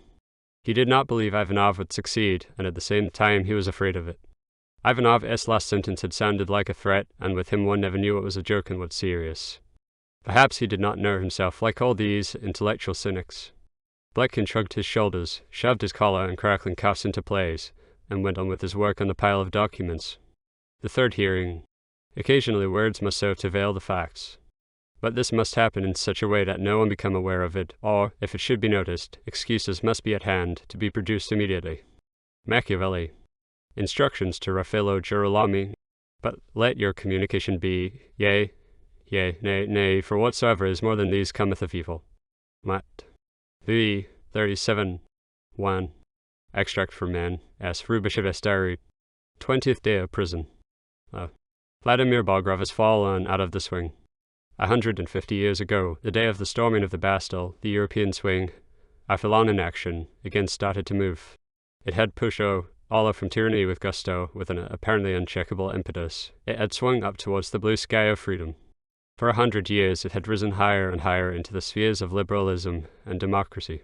But, see, gradually the pace slowed down, the swing neared the summit and turning point of its course. Then, after a second of immobility, it started the movement backwards, with ever-increasing speed with the same impetus as on the way up. The swing carried its passengers back from freedom to tyranny again. He who had gazed upwards instead of clinging on, became dizzy and fell out. Whoever wishes to avoid becoming dizzy must try to find out the swing's law of motion. We seem to be faced with a pendulum movement in history, swinging from absolutism to democracy, from democracy back to absolute dictatorship. The amount of individual freedom which a people may conquer and keep depends on the degree of its political maturity. The aforementioned pendulum motion seems to indicate that the political maturing of the masses does not follow a continuous rising curve, as does the growing up of an individual, but that it is governed by more complicated laws. The maturity of the masses lies in the capacity to recognize their own interests. This, however, presupposes a certain understanding of the process of production and distribution of goods. A people's capacity to govern itself democratically is thus proportionate to the degree of its understanding of the structure and functioning of the whole social body. Now, every technical improvement creates a new complication to the economic apparatus, causes the appearance of new factors and combinations, which the masses cannot penetrate for a time. Every jump of technical progress leaves the relative intellectual development of the masses a step behind, and thus causes a fall in the political maturity thermometer. It takes sometimes tens of years, sometimes generations, for a people's level of understanding gradually to adapt itself to the changed state of affairs, until it has recovered the same capacity for self-government as it had already possessed at a lower stage of civilization. Hence the political maturity of the masses cannot be measured by an absolute figure, but only relatively, i.e., in proportion to the stage of civilization at that moment. When the level of mass consciousness catches up with the objective state of affairs, there follows inevitably the conquest of democracy, either peaceably or by force. Until the next jump of technical civilization, the discovery of the mechanical loom, for example, again sets back the masses in a state of relative immaturity, and renders possible or even necessary the establishment of some form of absolute leadership. This process might be compared to the lifting of a ship through a lock with several chambers. When it first enters a locked chamber, the ship is on a low level relative to the capacity of the chamber. It is slowly lifted up until the water level reaches its highest point. But this grandeur is illusory. The next locked chamber is higher still. The leveling process has to start again. The walls of the locked chambers represent the objective state of control of natural forces, of the technical civilization. The water level in the locked chamber represents the political maturity of the masses. It would be meaningless to measure the latter as an absolute height above sea level. What counts is the relative height of the level in the locked chamber. The discovery of the steam engine started a period of rapid objective progress, and, consequently, of equally rapid subjective political retrogression. The industrial era is still young in history. The discrepancy is still great between its extremely complicated economic structure and the masses' understanding of it. Thus, it is comprehensible that the relative political maturity of the nations in the first half of the 20th century is less than it was 200 BC, or at the end of the feudal epoch. The mistaken socialist theory was to believe that the level of mass consciousness rose constantly and steadily. Hence its helplessness before the latest swing of the pendulum, the ideological self-mutilation of the peoples. We believed that the adaptation of the masses' conception of the world to changed circumstances was a simple process, which one could measure in years, whereas, according to all historical experience, it would have been more suitable to measure it by centuries. The peoples of Europe are still far from having mentally digested the consequences of the steam engine. The capitalist system will collapse before the masses have understood it. As to the fatherland of the revolution, the masses there are governed by the same laws of thought as anywhere else. They have reached the next high lob chamber, but they are still on the lowest level of the new basin. The new economic system which has taken the place of the old is even more incomprehensible to them. The laborious and painful rise must start anew. It will probably be several generations before the people manage to understand the new state of affairs, which they themselves created by the revolution. Until then, however, a democratic form of government is impossible, and the amount of individual freedom which may be accorded is even less than in other countries. Until then, our leaders are obligated to govern as though in empty space. Measured by classical liberal standards, this is not a pleasant spectacle. Yet all the horror, hypocrisy, and degradation which leap to the eye are merely the visible and inevitable expression of the law described above. Woe to the fool and the aesthete who only ask how and not why. But woe also unto the opposition in a period of relative immaturity of the masses, such as this. In periods of maturity it is the duty and the function of the opposition to appeal to the masses. In periods of mental immaturity, only demagogues invoke the higher judgment of the people. In such situations, the opposition has two alternatives: to seize the power by a coup d'etat without being able to count on the support of the masses, or in mute despair to throw themselves out of the swing to die in silence. There is a third choice which is no less consistent, and which in our country has been developed into a system: the denial and suppression of one's own conviction when there is no prospect of materializing it. As the only moral criterion which we recognize is that of social utility, the public disavowal of one's conviction in order to remain in the party as ranks is obviously more honorable than the quixotism of carrying on a hopeless struggle. Questions of personal pride, prejudices such as exist elsewhere against certain forms of self-abasement, personal feelings of tiredness, disgust, and shame are to be cut off root and branch. 2. Rubishev had begun to write his meditations on the swing immediately after the first bugle blast on the morning which followed Bogorov's execution and Ivanov's visit. When his breakfast was brought in, he drank a mouthful of coffee and let the rest get cold. His handwriting, which during the last few days had borne a somewhat flabby and unsteady character, again became firm and disciplined. The letters became smaller. The swinging open loops gave way to sharp angles. When he read it through, he noticed the change. At 11 o'clock in the morning he was fetched for exercise, as usual, and had to stop. Arrived in the courtyard, he was given his neighbour in the roundabout, not old Rip Van Winkle, but a thin peasant with bast shoes.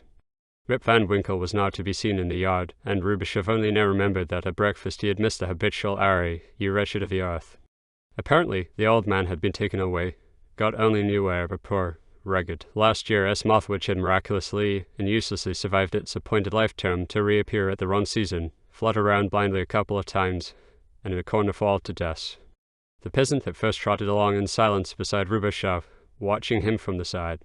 After the first round he cleared his throat several times, and after a further round he said, "I come from the province D. Have you ever been there, your honor?" Rubishev answered in the negative.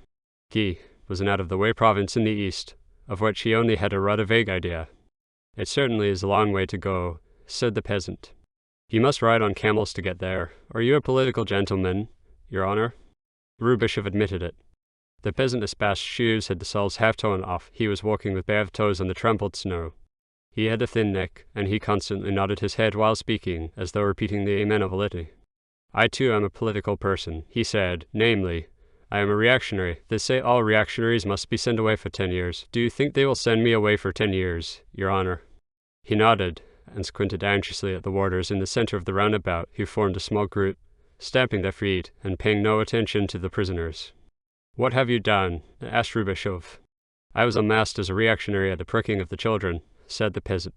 "Every year the government sends a commission out to us. 2 years ago it sent us papers to read and a whole lot of images of itself. Last year it sent a threshing machine and brushes for the teeth. This year it sent little glass pipes with needles to prick the children. There was a woman in man's trousers. She wanted to prick all the children one after the other. When she came to my house, I and my wife barred the door and unmasked ourselves as reactionaries. Then we all together burnt the papers and the images and broke up the threshing machine, and then a month afterwards they came to take us away." Rubishev remembered something and thought over the continuation of his essay on self-government. It occurred to him that he had once read about the natives of New Guinea who were intellectually on a level with this peasant, yet lived in complete social harmony and possessed surprisingly developed democratic institutions. They had reached the highest level of a lower loch basin. The peasant next to Rubishev took his silence as a sign of disapproval and shrunk even more into himself. His toes were frozen blue. He sighed from time to time. Resigned in his fate, he trotted along beside Rubishev. As soon as Rubishov was back in his cell, he went on writing. He believed he had made a discovery in a law of relative maturity and wrote in a state of extreme tension. When the midday meal was brought in, he had just finished. He ate up his portion and lay back contentedly on his bunk. He slept for an hour, quietly and dreamlessly, and woke up feeling refreshed. No, 402 had been tapping on his wall for some time. He was obviously feeling neglected. He inquired after Rubishov's new neighbor in the roundabout, whom he had observed from the window, but Rubishov interrupted him. Smiling to himself, he tapped with his pince-nez. "I am capitulating." He waited curiously for the effect. For a long while nothing came. No, 402 was silenced. His answer came a whole minute later. "I'd rather hang." Rubishov smiled. He tapped, each according to his kind. He had expected an outbreak of anger from No. 402. Instead, the tapping sign sounded subdued, as it were, resigned. "I was inclined to consider you an exception. Have you no spark of honor left?" Rubishov lay on his back, his pince-nez in his hand. He felt contented and peaceful. He tapped. "Our ideas of honor differ." No, 402 tapped quickly and precisely. "Honor is to live and die for one's belief." Rubishov answered just as quickly. "Honor is to be useful without vanity." No, 402 answered this time louder and more sharply. "Honor is decency, not usefulness." "What is decency?" asked Rubishov, comfortably spacing the letters. The more calmly he tapped, the more furious became the knocking in the wall.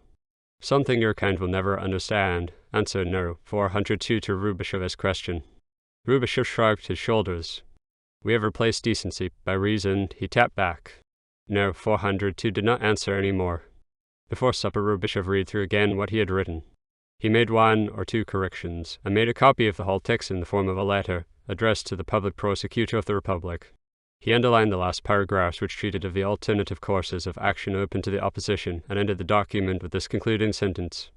"The undersigned, N. S. Rubishov, former member of the Central Committee of the party, former Commissar of the People, former commander of the 2nd Division of the Revolutionary Army, bearer of the Revolutionary Order for fearlessness before the enemy of the people, has decided, in consideration of the reasons exposed above, utterly to renounce his oppositional attitude and to denounce publicly his errors."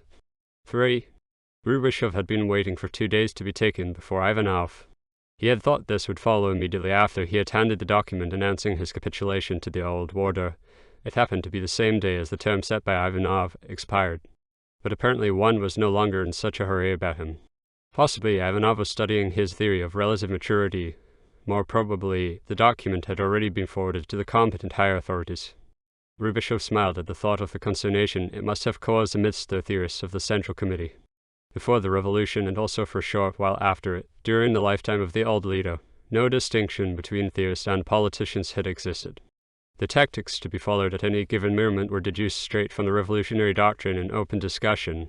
Strategic moves during the Civil War, the requisitioning of crops, the division and distribution of the land, the introduction of the new currency, the reorganization of the factories. In fact, every administrative measure represented an act of applied philosophy. Each one of the men with the numbered heads on the old photograph which had once decorated Ivanov's walls knew more about the philosophy of law, political economy, and statesmanship than all the highlights in the professional chairs of the universities of Europe. The discussions at the congresses during the Civil War had been on a level never before in history attained by a political body. They resembled reports in scientific periodicals, with the difference that on the outcome of the discussion depended the life and well-being of millions, and the future of the revolution. Now the old guard was used up. The logic of history ordained that the more stable the game became, the more rigid it had to become, in order to prevent the enormous dynamic forces which the revolution had released from turning inwards and blowing the revolution itself into the air. The time of philosophizing congresses was over. Instead of the old portraits, a light patch shone from Ivanov's wallpaper. Philosophical incendiarism had given place to a period of wholesome sterility. Revolutionary theory had frozen to a dogmatic cult, with a simplified, easily graspable catechism, and with no one as the high priest celebrating the Mass.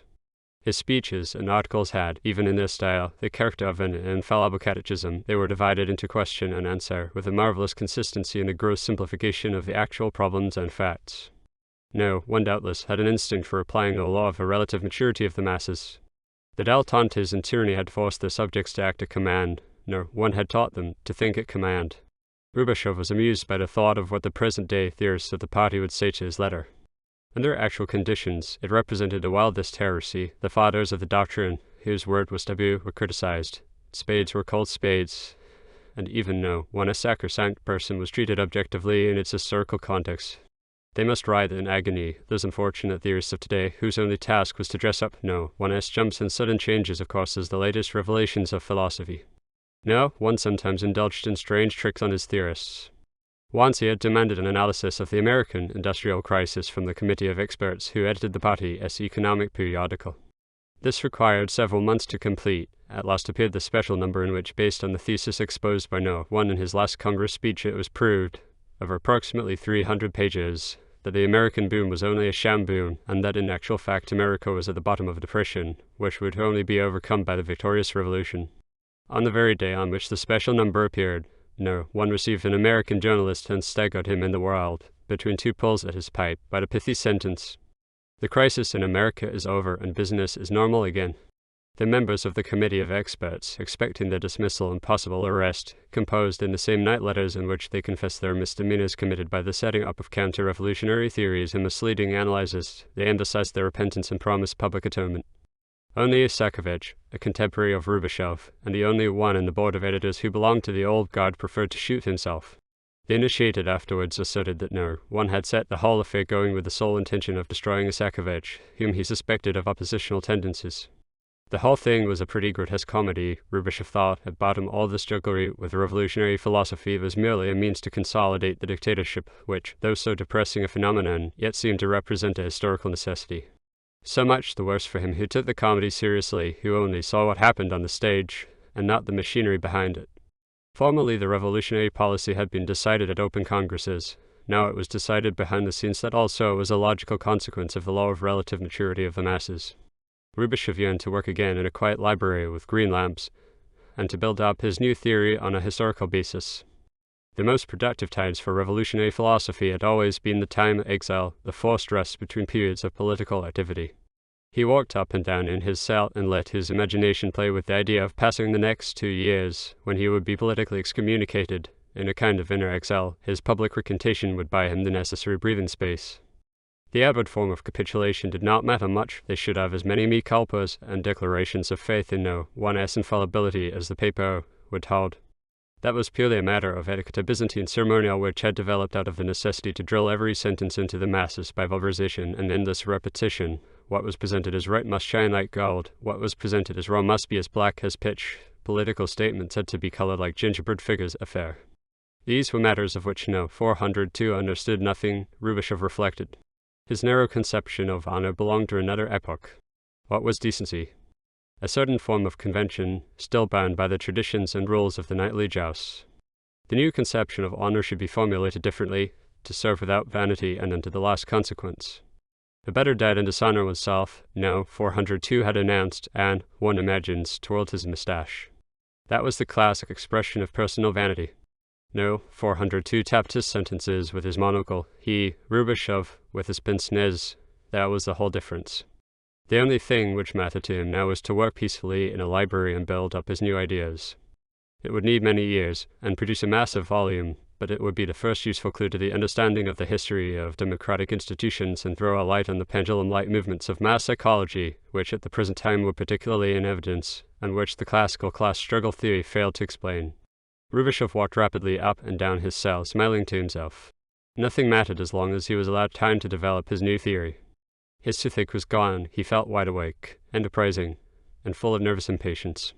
2 days had passed since the nocturnal conversation with Ivanov and the sending off of his declaration, and still nothing happened. Time, which had flown so quickly during the first 2 weeks of his arrest, now crawled.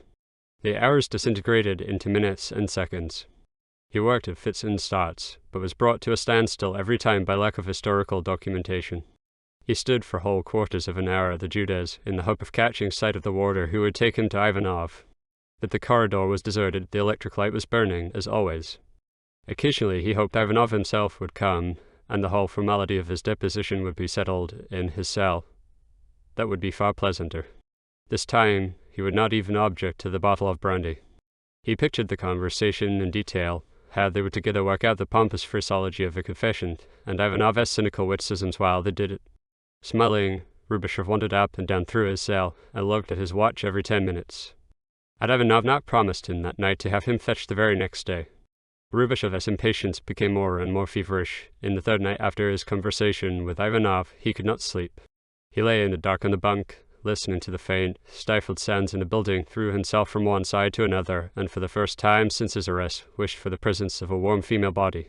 He tried breathing regularly to help himself fall asleep, but became more and more on edge. He fought for a long time against the desire to start a conversation with No. 402, who, since the question of what is decency, had not been heard of again.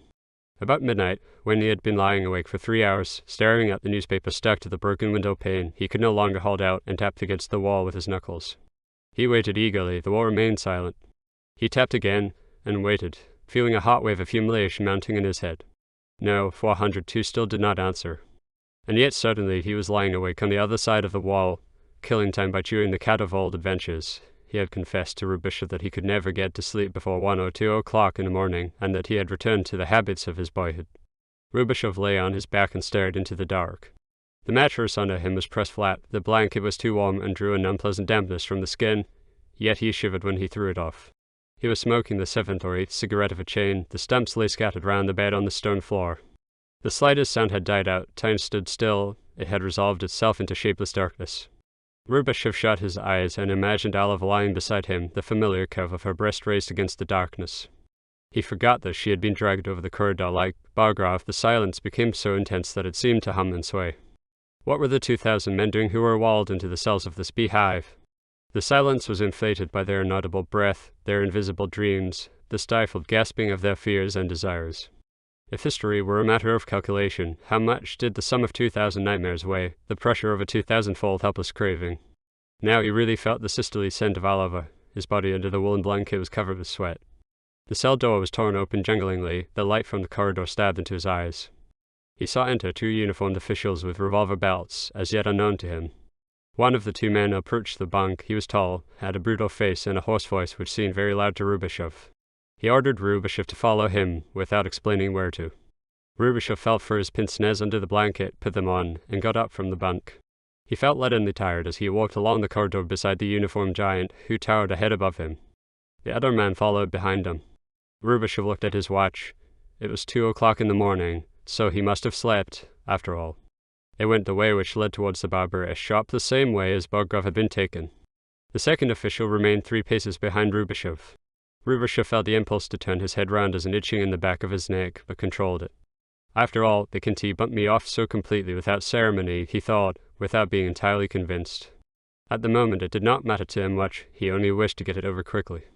He tried to find out whether he was afraid or not, but was aware only of the physical discomfort caused by the strain of not turning his head round towards the man behind him. When they turned the corner beyond the barber's shop, the narrow cellar staircase came into view. Rubashev watched the giant at his side to see whether he would slacken his pace. He still felt no fear, only curiosity and uneasiness, but when they had passed the staircase, he noticed to his surprise that his legs felt shaky, so that he had to pull himself together. At the same time, he caught himself mechanically rubbing his spectacles on his sleeve. Apparently, he must have taken them off before reaching the barber's shop without noticing it. It is all swindle, he thought. Above, it is possible to kid oneself, but below, from the stomach downwards, one knows. If they beat me now, I will sign anything they like, but tomorrow I will recall it. A few steps further on, the theory of relative maturity came to his mind again, and the fact that he had already decided to give in and to sign his submission. A great relief came over him, but at the same time he asked himself in astonishment how it was possible that he should have so completely forgotten his decisions of the last few days. The giant stopped, opened a door and stood aside. Rubashev saw a room before him similar to Ivanov's, but with unpleasantly bright lighting, which stabbed his eyes. Opposite the door, behind a desk, sat Gletkin. The door shut behind Rubashev, and Gletkin looked up from his pile of documents. "Please sit down," he said in that dry, colourless tone which Rubashev remembered from that first scene in his cell. He also recognized the broad scar on Gletkin's skull. His face was in shadow, as the only light in the room came from a tall metal standing lamp behind Gletkin's armchair. The sharp white light which streamed from the exceptionally strong bulb blinded Rubashev, so that it was only after a few seconds that he became aware of a third person, a secretary sitting behind a screen at a small table with her back to the room. Rubashev sat down opposite Gletkin in front of the desk, on the only chair. It was an uncomfortable chair, without arms. "I am commissioned to examine you during the absence of Commissar Ivanov," said Gletkin. The light of the lamp hurt Rubashev's eyes, but if he turned his profile to Glekin, the effect of the light in the corner of his eye was nearly as unpleasant. Besides, to talk with averted head seemed absurd and embarrassing. "I prefer to be examined by Ivanov," said Rubashov. "The examining magistrate is appointed by the authorities," said Glekin. "You have the right to make a statement or to refuse. In your case, a refusal would amount to a disavowal of the declaration of willingness to confess, which you wrote 2 days ago, and would automatically bring the investigation to an end. In that eventuality, I have the order to send your case back to the competent authority, which would pronounce your sentence administratively." Rubashov thought this over quickly. Something had obviously gone wrong with Ivanov. Suddenly sent on leave, or dismissed, or arrested. Perhaps because his former friendship with Rubashov had been remembered, perhaps because he was mentally superior and too witty, and because his loyalty to no one was based on logical considerations and not on blind faith. He was too clever, he was of the old school, the new school was Glekin and his methods. "Go in peace, Ivanov." Rubashov had no time for pity, he had to think quickly, and the light tinted him. He took his pince-nez off and blinked. He knew that without glasses he looked naked and helpless, and the Glekin-esque expression the size registered every trait in his face. If he now remained silent, he would be lost. There was no going back now. Glekin was a repelling creature, but he represented the new generation. The old had to come to terms with it or be crushed. There was no other alternative. Rubashov felt suddenly old. He had never known this feeling up till now. He had never held in account the fact that he was in his 50s. He put his pince-nez on and tried to meet Glekin's gaze, but the shrill light made his eyes water. He took it off again. "I am ready to make a statement," he said, and tried to control the irritation in his voice. "But on the condition that you cease your tricks, put out the dazzle light, and keep these methods for crooks and counter-revolutionaries." "You are not in a position to make conditions," said Glekin in his calm voice. "I cannot change the lighting in my room for you. You do not seem fully to realize your position, especially the fact that you are yourself accused of counter-revolutionary activities, and that in the course of these last years you have twice admitted to them in public declarations. You are mistaken if you believe you will get off as cheaply this time." "You swine," thought Rubashov. "You filthy swine in uniform." He went red. He felt himself going red and knew that Glekin had noticed it. How old might this Glekin be? 36 or 7 at the most. He must have taken part in the civil war as a youth and seen the outbreak of the revolution as a mere boy. That was the generation which had started to think after the flood. It had no traditions and no memories to bind it to the old, vanished world. It was a generation born without umbilical cord, and yet it had right on its side. One must have that umbilical cord, denied a last tie which bound one to the vain conceptions of honor and the hypocritical decency of the old world. Honor was to serve without vanity, without sparing oneself, and until the last consequence. Rubashov's temper gradually quietened down. He kept his pince-nez in his hand and turned his face towards Glekin. As he had to keep his eyes shut, he felt even more naked, but this no longer disturbed him. Behind his shut lid shimmered a reddish light. He had never had such an intense feeling of solitude. "I will do everything which may serve the party," he said. The hoarseness had gone from his voice. He kept his eyes shut. "I beg you to state the accusation in detail. Up till now this has not been done." He heard rather than saw through his blinking eyes that a short movement went through Glekin's stiff figure. His cuffs on the chair arms crackled. He breathed a shade deeper, as if for an instant his whole body had relaxed. Rubashov guessed that Glekin was experiencing the triumph of his life. To have laid out a Rubashov meant the beginning of a great career, and up to a minute ago all had still hung in the balance for Glekin, with Ivanov's fate as a reminder before his eyes. Rubashov understood suddenly that he had just as much power over this Glekin as the latter over him. "I hold you by the throat, my lad," he thought with an ironic grimace. "We each hold the other by the throat, and if I throw myself off the swing, I drag you down with me." For a moment Rubashov played with this idea, while Glekin, again stiff and precise, searched in his documents. Then he rejected the temptation and slowly shut his painful eyes. One must burn out the last vestiges of vanity, and what else was suicide but an inverted form of vanity? This Glekin, of course, believed that it was his tricks, and not Ivanov's arguments, which had induced him to capitulate. Probably Glekin had also succeeded in persuading the higher authorities of this, and had thus brought about Ivanov's fall. "Swine," thought Rubashov, but this time without anger. "You consequential brute in the uniform, we created a barbarian of the new age which is now starting. You don't understand the issue, but did you understand, you would be useless to us." He noticed that the light of the lamp had become yet another grade shriller. Rubashov knew that there were arrangements for heightening or decreasing the power of these reflector lamps during a cross-examination. He was forced to turn his head away completely and wipe his watering eyes. "You brute," he thought again. "Yet it is just such a generation of brutes that we need now." Glekin had started to read the accusation. His monotonous voice was more irritating than ever. Rubashov listened with averted head and shut eyes. He was decided to regard his confession as a formality, as an absurd yet necessary comedy, the tortuous sense of which could only be understood by the initiated, but the text which Gletkin was reading surpassed his worst expectations in absurdity. Did Gletkin really believe that he, Rubashov, had planned these childish plots? That for years he had thought of nothing else than to break up the building, the foundations of which he and the old guard had laid?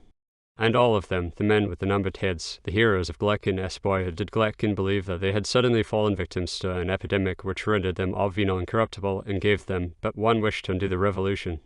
And that with methods which these great political tacticians appeared to have borrowed from a cheap detective story? Gletkin read monotonously, without any intonation, in the colourless, barren voice of people who have learned the alphabet late, when already grown up. He was just reading about the alleged negotiations with the representative of a foreign power which, it was pretended, Rubashov had started during his stay in B. With the object of a reinstatement of the old regime by force, the name of the foreign diplomat was mentioned, also the time and place of their meeting. Rubashov listened more attentively now. In his memory flashed an unimportant little scene, which he had immediately forgotten at the time and had never thought of again.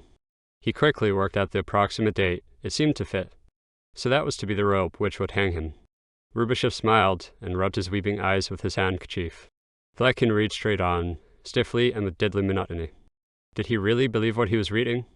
Was he not aware of the grotesque absurdity of the text? Now he was at the period of Rubashov's activity at the head of the Aluminum Trust. He read out statistics which showed the appalling disorganization in that too hastily developed branch of industry, the number of workers victims of accidents, the series of airplanes crashed as a result of defective material. This all was the consequence of his, Rubashov's, devilish sabotage. The word devilish actually occurred several times in the text, in between technical terms and columns of figures. For a few seconds Rubashov entertained the hypothesis that Gletkin had gone mad. This mixture of logic and absurdity recalled the methodical lunacy of schizophrenia. But the accusation had not been drawn out by Gletkin. He was only reading it along and either actually believed it, or at any rate considered it credible. Rubashov turned his head to the stenographer in her dimly lit corner. She was small, thin, and wore spectacles. She was sharpening her pencil with equanimity and did not once turn her head towards him. Obviously, she too considered the monstrous things Gletkin was reading as quite convincing. She was still young, perhaps 25 or 6. She too had grown up after the flood. What did the name Rubashov mean to this generation of modern Neanderthalers? There he sat in front of the blinding reflector light, could not keep open his watering eyes, and they read to him in their colourless voices and looked at him with their expressionless eyes, indifferently, as though he were an object on the dissecting table. Gletkin was at the last paragraph of the accusation. It contained the crowning feature, the plot for an attempt on No. 1's life. The mysterious sex mentioned by Ivanov in the course of the first hearing had appeared again. It turned out that he was an assistant manager of the restaurant from which No. 1 had his cold lunch brought to him on busy days. This cold snack was a feature of No. 1's modern mode of life, most carefully fostered by propaganda, and it was just by means of this proverbial cold snack that X, on Rubashov's instigation, was to prepare a premature end for No. 1. Rubashov smiled to himself with eyes shut when he opened them. Gletkin had stopped reading and was looking at him. After a few seconds of silence, Gletkin said, in his usual even tone, more as a statement than a question, "You have heard the accusation and plead guilty." Rubashov tried to look into his face. He could not, and had to shut his eyes again. He had a biting answer on his tongue. Instead he said, so quietly that the thin secretary had to stretch out her head to hear, "I plead guilty to not having understood the fatal compulsion behind the policy of the government, and to have therefore held oppositional views. I plead guilty to having followed sentimental impulses, and in so doing to have been led into contradiction with historical necessity, to have lent my ear to the laments of the sacrificed, and thus became deaf to the arguments which prove the necessity to sacrifice them. I plead guilty to having rated the question of guilt and innocence higher than that of utility and harmfulness. Finally, I plead guilty to having placed the idea of man above the idea of mankind." Rubashov paused and again tried to open his eyes. He blinked over to the secretary's corner, his head turned away from the light. She had just finished taking down what he had said. He believed he saw an ironic smile on her pointed profile. "I know," Rubashov went on, "that my aberration, if carried into effect, would have been a mortal danger to the revolution. Every opposition at the critical turning points of history carries in itself the germ of a split in the party, and hence the germ of civil war, humanitarian weakness and liberal democracy. When the masses are not mature, is suicide for the revolution, and yet my oppositional attitude was based on a craving for just these methods in appearance so desirable, actually so deadly, on a demand for a liberal reform of the dictatorship, for a broader democracy, for the abolition of the terror, and a loosening of the rigid organization of the party. I admit that these demands, in the present situation, are objectively harmful and therefore counter-revolutionary in character. He paused again, as his throat was dry and his voice had become husky. He heard the scratching of the secretary's pencil in the silence. He raised his head a little, with eyes shut, and went on. In this sense, and in this sense only, can you call me a counter-revolutionary, for the absurd criminal charges made in the accusation. I have nothing to do. Have you finished? Asked Gletkin. His voice sounded so brutal that Rubishov looked at him in surprise. Gletkin's brightly lit silhouette showed behind the desk in his usual correct position. Rubishov had long sought for a simple characterization of Gletkin, correct brutality, that was it. Your statement is not new, Gletkin went on in his dry, rasping voice.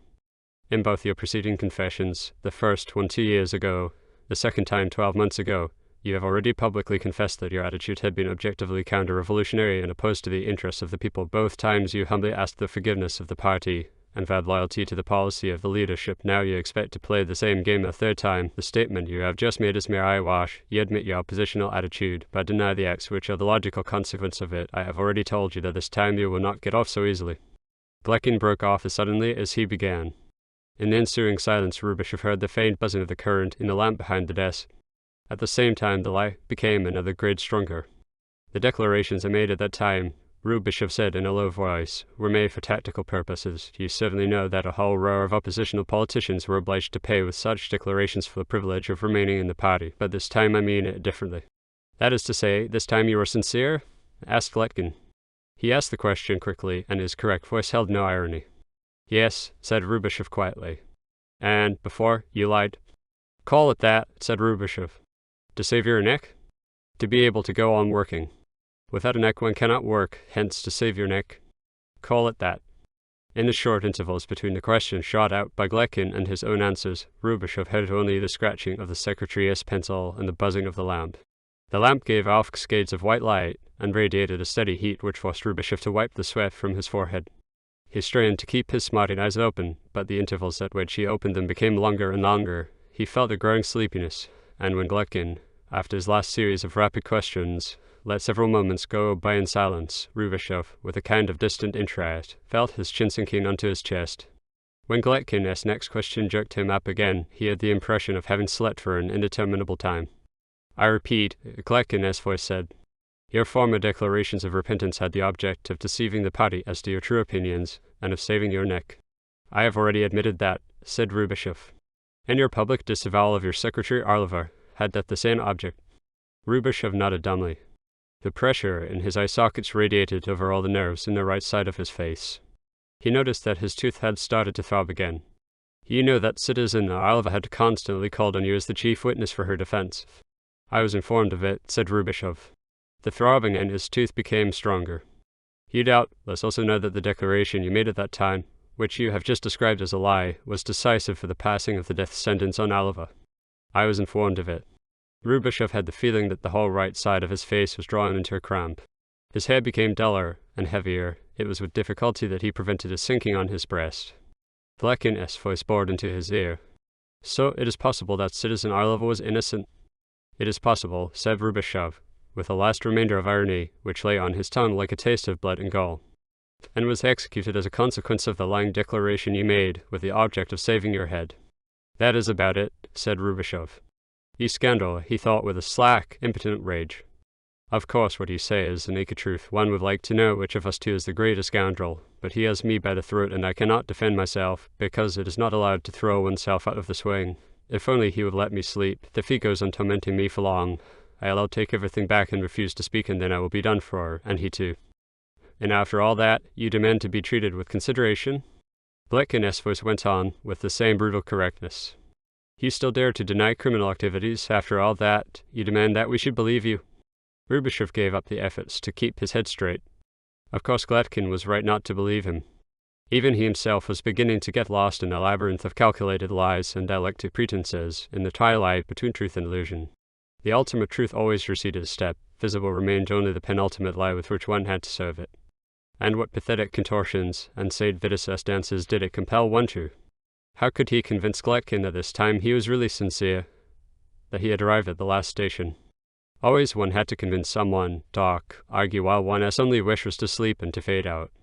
I demand nothing, said Rubashov, and turned his head painfully in the direction whence had come Gletkin's voice, except to prove once more my devotion to the party. There is only one proof you can give, came Gletkin's voice, a complete confession. We have heard enough of your oppositional attitude and your lofty motives. What we need is a complete, public confession of your criminal activities, which were the necessary outcome of that attitude. The only way in which you can still serve the party is as a warning example by demonstrating to the masses, in your own person, the consequences to which opposition to the party policy inevitably leads. Rubashov thought of no one as called snack. His inflamed facial nerves throbbed at full pressure, but the pain was no longer acute and burning. It now came in dull, numbing blows. He thought of no one as called snack, and the muscles of his face distorted themselves into a grimace. I can confess to crimes I have not committed, he said flatly. No, sounded Gletkin's voice. No, that he certainly continued, and it seemed to Rubashov that for the first time he heard something like mockery in that voice. From that moment onwards, Rubashov's recollection of the hearing was rather hazy. After the sentence that you certainly continue, which had remained in his ear because of its peculiar intonation, there was a gap of a certain length in his memory. Later on it seemed to him that he had fallen asleep, and he even remembered a strangely pleasant dream.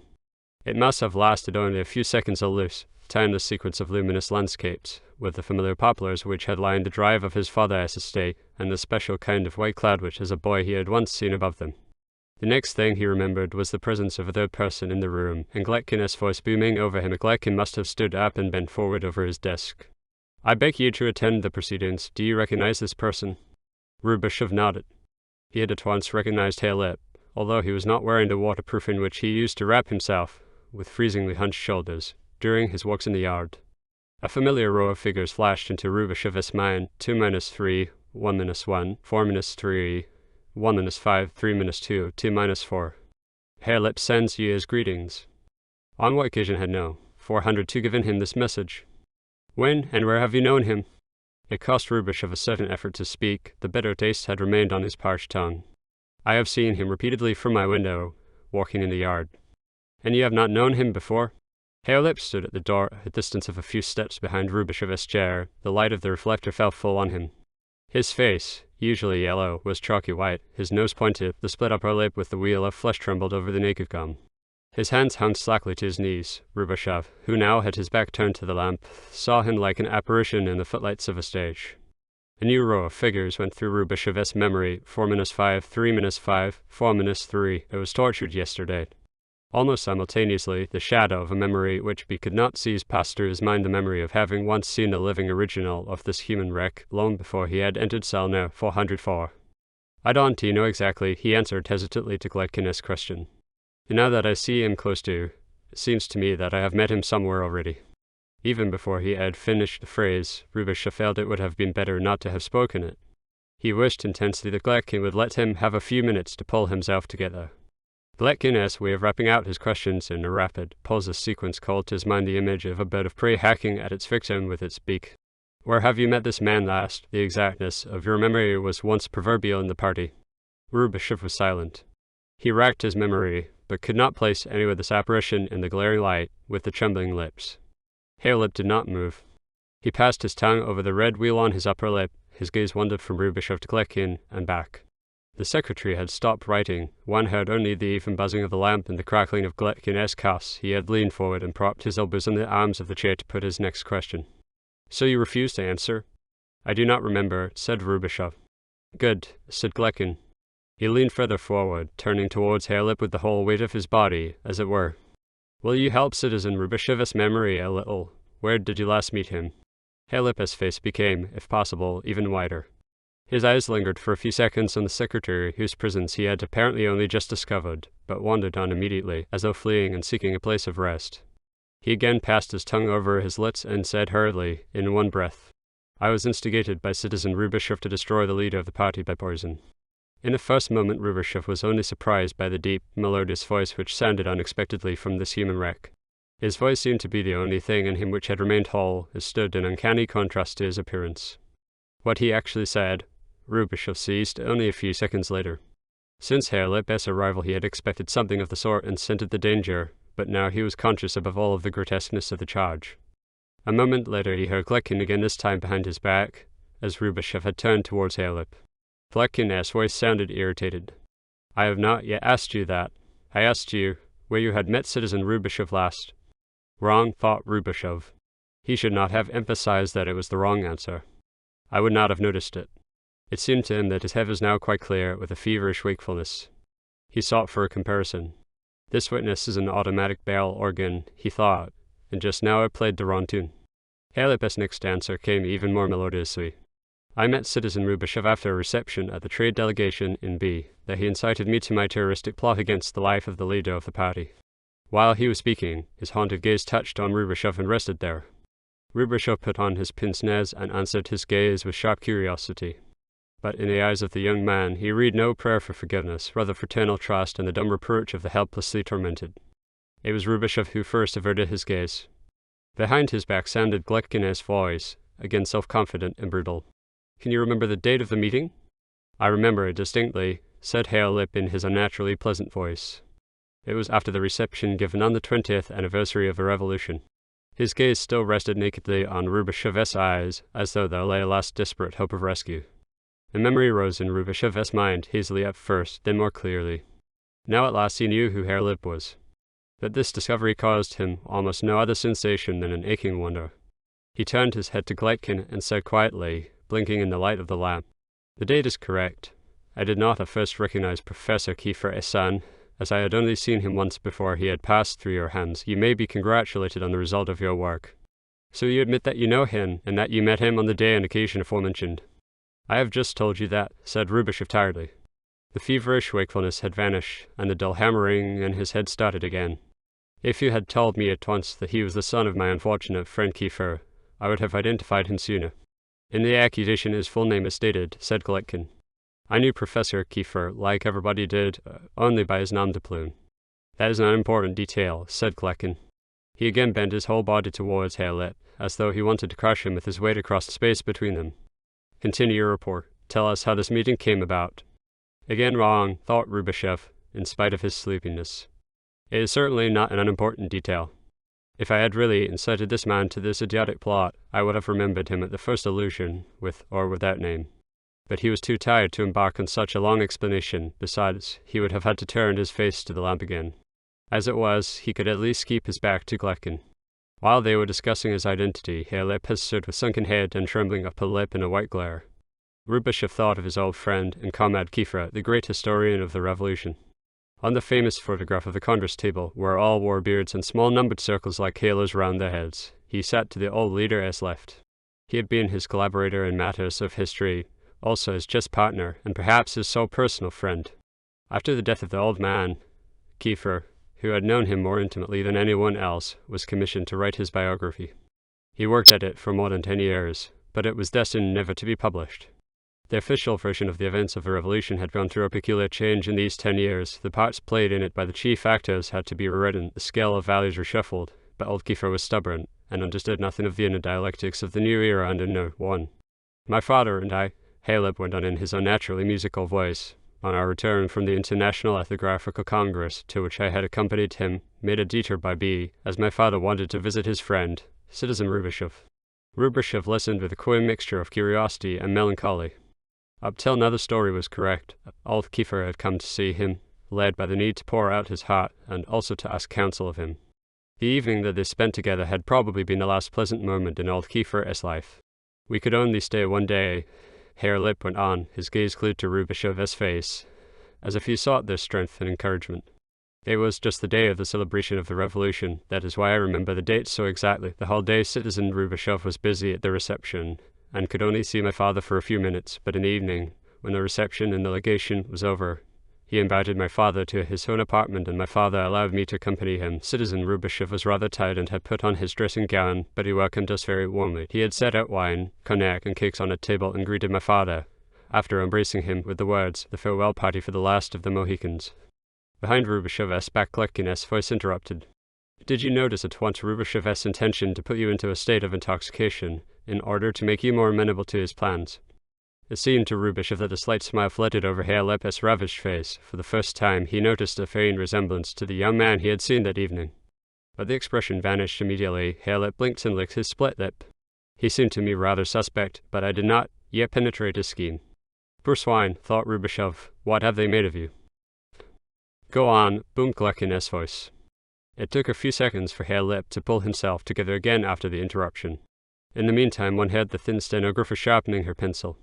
Rubashov and my father exchanged reminiscences for a long while. They had not seen each other for years. They talked about the time before the revolution, about persons of the older generation whom I only knew of by hearsay, and about the Civil War. They talked frequently in allusions which I could not follow, and laughed about reminiscences which I did not understand.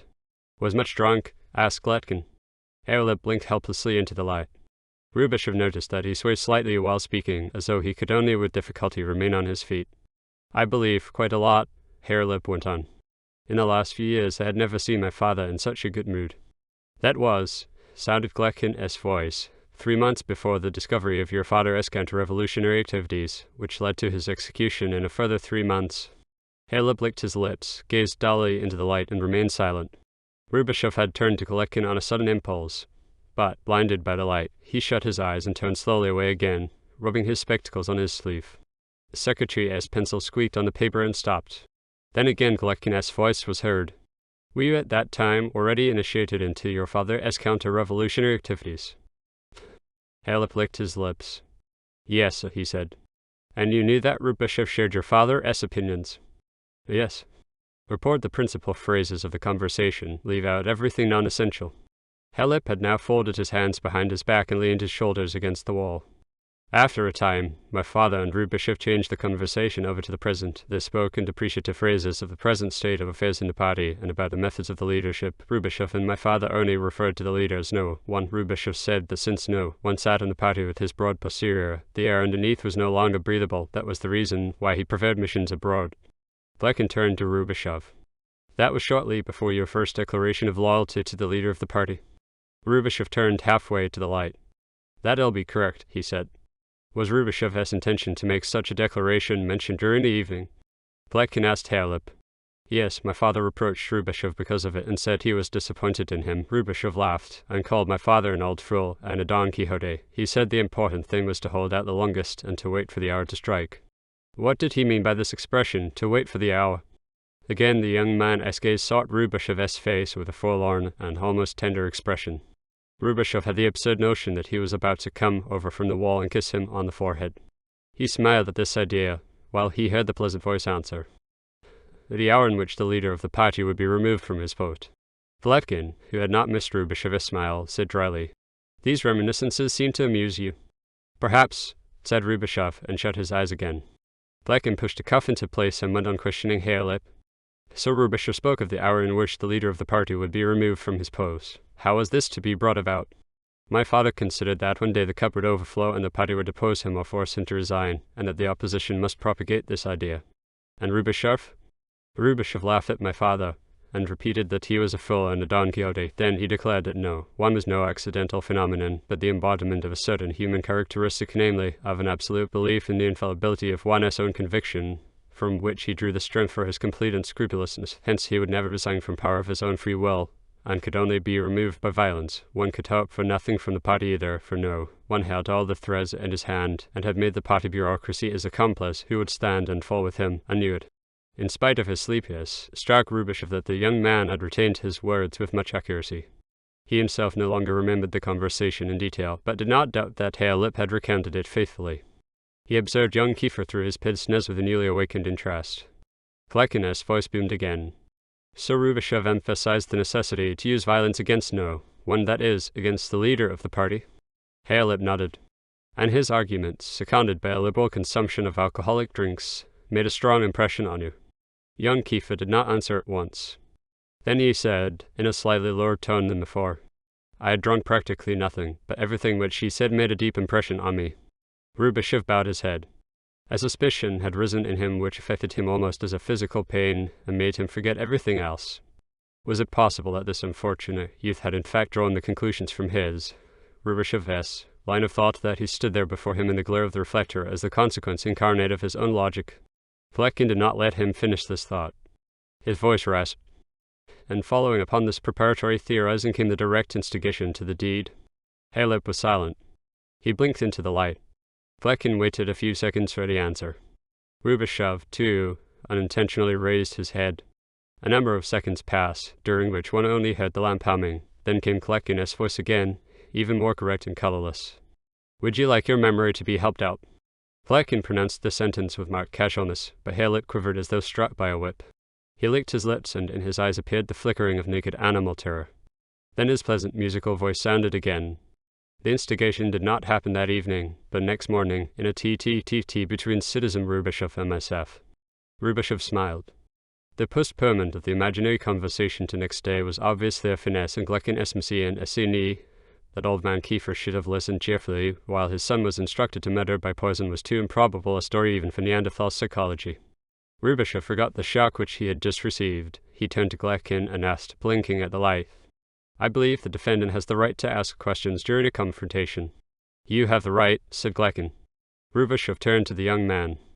"As far as I remember," he said, looking at him through his pince-nez, "you had just finished your studies at the university when you and your father came to see me." Now that for the first time he spoke directly to Halep, the hopeful, trusting look returned to the latter's face. He nodded. "So that is correct," said Rubashov. "If I again remember rightly, at that time the intention was that you should start work under your father at the Institute of Historical Research. Did you do that?" "Yes," said Halep, and added after a short hesitation, "up to my father SRS." "I understand," said Rubashov. "This event made it impossible for you to stay at the Institute, and you had to find some way of earning your living." He paused, turned to Glekin, and continued, "Which proved that at the time of my meeting with this young man neither he nor I could have foreseen his future job, hence the instigation to murder by poison becomes a logical impossibility." The secretary's pencil came to a sudden standstill. Rubashov knew, without looking at her, that she had ceased recording, and had turned her pointed, mouse-like face to Glekin.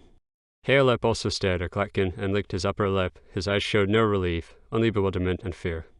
Rubashov's momentary feeling of triumph vanished. He had the strange sensation of having disturbed the smooth running of a solemn ceremony. Glekin's voice did in fact sound even cooler and more correct than usual. "Have you any more questions?" "That is all for the present," said Rubashov. "Nobody asserted that your instructions restricted the murderer to the use of poison," said Glekin quietly.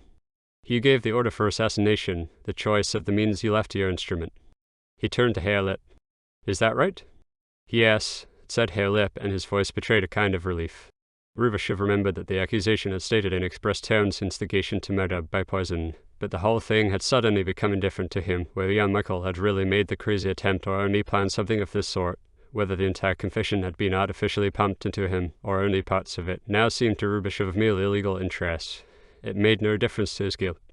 The essential point was that this figure of misery represented the consequence of his logic-made flesh. The roles had been exchanged. It was not Glekin, but he, Rubashov, who had tried to muddle a clear case by splitting hairs. The accusation, which until now had seemed to him so absurd, in fact merely inserted, though in a clumsy and uncouth manner, the missing links into a perfectly logical chain. And yet, in one point, it seemed to Rubashov that an injustice was being done him. But he was too exhausted to put it into words. "Have you any more questions?" asked Glekin. Rubashov shook his head. "You may go," said Glekin to Halep. He pushed a bell. A uniformed warder entered, and put metal handcuffs on young Kiefer. Before he was led away, at the door, Halep turned his head once more to Rubashov, as he used to do at the end of his work in the yard. Rubashov felt his gaze as a burden. He took off his pince-nez, rubbed it on his sleeve, and averted his eyes. When Halep was gone, he nearly envied him. Glekin's voice grated in his ear, precise and with brutal freshness. "Do you now admit that Kiefer's confession accords with the facts in the essential points?" Rubashov had again to turn to the lamp. There was a humming in his ears, and the light flamed hot and red through the thin skin of his lids. Yet the phrase, "in the essential points," did not escape him. With this phrase, Glekin bridged over the rent in the accusation and gave himself the possibility of changing instigation to murder by poison into instigation to murder simply. "In the essential points, yes," said Rubashov. Glekin's cuffs creaked, and even the stenographer moved in her chair. Rubashov became aware that he had now spoken the decisive sentence and sealed his confession of guilt. How could these Neanderthalers ever understand what he, Rubashov, regarded as guilt, what he, by his own standards, called the truth? "Does the light disturb you?" asked Glekin suddenly. Rubashov smiled. Glekin paid cash. That was the mentality of the Neanderthaler. And yet, when the blinding light of the lamp became a degree milder, Rubishev felt relief and even something kindred to gratefulness. Though only blinkingly, he could now look Glekin in the face. He saw again the broad red scar on the clean-shaven skull. "Excepting only one point which I consider essential," said Rubishev. "Namely?" asked Glekin, again become stiff and correct. "Now, of course, he thinks I mean the TTTT with the boy, which never took place," thought Rubishev. "That is what matters to him, to put the dots on the i's even if the dots look more like smudges. But, from his point of view, he may be right. The point which matters to me," he said aloud, "is this. That is true that, according to the convictions I held at the time, I spoke of the necessity of acting by violence, but by this I meant political action, and not individual terrorism." "So you preferred civil war?" said Glekin. "No, mass action," said Rubishev. "Which, as you know yourself, would inevitably have led to civil war. Is that the distinction on which you place so much value?" Rubishev did not answer. That was indeed the point which, a moment ago, had seemed so important, and now it also had become indifferent to him. In fact, if the opposition could attain victory against the party bureaucracy and its immense apparatus only by means of a civil war, why was this alternative better than to smuggle poison into the cold snack of no one, whose disappearance would perhaps cause the organ to collapse quicker and less bloodily? In what way was political murder less honorable than political mass-killing? That unfortunate boy had evidently mistaken his meaning, but was there not more consistency in the boy's mistake than in his own behavior during the last few years? He who opposes a dictatorship must accept civil war as a means. He who recoils from civil war must give up opposition and accept the dictatorship. These simple sentences, which he had written nearly a lifetime ago, in a polemic against the moderates, contained his own condemnation. He felt in no state to continue the argument with Glekin. The consciousness of his complete defeat filled him with a kind of relief. The obligation to continue the fight, the burden of responsibility were taken from him, the drowsiness of before returned.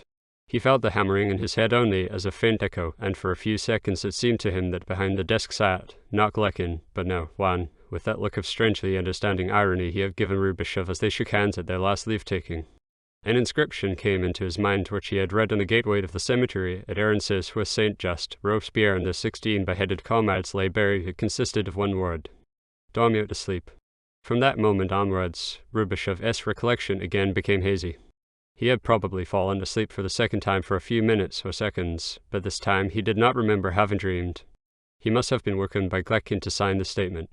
Glekin passed him his fountain pen which, Rubishev noticed, with slight disgust, was still warm from his pocket. The stenographer had ceased writing. There was complete silence in the room. The lamp had also stopped humming and spread a normal, rather faded light, for dawn appeared already at the window. Rubishev signed. The feeling of relief and responsibility remained, though he had forgotten the reason for it. Then, drunk with sleep, he read through the statement in which he confessed to having incited young Kiefer to murder the leader of the party. For a few seconds he had the feeling that it was all a grotesque misunderstanding. He had an impulse to cross out his signature and to tear up the document. Then everything came back to him again. He rubbed his pince-nez on his sleeve and handed the paper over the desk to Glekin. The next thing he could remember was that he was walking through the corridor again, escorted by the uniformed giant who had conducted him to Glekin's room an immeasurable time ago. Half asleep, he passed the barber's room and the cellar steps. His fears and the waiter occurred to him. He wondered a little at himself and smiled vaguely into the distance. Then he heard the cell door bang behind him and sank down on his bunk with a feeling of physical bliss. He saw the grey morning light on the window panes with the familiar piece of newspaper stuck to the frame, and fell asleep at once. When his cell door opened again, it was not yet quite daylight. He could hardly have slept an hour. He thought at first that the breakfast was being brought, but outside stood, instead of the old warder, again the giant in uniform. And Rubishev understood that he had to return to Glekin and that the cross-examination would go on. He rubbed cold water on forehead and neck at the wash-basin, put on his pince-nez, and again started the march through the corridors, past barber's room and cellar stairs, with steps which swayed slightly without his knowing it. Forward. From then onwards the veil of mist over Rubishev's memory became thicker. Later, he could only remember separate fragments of his dialogue with Glekin, which extended over several days and nights, with short intervals of an hour or two. He could not even say exactly how many days and nights it had been. They must have spread over a week. Rubishev had heard of this method of complete physical crushing of the accused, in which usually 2 or 3 examining magistrates relieved each other in turn in a continuous cross-examination. But the difference with Glekin's method was that he never had himself relieved, and exacted as much from himself as from Rubishev. Thus he deprived Rubishev of his last psychological resort, the pathos of the maltreated, the moral superiority of the victim. After 48 hours, Rubishev had lost the sense of day and night. When, After an hour's sleep, the giant shook him awake. He was no longer able to decide whether the grey light at the window was that of dawn or of evening. The corridor, with the barber's shop, cellar steps and bar door, was always lit by the same stale light of the electric bulbs. If, during the hearing, it gradually grew lighter at the window, until Gletkin finally turned out the lamp, it was morning. If it got darker, and Gletkin turned the lamp on, it was evening.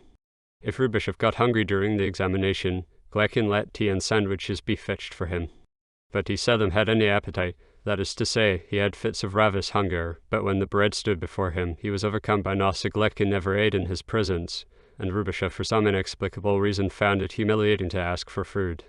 Anything which touched on physical functions was humiliating to Rubishov in the presence of Gletkin, who never showed signs of fatigue, never yawned, never smoked, seemed neither to eat nor to drink, and always sat behind his desk in the same correct position, in the same stiff uniform with creaking cuffs. The worst degradation for Rubishov was when he had to ask permission to relieve himself.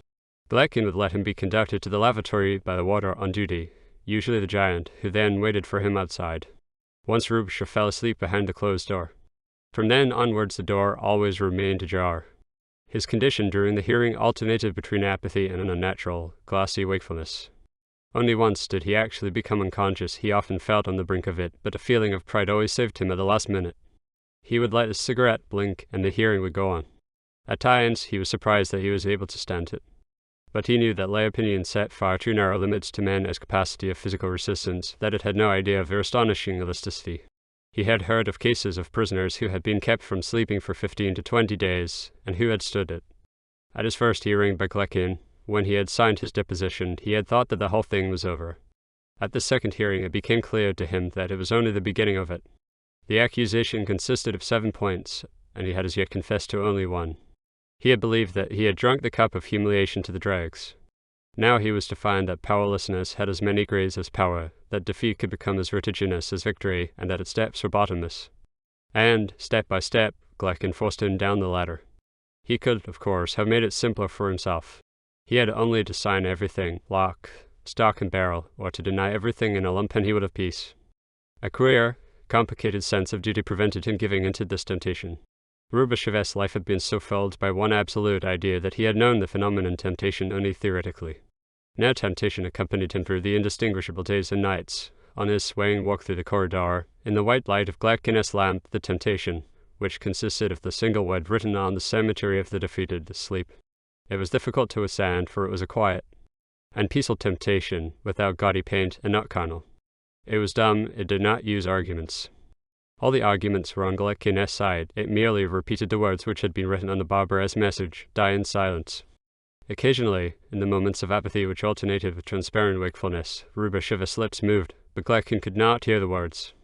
Then Gletkin would clear his voice and shove his cuffs into place, and Rubishov would rub his pince-nez on his sleeve and nod bewilderedly and drossily, for he had identified the tempter with that dumb partner whom he had believed already forgotten, and who had no business in this room, of all places, a grammatical fiction. So you deny having negotiated with representatives of a foreign power on behalf of the opposition, in order to overthrow the present regime with their help. You contest the charge that you were ready to pay direct or indirect support of your plans with territorial concessions, that is, by the sacrifice of certain provinces of our country. Yes, Rubishov did contest this, and Gletkin repeated to him the day and occasion of his conversation with the foreign diplomat in question, and Rubishov again remembered that little, unimportant scene, which had bobbed up in his memory while Gletkin had been reading the accusation. Sleepy and confused, he looked at Gletkin and knew it was hopeless to try to explain that scene to him. It had taken place after a diplomatic luncheon a legation in B. Rubishov sat next to corpulent Hervanzi, second chancellor to the embassy of the very same state where, a few months ago, Rubishov had had his teeth knocked out and pursued a most entertaining conversation with him about a certain rare variety of guinea pig, which had been bred both on Hervanzi's estate and on that of Rubishov's father, in all probability Rubishov's and Vanzi. As respective fathers had even exchanged specimens with each other in their time. "What has now become of your father's guinea pigs?" asked Herr Vanzi. "They were slaughtered during the revolution and eaten," said Rubishov. "Ours are now made into ersatz fat," said Herr Vanzi, with melancholy. He made no effort to hide his contempt for the new argime in his country, which presumably had only by accident omitted to kick him out of his post so far. "You and I are really in a similar situation," he said comfortably and emptied his liqueur glass. "We both have outlived our time. Guinea pig breeding is finished with. We live in the century of the plebeian." But don't ye forget I am on the side of the plebeian, Rubisho said smilingly.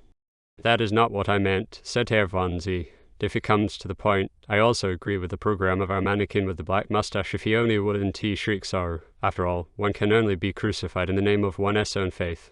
They sat a while longer, drinking coffee, and at the second cup Herr von Z said, if you should once again make a revolution in your country, Mr. Rubishoff, and depose you or no, then take better care of the guinea pigs. That is most unlikely to happen, said Rubishoff, and after a pause, added, although one seems to count with this possibility amongst your friends. Most certainly, Herr von Z had replied in the same easy tone of voice. After what your last trials gave us to hear, something rather funny must be going on in your country. Then, amongst your friends, there must also be some idea of what steps would be taken on your part in this very unlikely eventuality. Rubishoff had asked. Whereupon Herr von Z answered very precisely, almost as though he had been expecting this question, lie low, but there is a price. They were standing beside the table with their coffee cups in their hands. And has the price, too, been decided upon already? Rubishoff asked, feeling himself that his light tone sounded rather artificial. Certainly, answered Herr von Z, and he named a certain wheat-growing province inhabited by a national minority. Then they had taken leave of each other. Rubishoff had not thought of this scene for years, or at least had not consciously recalled it. Idle chatter over black coffee and brandy, how could one explain to Gletkin its complete insignificance? Rubishoff looked sleepily at Gletkin sitting opposite him, as stony and expressionless as ever. No, it was impossible to start talking to him about guinea pigs. This Gletkin understood nothing of guinea pigs. He had never drunk coffee with Herrn von Z. It occurred to Rubishoff how haltingly Gletkin had read, how often with the wrong intonation. He was of proletarian origin, and had learned to read and write when already grown up. He would never understand that a conversation beginning with guinea pigs could end God knew where. So you admit the conversation took place, Gletkin said. It was completely harmless, Rubishoff said tiredly, and knew that Gletkin had pushed him a step further down the ladder. As harmless, said Gletkin, as your purely theoretic dissertations to Jan Kiefer on the necessity of the removal of the leader by violence. Rubishoff rubbed his spectacles on his sleeve. Had the conversation been really so harmless as he tried to make himself believe? Certainly he had neither negotiated nor come to any agreement, and comfortable Herr von Z had no kind of official authority to do so. The whole thing could at most be considered as what was known in diplomatic language as taking soundings. But this kind of sounding had been a link in the logical chain of his ideas of that time. Besides, it fitted in with certain party traditions.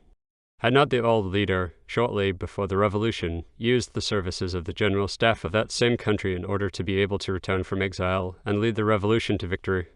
Had he not later, in the first peace treaty, abandoned certain territories as a price for being left in peace? The old man sacrifices space to gain time, a witty friend of Rubishoff's had remarked. The forgotten, harmless conversation fitted into the chain so well that it was now difficult for Rubishoff to see it otherwise than through Gletkin's eyes. This same Gletkin, who read clumsily, whose brain worked just as clumsily, and arrived at simple, graspable results perhaps precisely because he understood nothing of guinea pigs. How, by the way, did Gletkin know of this conversation? Either it had been overheard, which in the circumstances was rather unlikely, or else the comfortable Herr von Z had been acting as agent provocateur, God only knew for what complicated reasons. Such things had happened often enough before. A trap had been laid for Rubishoff, a trap planned according to the primitive mentality of Gletkin, and no one, and he, Rubishoff, had promptly walked into it. Being so well informed of my conversation with Herr von Z, Rubishoff said, you must also know that it had no consequences. Certainly, said Gletkin. Thanks to the fact that we arrested you in time and destroyed the opposition throughout the country, the results of the attempted treason would have appeared if we had not.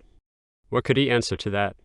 That it would not in any case have led to serious results, if only for the reason that he, Rubishoff, was too old and worn out to act as consequentially as the party traditions required, and as Gletkin would have done in his place. That the whole activity of the so-called opposition had been seen out chatter, because the whole generation of the old guard was just as worn out as he himself.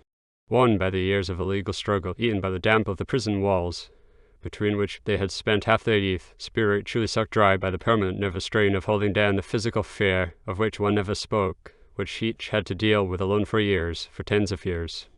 Worn by the years of exile, the acid sharpness of factions within the party, the unscrupulousness with which they were fought out, worn out by the endless defeats, and the demoralization of the final victory.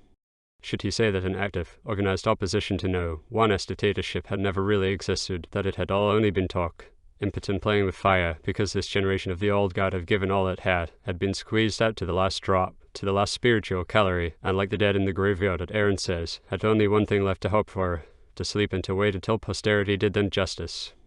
What could he answer this immovable Neanderthal man? That he was right in everything, but had made one fundamental mistake, to believe that it was still the old Rubishov sitting opposite him, whilst it was only his shadow.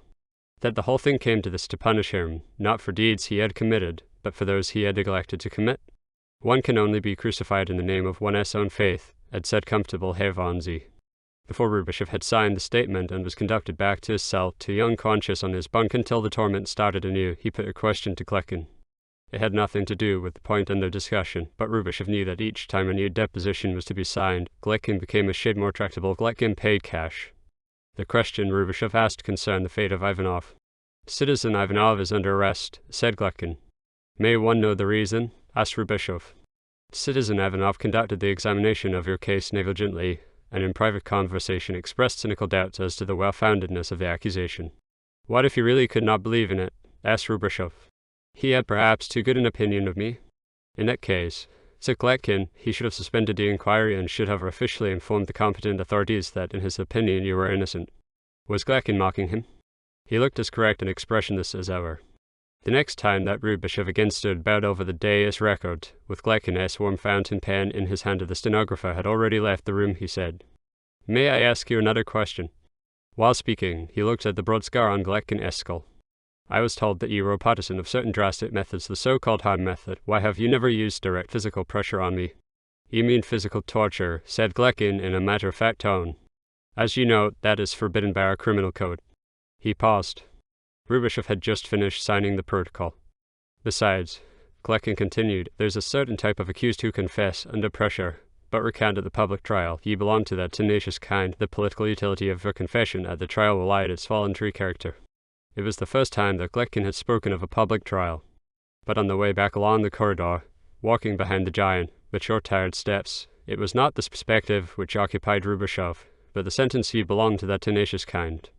Against his will, this sentence filled him with a pleasant self-satisfaction. I am becoming senile and childish, he thought as he lay down on his bunk. Yet the pleasant feeling lasted until he fell asleep.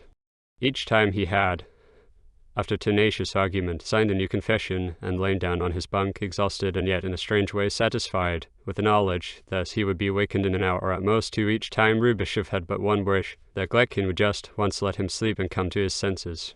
He knew that this desire would not be fulfilled until the fight was fought to the bitter end, and the last dot put on the last I, and he knew, too, that each new duel would end in a new defeat and that there could be no possible doubt about the final result.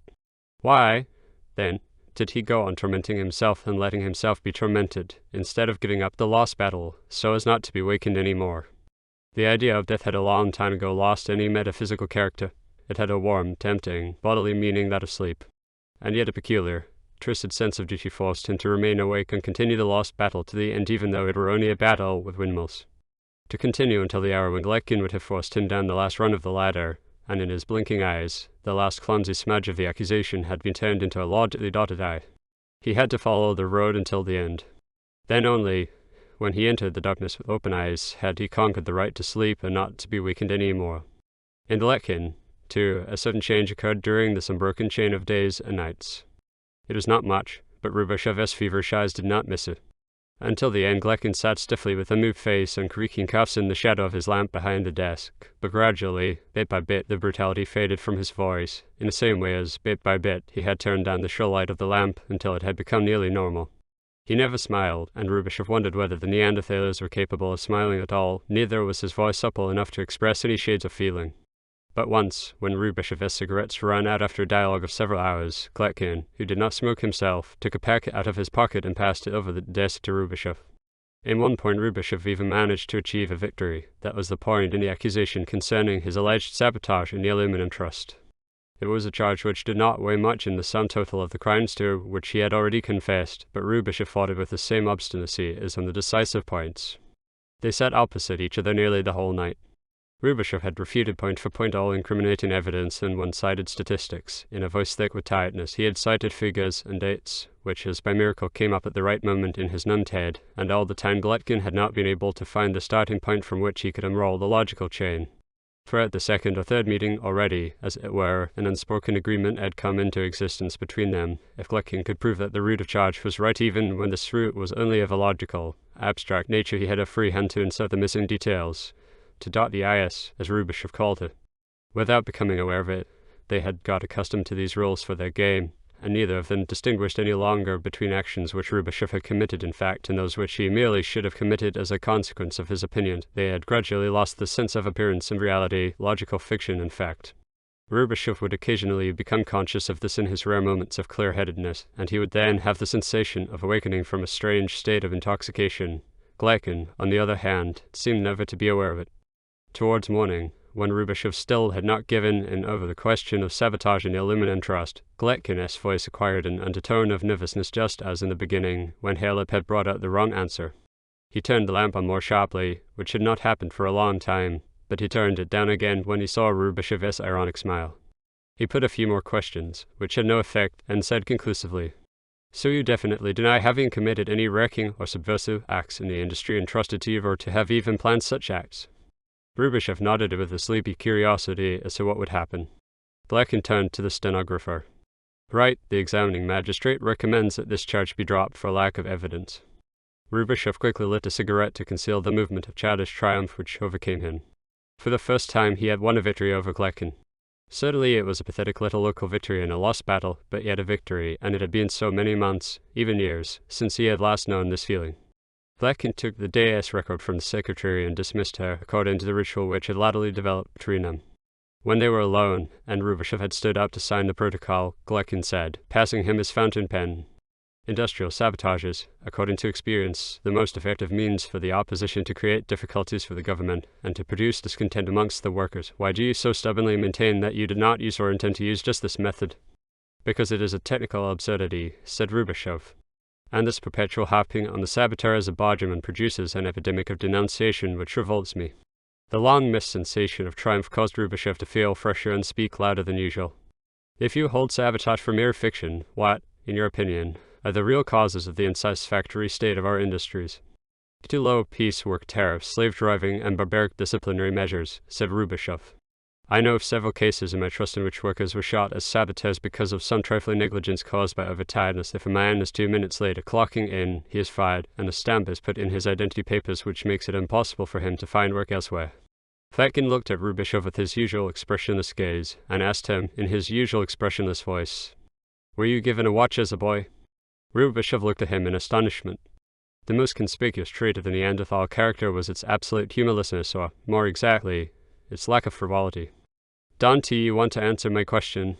asked Gletkin. "Certainly," said Rubishov, more and more astonished. "How old were you when the watch was given you?" "I don't quite know," said Rubishov.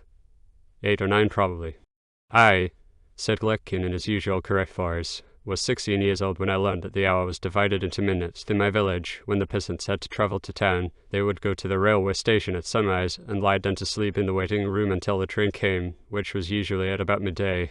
Sometimes it only came in the evening or next morning. These are the peasants who now work in our factories. For example, in my village is now the biggest steel rail factory in the world. In the first year, the foreman would lie down to sleep between 2 emptyings of the blast furnace until they were shot. In all other countries, the peasants had 100 or 200 years to develop the habit of industrial precision and of the handling of machines. Here they only had 10 years. If we didn't sack them and shoot them for every trifle, the whole country would come to a standstill, and the peasants would lie down to sleep in the factory yards until grass grew out of the chimneys and everything became as it was before. Last year a women's delegation came to us from Manchester in England. They were sure in everything, and afterwards they wrote indignant articles, saying that the textile workers in Manchester would never stand such treatment. I have read that the cotton industry in Manchester is 200 years old. I have also read what the treatment of the workers there was like 200 years ago, when it started. You, Comrade Rubishov, have just used the same arguments as this women's delegation from Manchester. You, of course, know better than these women, so one may wonder at you using the same arguments, but then you have something in common with them. You were given a watch as a child." Rubishov said nothing and looked at Gletkin with a new interest. What was this? Was the Neanderthaler coming out of his shell? But Gletkin sat stiffly on his chair, as expressionless as ever. "You may be right in some ways," Rubishov said finally. "But it was you who started me off on this question. What use is it to invent scapegoats for difficulties, the natural causes of which you have just so convincingly described? Experience teaches, said Gletkin, that the masses must be given for all difficult and complicated processes a simple, easily grasped explanation. According to what I know of history, I see that mankind could never do without scapegoats. I believe it was at all times an indispensable institution. Your friend Ivanov taught me that it was of religious origin, as far as I remember. He explained that the word itself came from a custom of the Hebrews, who once a year sacrificed to the god a goat, laden with all their sins. Gletkin paused and shoved his cuffs into place.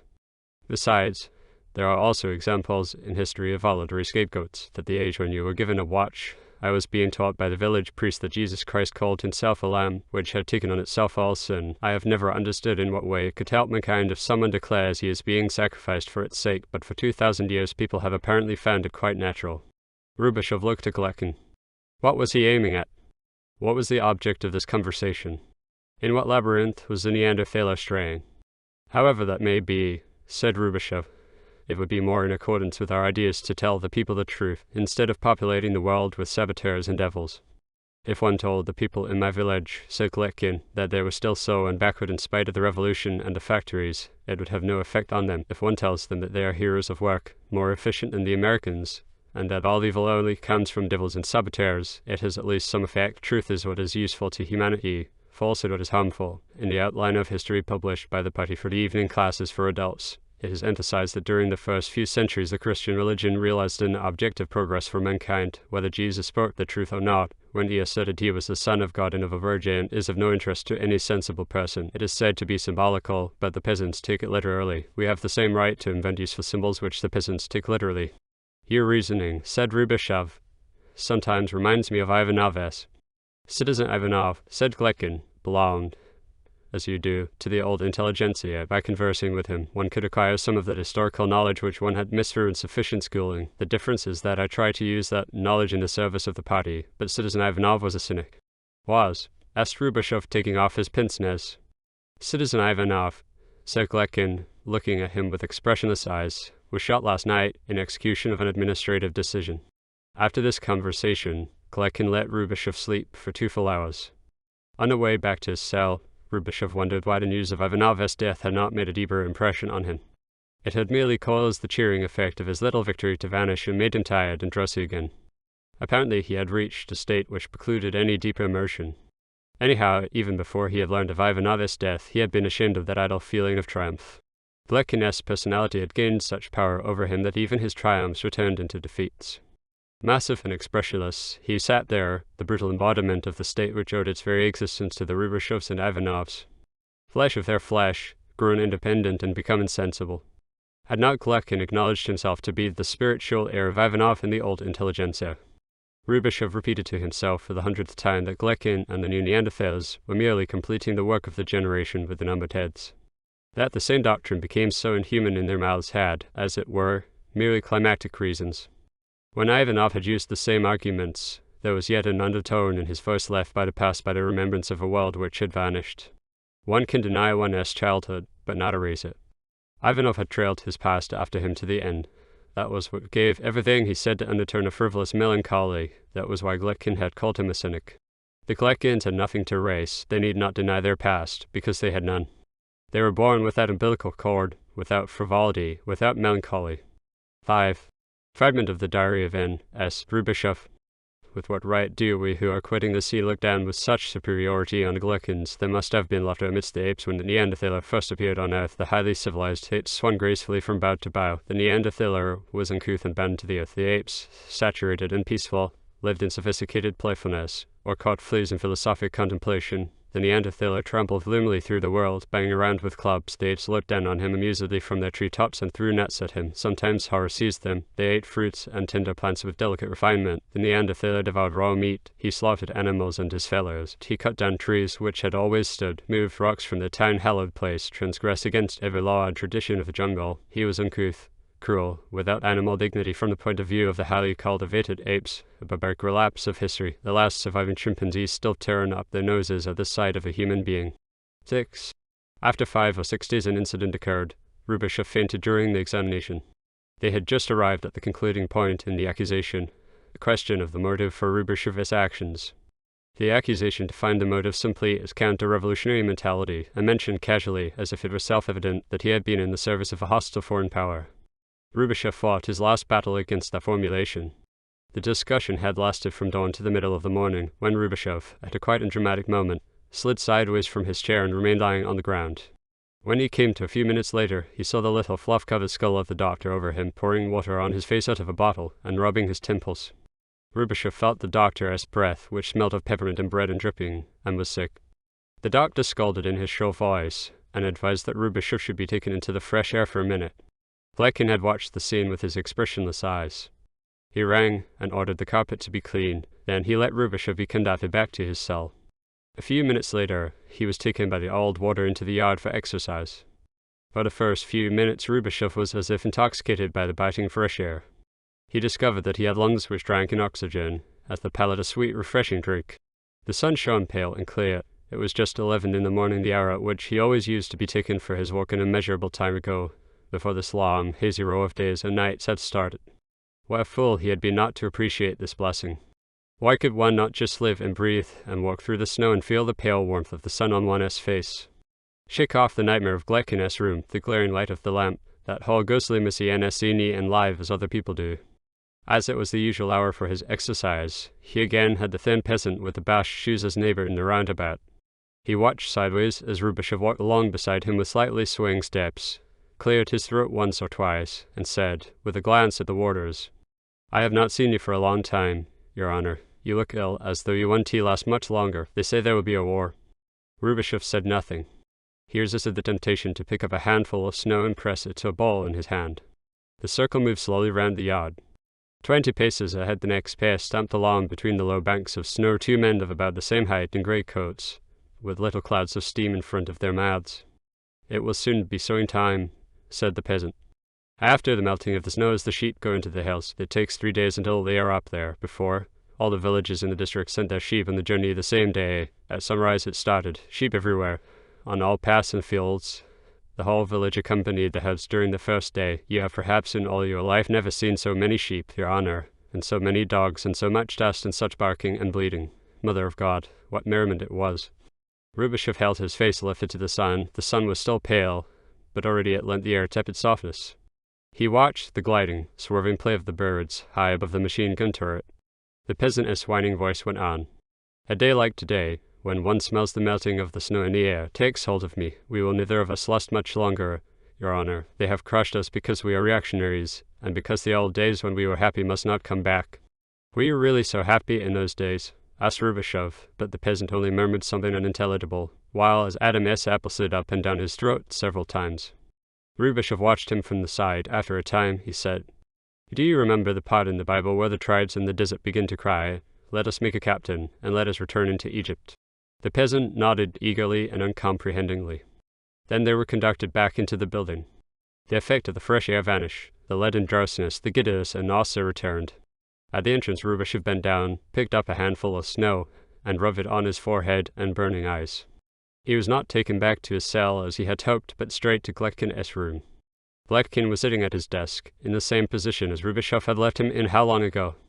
He looked as though he had not moved during Rubyshev's absence. The curtains were drawn, the lamp burning. Time stood still in this room as in a putrefying pond. While sitting down again opposite Gletkin, Rubyshev's glance fell on a damp patch on the carpet. He remembered his sickness.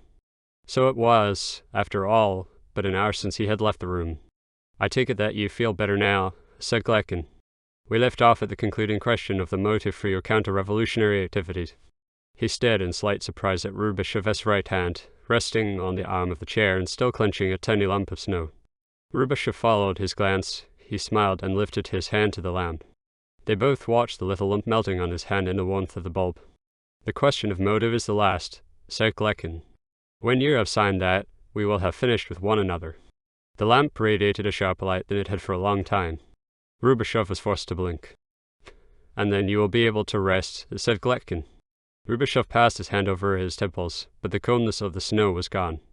The word rest, with which Gletkin had ended his sentence, remained suspended in the silence. "Rest and sleep. Let us choose a captain and return into the land of Egypt."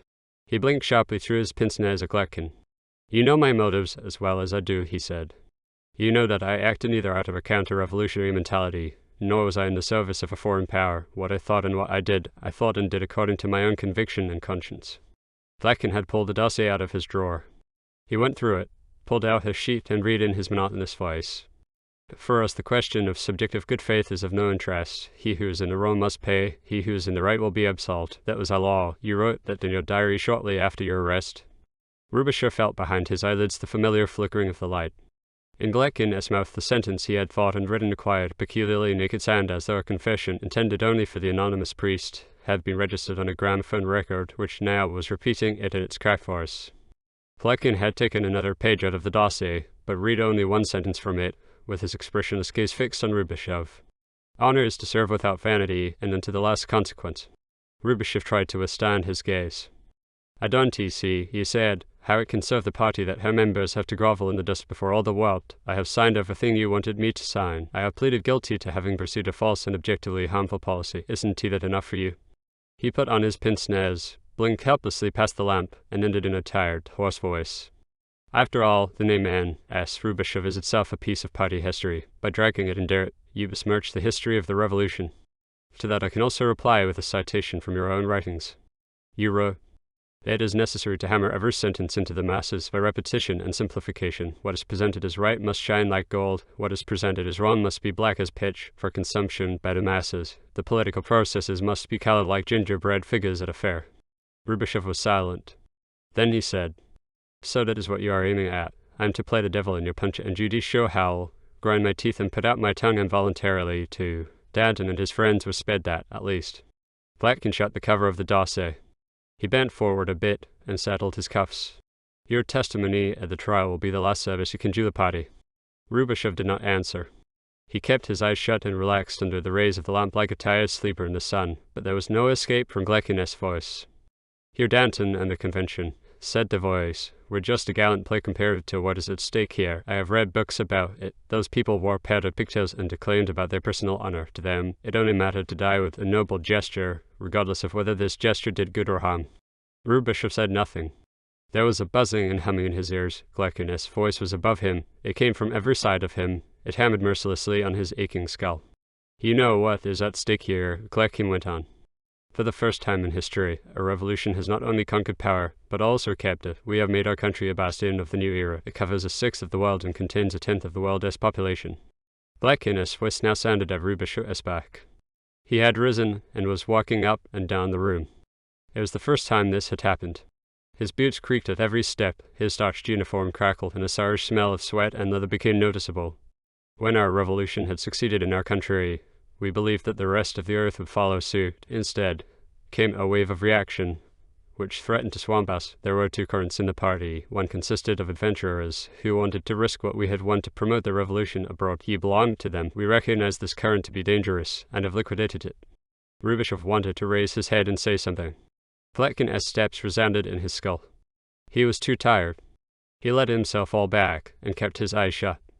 The leader of the party, Gleckin's voice went on, had the wider perspective and the more tenacious tactics. He realized that everything depended on surviving the period of world reaction and keeping the bastion. He had realized that it might last 10, perhaps 20, perhaps 50 years, until the world was ripe for a fresh wave of revolution. Until then, we stand alone.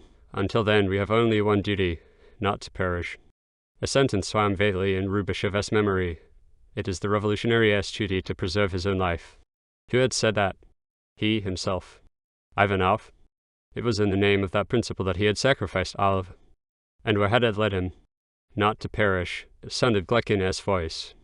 The bulwark must be held at any price and with any sacrifice. The leader of the party recognized this principle with unrivaled clear-sightedness, and has consistently applied it. The policy of the International had to be subordinated to our national policy. Whoever did not understand this necessity had to be destroyed. Whole sets of our best functionaries in Europe had to be physically liquidated. We did not recoil from crushing our own organizations abroad when the interests of the bastion required it. We did not recoil from cooperation with the police of reactionary countries in order to suppress revolutionary movements which came at the wrong moment. We did not recoil from betraying our friends and compromising with our enemies in order to preserve the bastion. That was the task which history had given us, the representative of the first victorious revolution, the short-sighted. The aesthetes, the moralists, did not understand, but the leader of the revolution understood that all depended on one thing, to be the better stayer. Gleckin interrupted his pacing through the room. He stopped behind Rubishev's chair. The scar on his shaven skull shone sweatily. He panted, wiped his skull with his handkerchief, and seemed embarrassed at having broken his customary reserve. He sat down again behind the desk and settled his cuffs. He turned down the light a little, and continued in his usual expressionless voice. The party S-line was sharply defined. Its tactics were determined by the principle that the end justifies the means, all means, without exception. In the spirit of this principle, the public prosecutor will demand your life, Citizen Rubishov. Your faction, Citizen Rubishov, is beaten and destroyed. You wanted to split the party, although you must have known that a split in a party meant civil war. You know of the dissatisfaction amongst the peasantry, which has not yet learned to understand the sense of the sacrifices imposed on it. In a war which may be only a few months away, such currents can lead to a catastrophe. Hence the imperious necessity for the party to be united. It must be as if cast from one mold filled with blind discipline and absolute trust. You and your friends, Citizen Rubishov, have made a rent in the party. If your repentance is real, then you must help us to heal this rent. I have told you, it is the last service the party will ask of you. Your task is simple. You have said it yourself, to gild the right, to blacken the wrong. The policy of the opposition is wrong. Your task is therefore to make the opposition contemptible, to make the masses understand that opposition is a crime and that the leaders of the opposition are criminals. That is the simple language which the masses understand. If you begin to talk of your complicated motives, you will only create confusion amongst them. Your task, Citizen Rubishov, is to avoid awakening sympathy and pity. Sympathy and pity for the opposition are a danger to the country. Comrade Rubishov, I hope that you have understood the task which the party has set you. It was the first time since their acquaintance that Gletkin called Rubishov comrade. Rubishov raised his head quickly. He felt a hot wave rising in him, against which he was helpless. His chin shook slightly while he was putting on his pince-nez. I understand. Observe, Gletkin went on, that the party holds out to you no prospect of reward. Some of the accused have been made amenable by physical pressure, others, by the promise to save their heads or the heads of their relatives who had fallen into our hands as hostages. To you, Comrade Rubishov, we propose no bargain, and we promise nothing. I understand, Rubishov repeated. Gletkin glanced at the dossier. There is a passage in your journal which impressed me, he went on. He wrote, I have thought and acted as I had to. If I was right, I have nothing to repent of. If wrong, I shall pay. He looked up from the dossier and looked Rubishov fully in the face. You were wrong, and you will pay. Comrade Rubishov, the party promises only one thing. After the victory, one day where it can do no more harm, the material of the secret archives will be published. Then the world will learn what was in the background of this Punch and Judy show, as you called it, which we had to act to them according to history's textbook. He hesitated a few seconds, settled his cuffs and ended rather awkwardly, while the scar on his skull reddened. And then you, and some of your friends of the older generation, will be given the sympathy and pity which are denied to you today. While he was speaking, he had pushed the prepared statement over to Rubishov, and laid his fountain pen beside it. Rubishov stood up and said with a strained smile, I have always wondered what it was like when the Neanderthalers became sentimental, now I know. I do not understand, said Gletkin, who had also stood up. Rubishov signed a statement in which he confessed to having committed his crimes through counter-revolutionary motives and in the service of a foreign power. As he raised his head, his gaze fell on a portrait of No, one hanging on the wall, and once again he recognized the expression of known irony with which years ago No one had taken leave of him, that melancholy cynicism which stared down on humanity from the omnipresent portrait. It does not matter if you don't understand, said Rubishov. There are things which only that older generation, the Ivanovs, Rubishovs and Kiefers, have understood. That is over now. I will give order that you are not to be troubled until the trial, said Gletkin after a short pause, again stiff and precise. Rubishev's smiling irritated him. Have you any other particular wish? To sleep, said Rubishov. He stood in the open door beside the giant warder, small, elderly, and insignificant, with his pince-nez and beard. I will give orders that your sleep must not be disturbed, said Gletkin. When the door had shut behind Rubishov, he went back to his desk. For a few seconds he sat still. Then he rang for his secretary. She sat down in her usual place in the corner. I congratulate you on your success, Comrade Gletkin, she said. Gletkin turned the lamp down to normal. That, he said with a glance at the lamp, plus lack of sleep and physical exhaustion, it is all a matter of constitution. The grammatical fiction. Show us not the aim without the way. For ends and means on earth are so entangled. That changing one, you change the other two. Each different path brings other ends in view. Ferdinand Lassalle. Franz von Sickingen. 1. Asked whether he pleaded guilty, The accused Rubashov answered yes in a clear voice. To a further question of the public prosecutor as to whether the accused had acted as an agent of the counter-revolution, he again answered yes in a lower voice. The porter Wassilage asked her to read slowly, each syllable separately. She had spread the newspaper on the table and followed the lines with her finger. From time to time she smoothed her flowered headkerchief. Asked whether he wanted an advocate for his defense, the accused declared he would forego that right. The court then proceeded to the reading of the accusation. The porter Wassilage was lying on the bed with his face turned to the wall. Vera Wassiljovna never quite knew whether the old man listened to her reading or slept. Sometimes he mumbled to himself. She had learnt not to pay any attention to that, and had made a habit of reading the paper aloud every evening, for educational reasons, even when after work at the factory she had to go to a meeting of her cell and returned home late. The definition of the charge states that the accused Rubashov is proved guilty on all points contained in the accusation, by documentary evidence and his own confession in the preliminary investigation. Then answered to a question of the president of the court as to whether he had any complaint to make against the conduct of the preliminary investigation, the accused answered in the negative, and added that he had made his confession of his own free will, in sincere repentance of his counter-revolutionary crimes. The porter Wassilage did not move. Above the bed, directly over his head, hung the portrait of No. 1. Next to it, a rusty nail stuck out of the wall. Until a short time ago, the photograph of Rubashov as partisan commander had hung there. Wassilage's hand felt automatically for the hole in his mattress, which he used to hide his greasy Bible from the daughter, but shortly after Rubashov's arrest, the daughter had found and thrown it away for educational reasons. At the prosecutor's request, the accused Rubashov now proceeded to describe his evolution from an opponent of the party line to a counter-revolutionary and traitor to the fatherland. In the presence of a tense audience, the accused began his statement as follows: Citizen judges, I will explain what led me to capitulate before the investigating magistrate and before you, the representatives of justice in our country. My story will demonstrate to you how the slightest deflection from the line of the party must inevitably end in counter-revolutionary banditry. The necessary result of our oppositional struggle was that we were pushed further and further down into the morass. I will describe to you my fall, that it may be a warning to those who in this decisive hour still waver, and have hidden doubts in the leadership of the party and the rightness of the party line. Covered with shame, trampled in the dust, about to die, I will describe to you the sad progress of a traitor, that it may serve as a lesson and terrifying example to the millions of our country. The porter Wassilage had turned round on the bed and pressed his face into the mattress. Before his eyes was the picture of the bearded partisan Commander Rubashov, who in the worst sort of mist knew how to swear in such a pleasant way that it was a joy to God and man. Trampled in the dust, about to die. Wassilage groaned. The Bible was gone, but he knew many passages by heart. At this point the public prosecutor interrupted the accused's narrative to ask a few questions concerning the fate of Rubashov's former secretary, Citizen Oliver, who had been executed on the charge of treasonable activities. From the answers of the accused Rubashov, it appears that the latter, driven into a corner at the time by the watchfulness of the party, had laid the responsibility of his own crimes to Oliver's charge, so as to save his head and be able to continue his disgraceful activities, and as Rubashov confesses to this monstrous crime with unashamed and cynical openness to the citizen prosecutor as remark, You are apparently quite without any moral sense. The accused answers with a sarcastic smile. Apparently his behavior provoked the audience to repeated spontaneous demonstrations of anger and contempt, which were, however, quickly suppressed by the citizen president of the court. On one occasion these expressions of the revolutionary sense of justice gave place to a wave of merriment, namely, when the accused interrupted the description of his crimes with the request that the proceedings might be suspended for a few minutes, as he was suffering from intolerable toothache. It is typical of the correct procedure of revolutionary justice that the president immediately granted this wish and, with a shrug of contempt, gave the order for the hearing to be interrupted for 5 minutes. The porter Wassilage lay on his back and thought of the time when Rubashov had been conducted in triumph through the meetings after his rescue from the foreigners, and of how he had stood leaning on his crutches upon the platform under the red flags and decorations, and, smiling, had rubbed his glasses on his sleeve, while the cheerings and shoutings never ceased.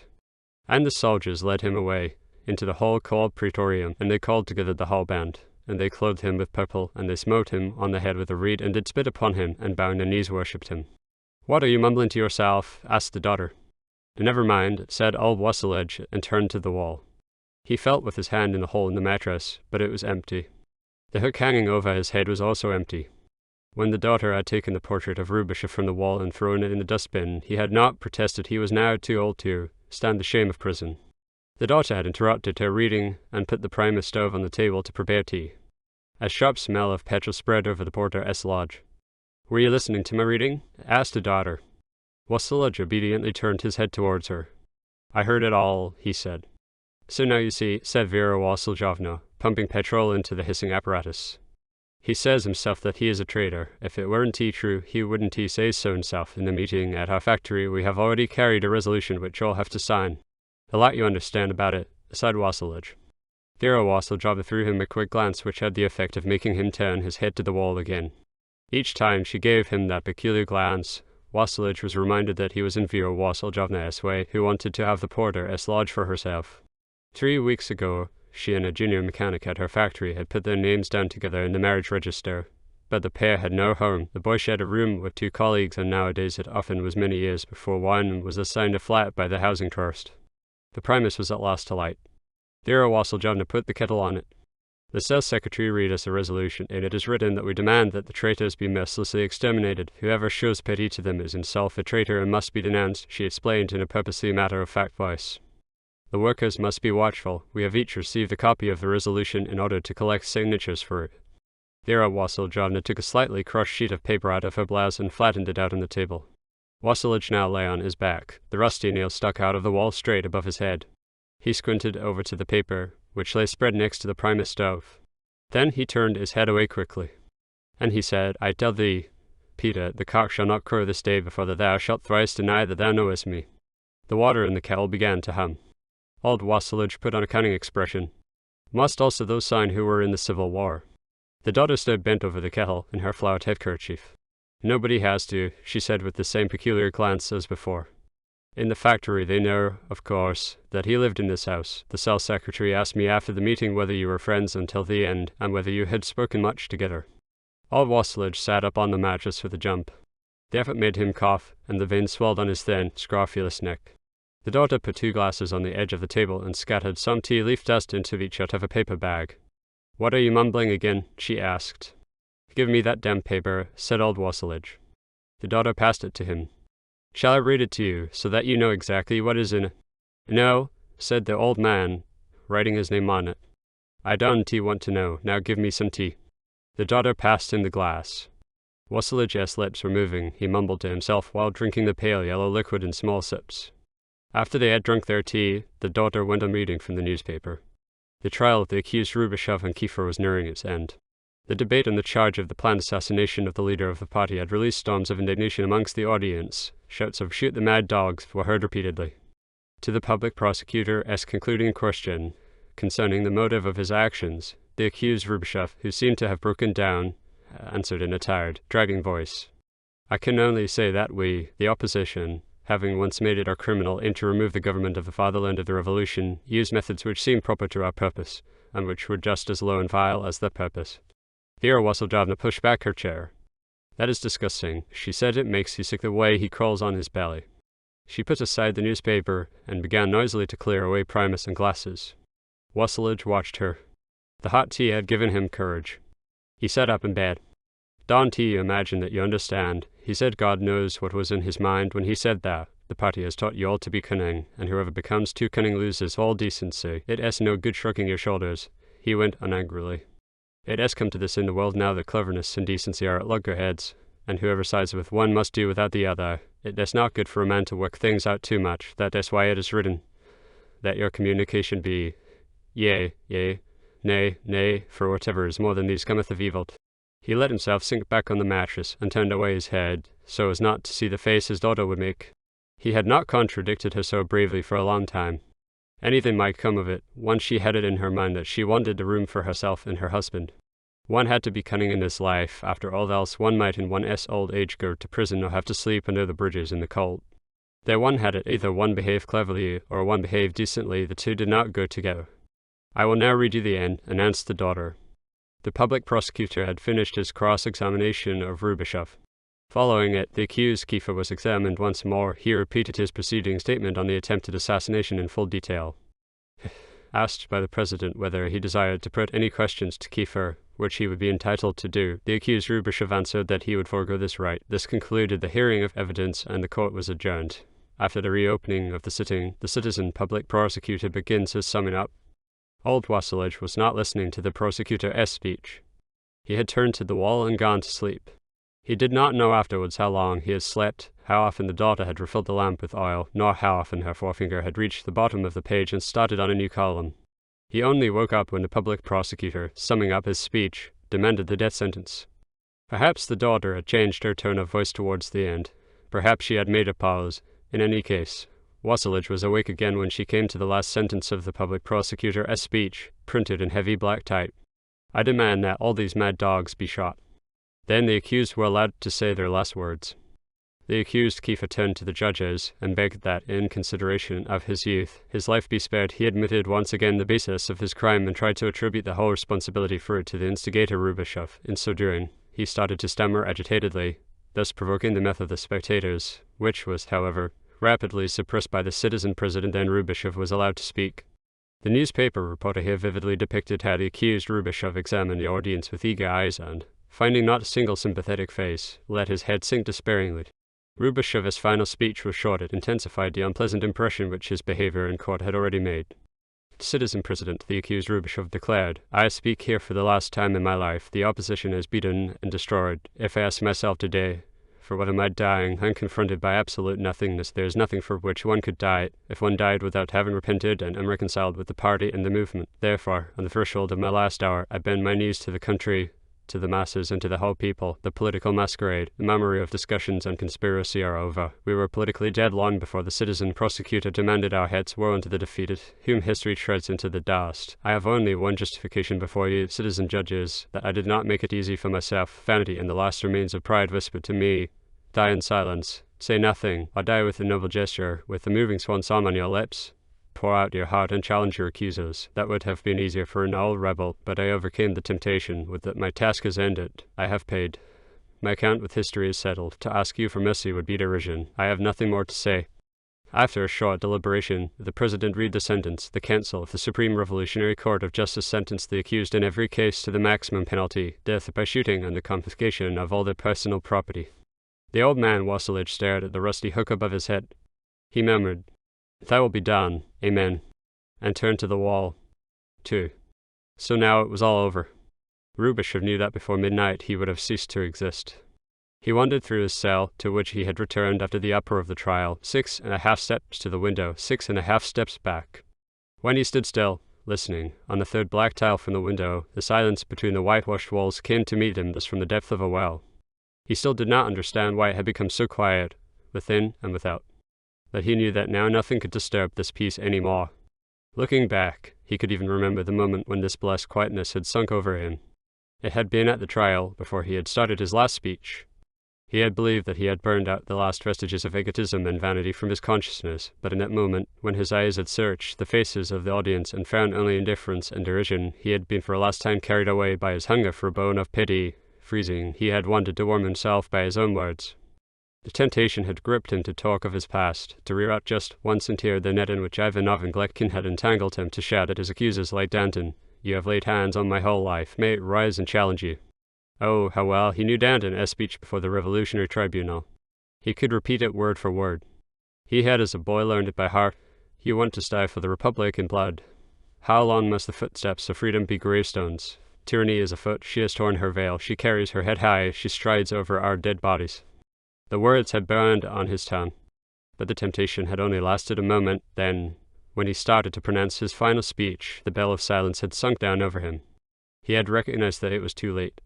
Too late to go back again the same way, to step once more in the graves of his own footprints. Words could undo nothing. Too late for all of them. When the hour came to make their last appearance before the world, none of them could turn the dark into a rostrum. None of them could unveil the truth to the world and hurl back the accusation at his judges, like Danton. Some were silenced by physical fear, like Harlip. Some hoped to save their heads, others at least to save their wives or sons from the clutches of the Gleckins. The best of them kept silent in order to do a last service to the party by letting themselves be sacrificed to scapegoat sand. Besides, even the best had each and all of on his conscience. They were too deeply entangled in their own past, caught in a web they had spun themselves. According to the laws of their own twisted ethics and twisted logic, they were all guilty, although not of those deeds of which they accused themselves. There was no way back for them. Their exit from the stage happened strictly according to the rules of their strange game. The public expected no swan songs of them. They had to act according to the textbook, and their part was the howling of wolves in the night. So now it was over.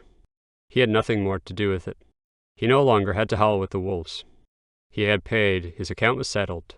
He was a man who had lost his shadow, released from every bond.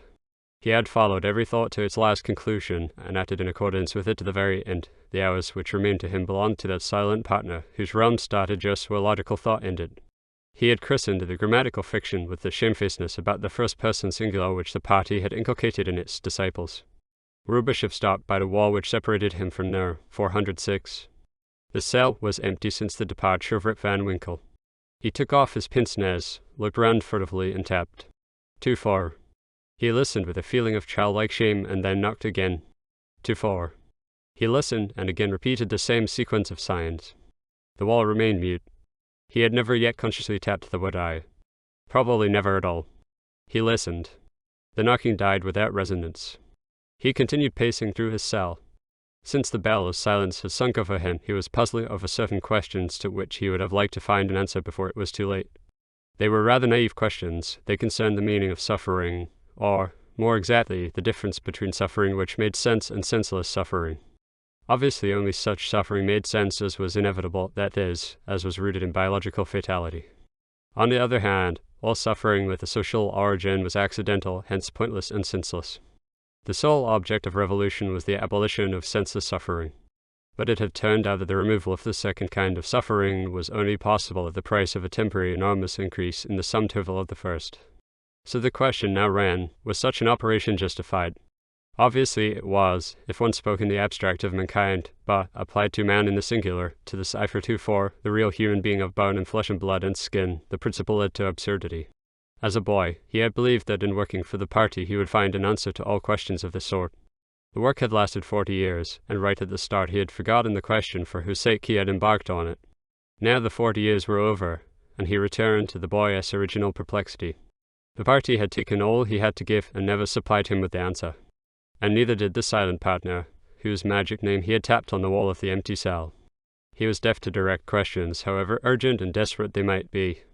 And yet there were ways of approach to him. Sometimes he would respond unexpectedly to a tune, or even the memory of a tune, or of the folded hands of the piet, or of certain scenes of his childhood.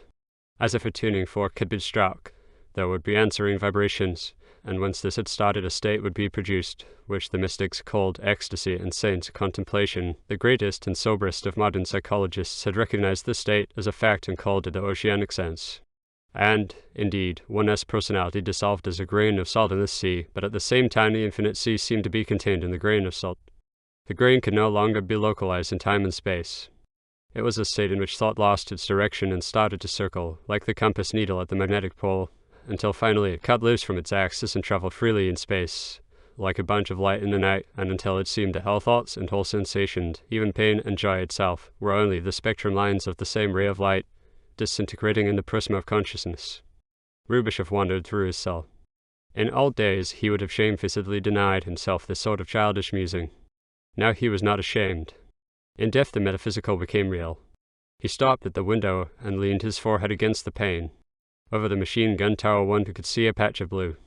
It was pale, and reminded him of that particular blue which he had seen overhead when, as a boy, he lay on the grass in his father's park, watching the poplar branches slowly moving against the sky. Apparently, even a patch of blue sky was enough to cause the oceanic state. He had read that, according to the latest discoveries of astrophysics, the volume of the world was finite. The space had no boundaries. It was self-contained, like the surface of a sphere. He had never been able to understand that, but now he felt an urgent desire to understand. He now also remembered where he had read about it. During his first arrest in Germany, comrades had smuggled a sheet of the illegally printed party organ into the cell. At the top were 3 columns about the strike in a spinning mill. At the bottom of a column, as a stopgap, was printed in tiny letters the discovery that the universe is finite, and halfway through it the page was torn off. He had never found out what had been in the torn-off part. Rubishov stood by the window and tapped on the empty wall with his pince-nez. As a boy he had really meant to study astronomy, and now for 40 years he had been doing something else. Why had not the public prosecutor asked him, Defendant Rubishov, what about the infinite? He would not have been able to answer, and there lay the real source of his guilt. Could there be a greater? When he had read the newspaper notice, then also alone in his cell, with joints still sore from the last bout of torturing, he had fallen into a queer state of exaltation. The oceanic sense had swept him away. Afterwards he had been ashamed of himself. The party disapproved of such states. It called them petit bourgeois mysticism, refuge in the ivory tower. It called them escape from the task, desertion of the class struggle. The oceanic sense was counter-revolutionary. For in a struggle one must have both legs firmly planted on the earth. The party taught one how to do it. The infinite was a politically suspect quantity, though a suspect quality. The party did not recognize its existence. The definition of the individual was a multitude of 1 million divided by 1 million. The party denied the free will of the individual, and at the same time it exacted his willing self-sacrifice. It denied his capacity to choose between two alternatives, and at the same time it demanded that he should constantly choose the right one. It denied his power to distinguish good and evil, and at the same time it spoke pathetically of guilt and treachery. The individual stood under the sign of economic fatality, a wheel in a clockwork which had been wound up for all eternity and could not be stopped or influenced, and the party demanded that the wheel should revolt against the clockwork and change its course. There was somewhere an error in the calculation. The equation did not work out. For 40 years he had fought against economic fatality. It was the central ill of humanity, the cancer which was eating into its entrails. It was there that one must operate. The rest of the healing process would follow. All else was dilettantism, romanticism, charlatanism. One cannot heal a person mortally ill by pious exhortations. The only solution was the surgeon's knife and his cool calculation. But wherever the knife had been applied, a new sore had appeared in place of the old. And again the equation did not work out. For 40 years he had lived strictly in accordance with the vows of his order, the party. He had held to the rules of logical calculation. He had burnt the remains of the old, a logical morality from his consciousness with the acid of reason. He had turned away from the temptations of the silent partner, and had fought against the oceanic sense with all his might. And where had it landed him? Premises of unimpeachable truth had led to a result which was completely absurd. Ivanov's and Glekin's irrefutable deductions had taken him straight into the weird and ghostly game of the public trial.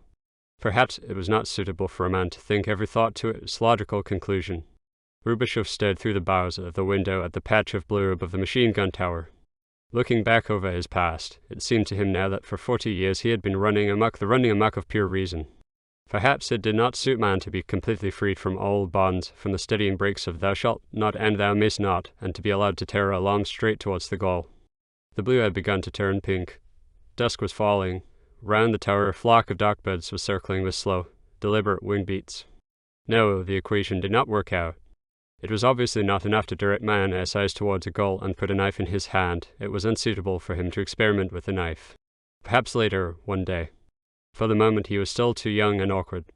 How he had raged in the great field of experiment, the fatherland of the revolution, the bastion of freedom. Flecken justified everything that happened with the principle that the bastion must be preserved. But what did it look like inside? No, one cannot build paradise with concrete. The bastion would be preserved, but it no longer had a message, nor an example to give the world. No one as Argina besmirched the ideal of the social state, even as some medieval popes had besmirched the ideal of a Christian empire. The back of the revolution was at half-mast.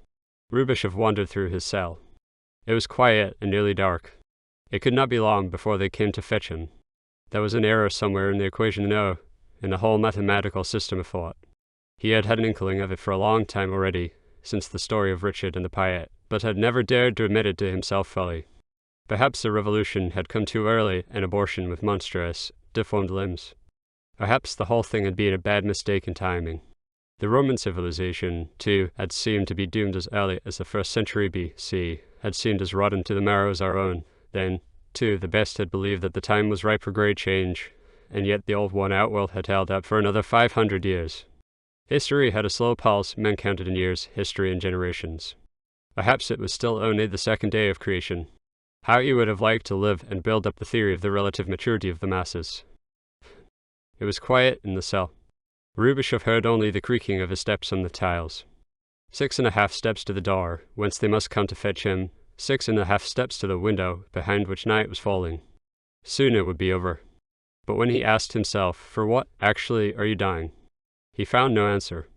It was a mistake in the system. Perhaps it lay in the precept which until now he had held to be incontestable, in whose name he had sacrificed others and was himself being sacrificed, in the precept that the end justifies the means. It was the sentence which had killed the great fraternity of the revolution and made them all run amok. What had he once written in his diary? We have thrown overboard all conventions. Our sole guiding principle is that of consequent logic. We are sailing without ethical ballast. Perhaps the heart of the evil lay there. Perhaps it did not suit mankind to sail without ballast. And perhaps reason alone was a defective compass which led one on such a winding, twisted course that the goal finally disappeared in the mist. Perhaps now would come the time of great darkness. Perhaps later, much later, the new movement would arise with new flags, a new spirit knowing of both, of economic vitality and the oceanic sense. Perhaps the members of the new party will wear monks' cowls and preach that only purity of means can justify the ends. Perhaps they will teach that the tenet is wrong which says that a man is the quotient of 1 million divided by 1 million, and will introduce a new kind of arithmetic based on multiplication, on the joining of a million individuals to form a new entity which, no longer an amorphous mass, will develop a consciousness and an individuality of its own, with an oceanic feeling increased a millionfold, in unlimited yet self-contained space. Rubashov broke off his pacing and listened. The sound of muffled drumming came down the corridor. 3. The drumming sounded as though it were brought from the distance by the wind. It was still far. It was coming closer. Rubashov did not stir. His legs on the tiles were no longer subject to his will. He felt the earth's force of gravity slowly mounting in them. He took 3 steps backwards to the window, without taking his eye off the spy hole. He breathed deeply and lit a cigarette. He heard it ticking in the wall next to the bunk. "They are fetching Harelip. He sends you his greetings." The heaviness vanished from his legs. He went to the door and started to beat against the metal quickly and rhythmically with the flat of both hands. To pass the news on to No. 406 was no use now. The cell stood empty, the chain broke off there. He drummed and pressed his eye to the spy hole. In the corridor the dim electric light was burning as always. He saw the iron doors of No. 401 to No. 407 as always. The drumming swelled. Steps approached, slow and dragging. One heard them distinctly on the tiles. Suddenly Harelip was standing in the spy hole-less range of vision. He stood there, with trembling lips, as he had stood in the light of the reflector in Glekin's room, his hands and handcuffs hung down behind his back in a peculiarly twisted position. He could not see Rubashov's eye behind the Judas, and looked at the door with blind, searching pupils, as though the last hope of salvation lay behind it. Then an order was spoken, and Harelip obediently turned to go. Behind him came the giant in uniform with his revolver belt. They disappeared from Rubashov's field of vision, one behind the other. The drumming faded. All was quiet again. From the whale next to the bunk came the sound of ticking. He behaved quite well. Since the day when Rubashov had informed No. 402 of his capitulation, they had not spoken to each other. No. 402 went on. "You still have about 10 minutes. How do you feel?" Rubashov understood that No. 402 had started the conversation in order to make waiting easier for him. He was grateful for it. He sat down on the bunk and tapped back. "I wish I had your over already. You want to show the white feather, tap No. 402.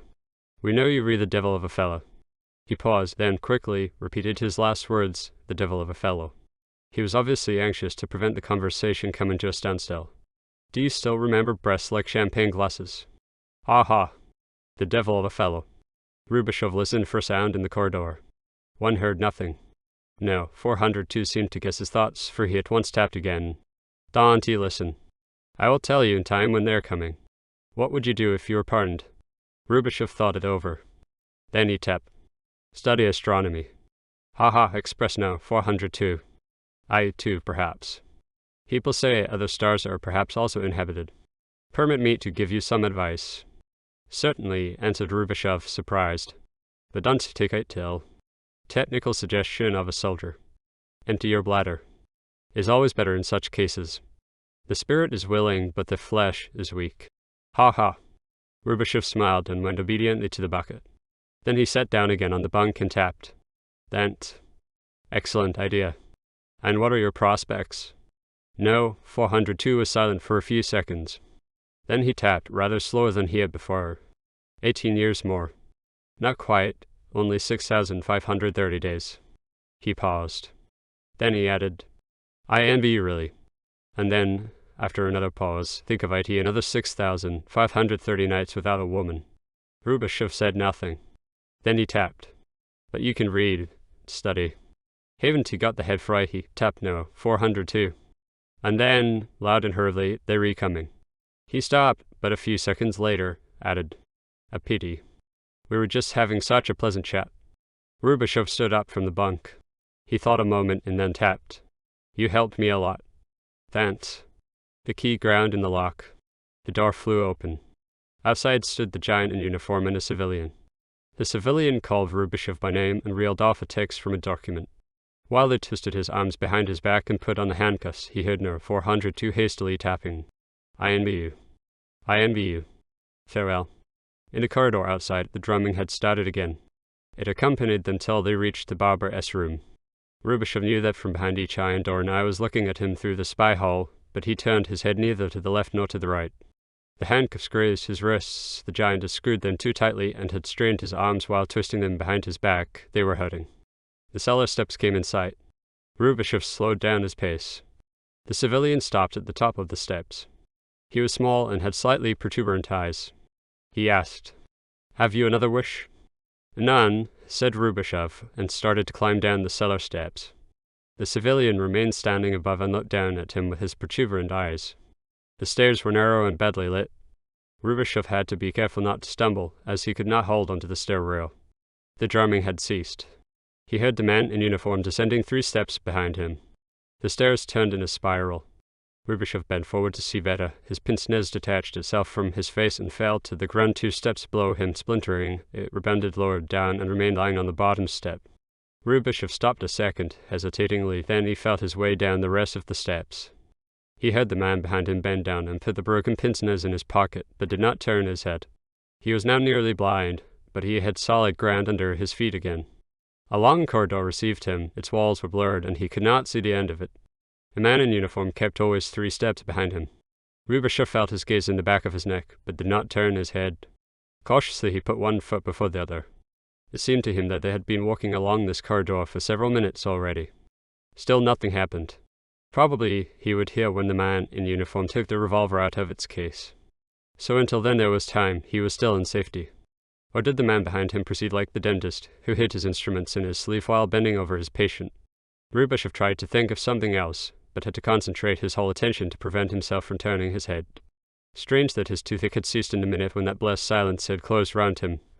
During the trial. Perhaps the abscess had opened just in that minute. What had he said to them? I bow my knees before the country, before the masses, before the whole people. And what then? What happened to these masses, to this people? For 40 years it had been driven through the desert, with threats and promises, with imaginary terrors and imaginary rewards. But where was the promised land? Did there really exist any such call for this wandering mankind? That was a question to which he would have liked an answer before it was too late. Moses had not been allowed to enter the land of promise either. But he had been allowed to see it, from the top of the mountain, spread at his feet. Thus, it was easy to die with the visible certainty of one's goal before one's eyes. He, Nicholas Salmanovich Rubishev, had not been taken to the top of a mountain, and wherever his eye looked, he saw nothing but desert and the darkness of night. A dull blow struck the back of his head. He had long expected it, and yet it took him unawares. He felt, wondering, his knees give way and his body whirl round in a half-turn. How theatrical, he thought as he fell, and yet I feel nothing. He lay crumpled up on the ground, with his cheek on the cool flagstones. It got dark. The sea carried him rocking on its nocturnal surface. Memories passed through him, like streaks of mist over the water. Outside, someone was knocking on the front door. He dreamed that they were coming to arrest him, but in what country was he? He made an effort to slip his arm into his dressing-gown sleeve. Batu's colored print portrait was hanging over his bed and looking at him. Was it now one or was it the other, he with the ironic smile or he with the glassy gaze? A shapeless figure bent over him. He smelled the fresh leather of the revolver belt, but what insignia did the figure wear on the sleeves and shoulder straps of its uniform, and in whose name did it raise the dark pistol barrel? A second smashing blow hit him on the ear. Then all became quiet. There was the sea again with its sounds. A wave slowly lifted him up.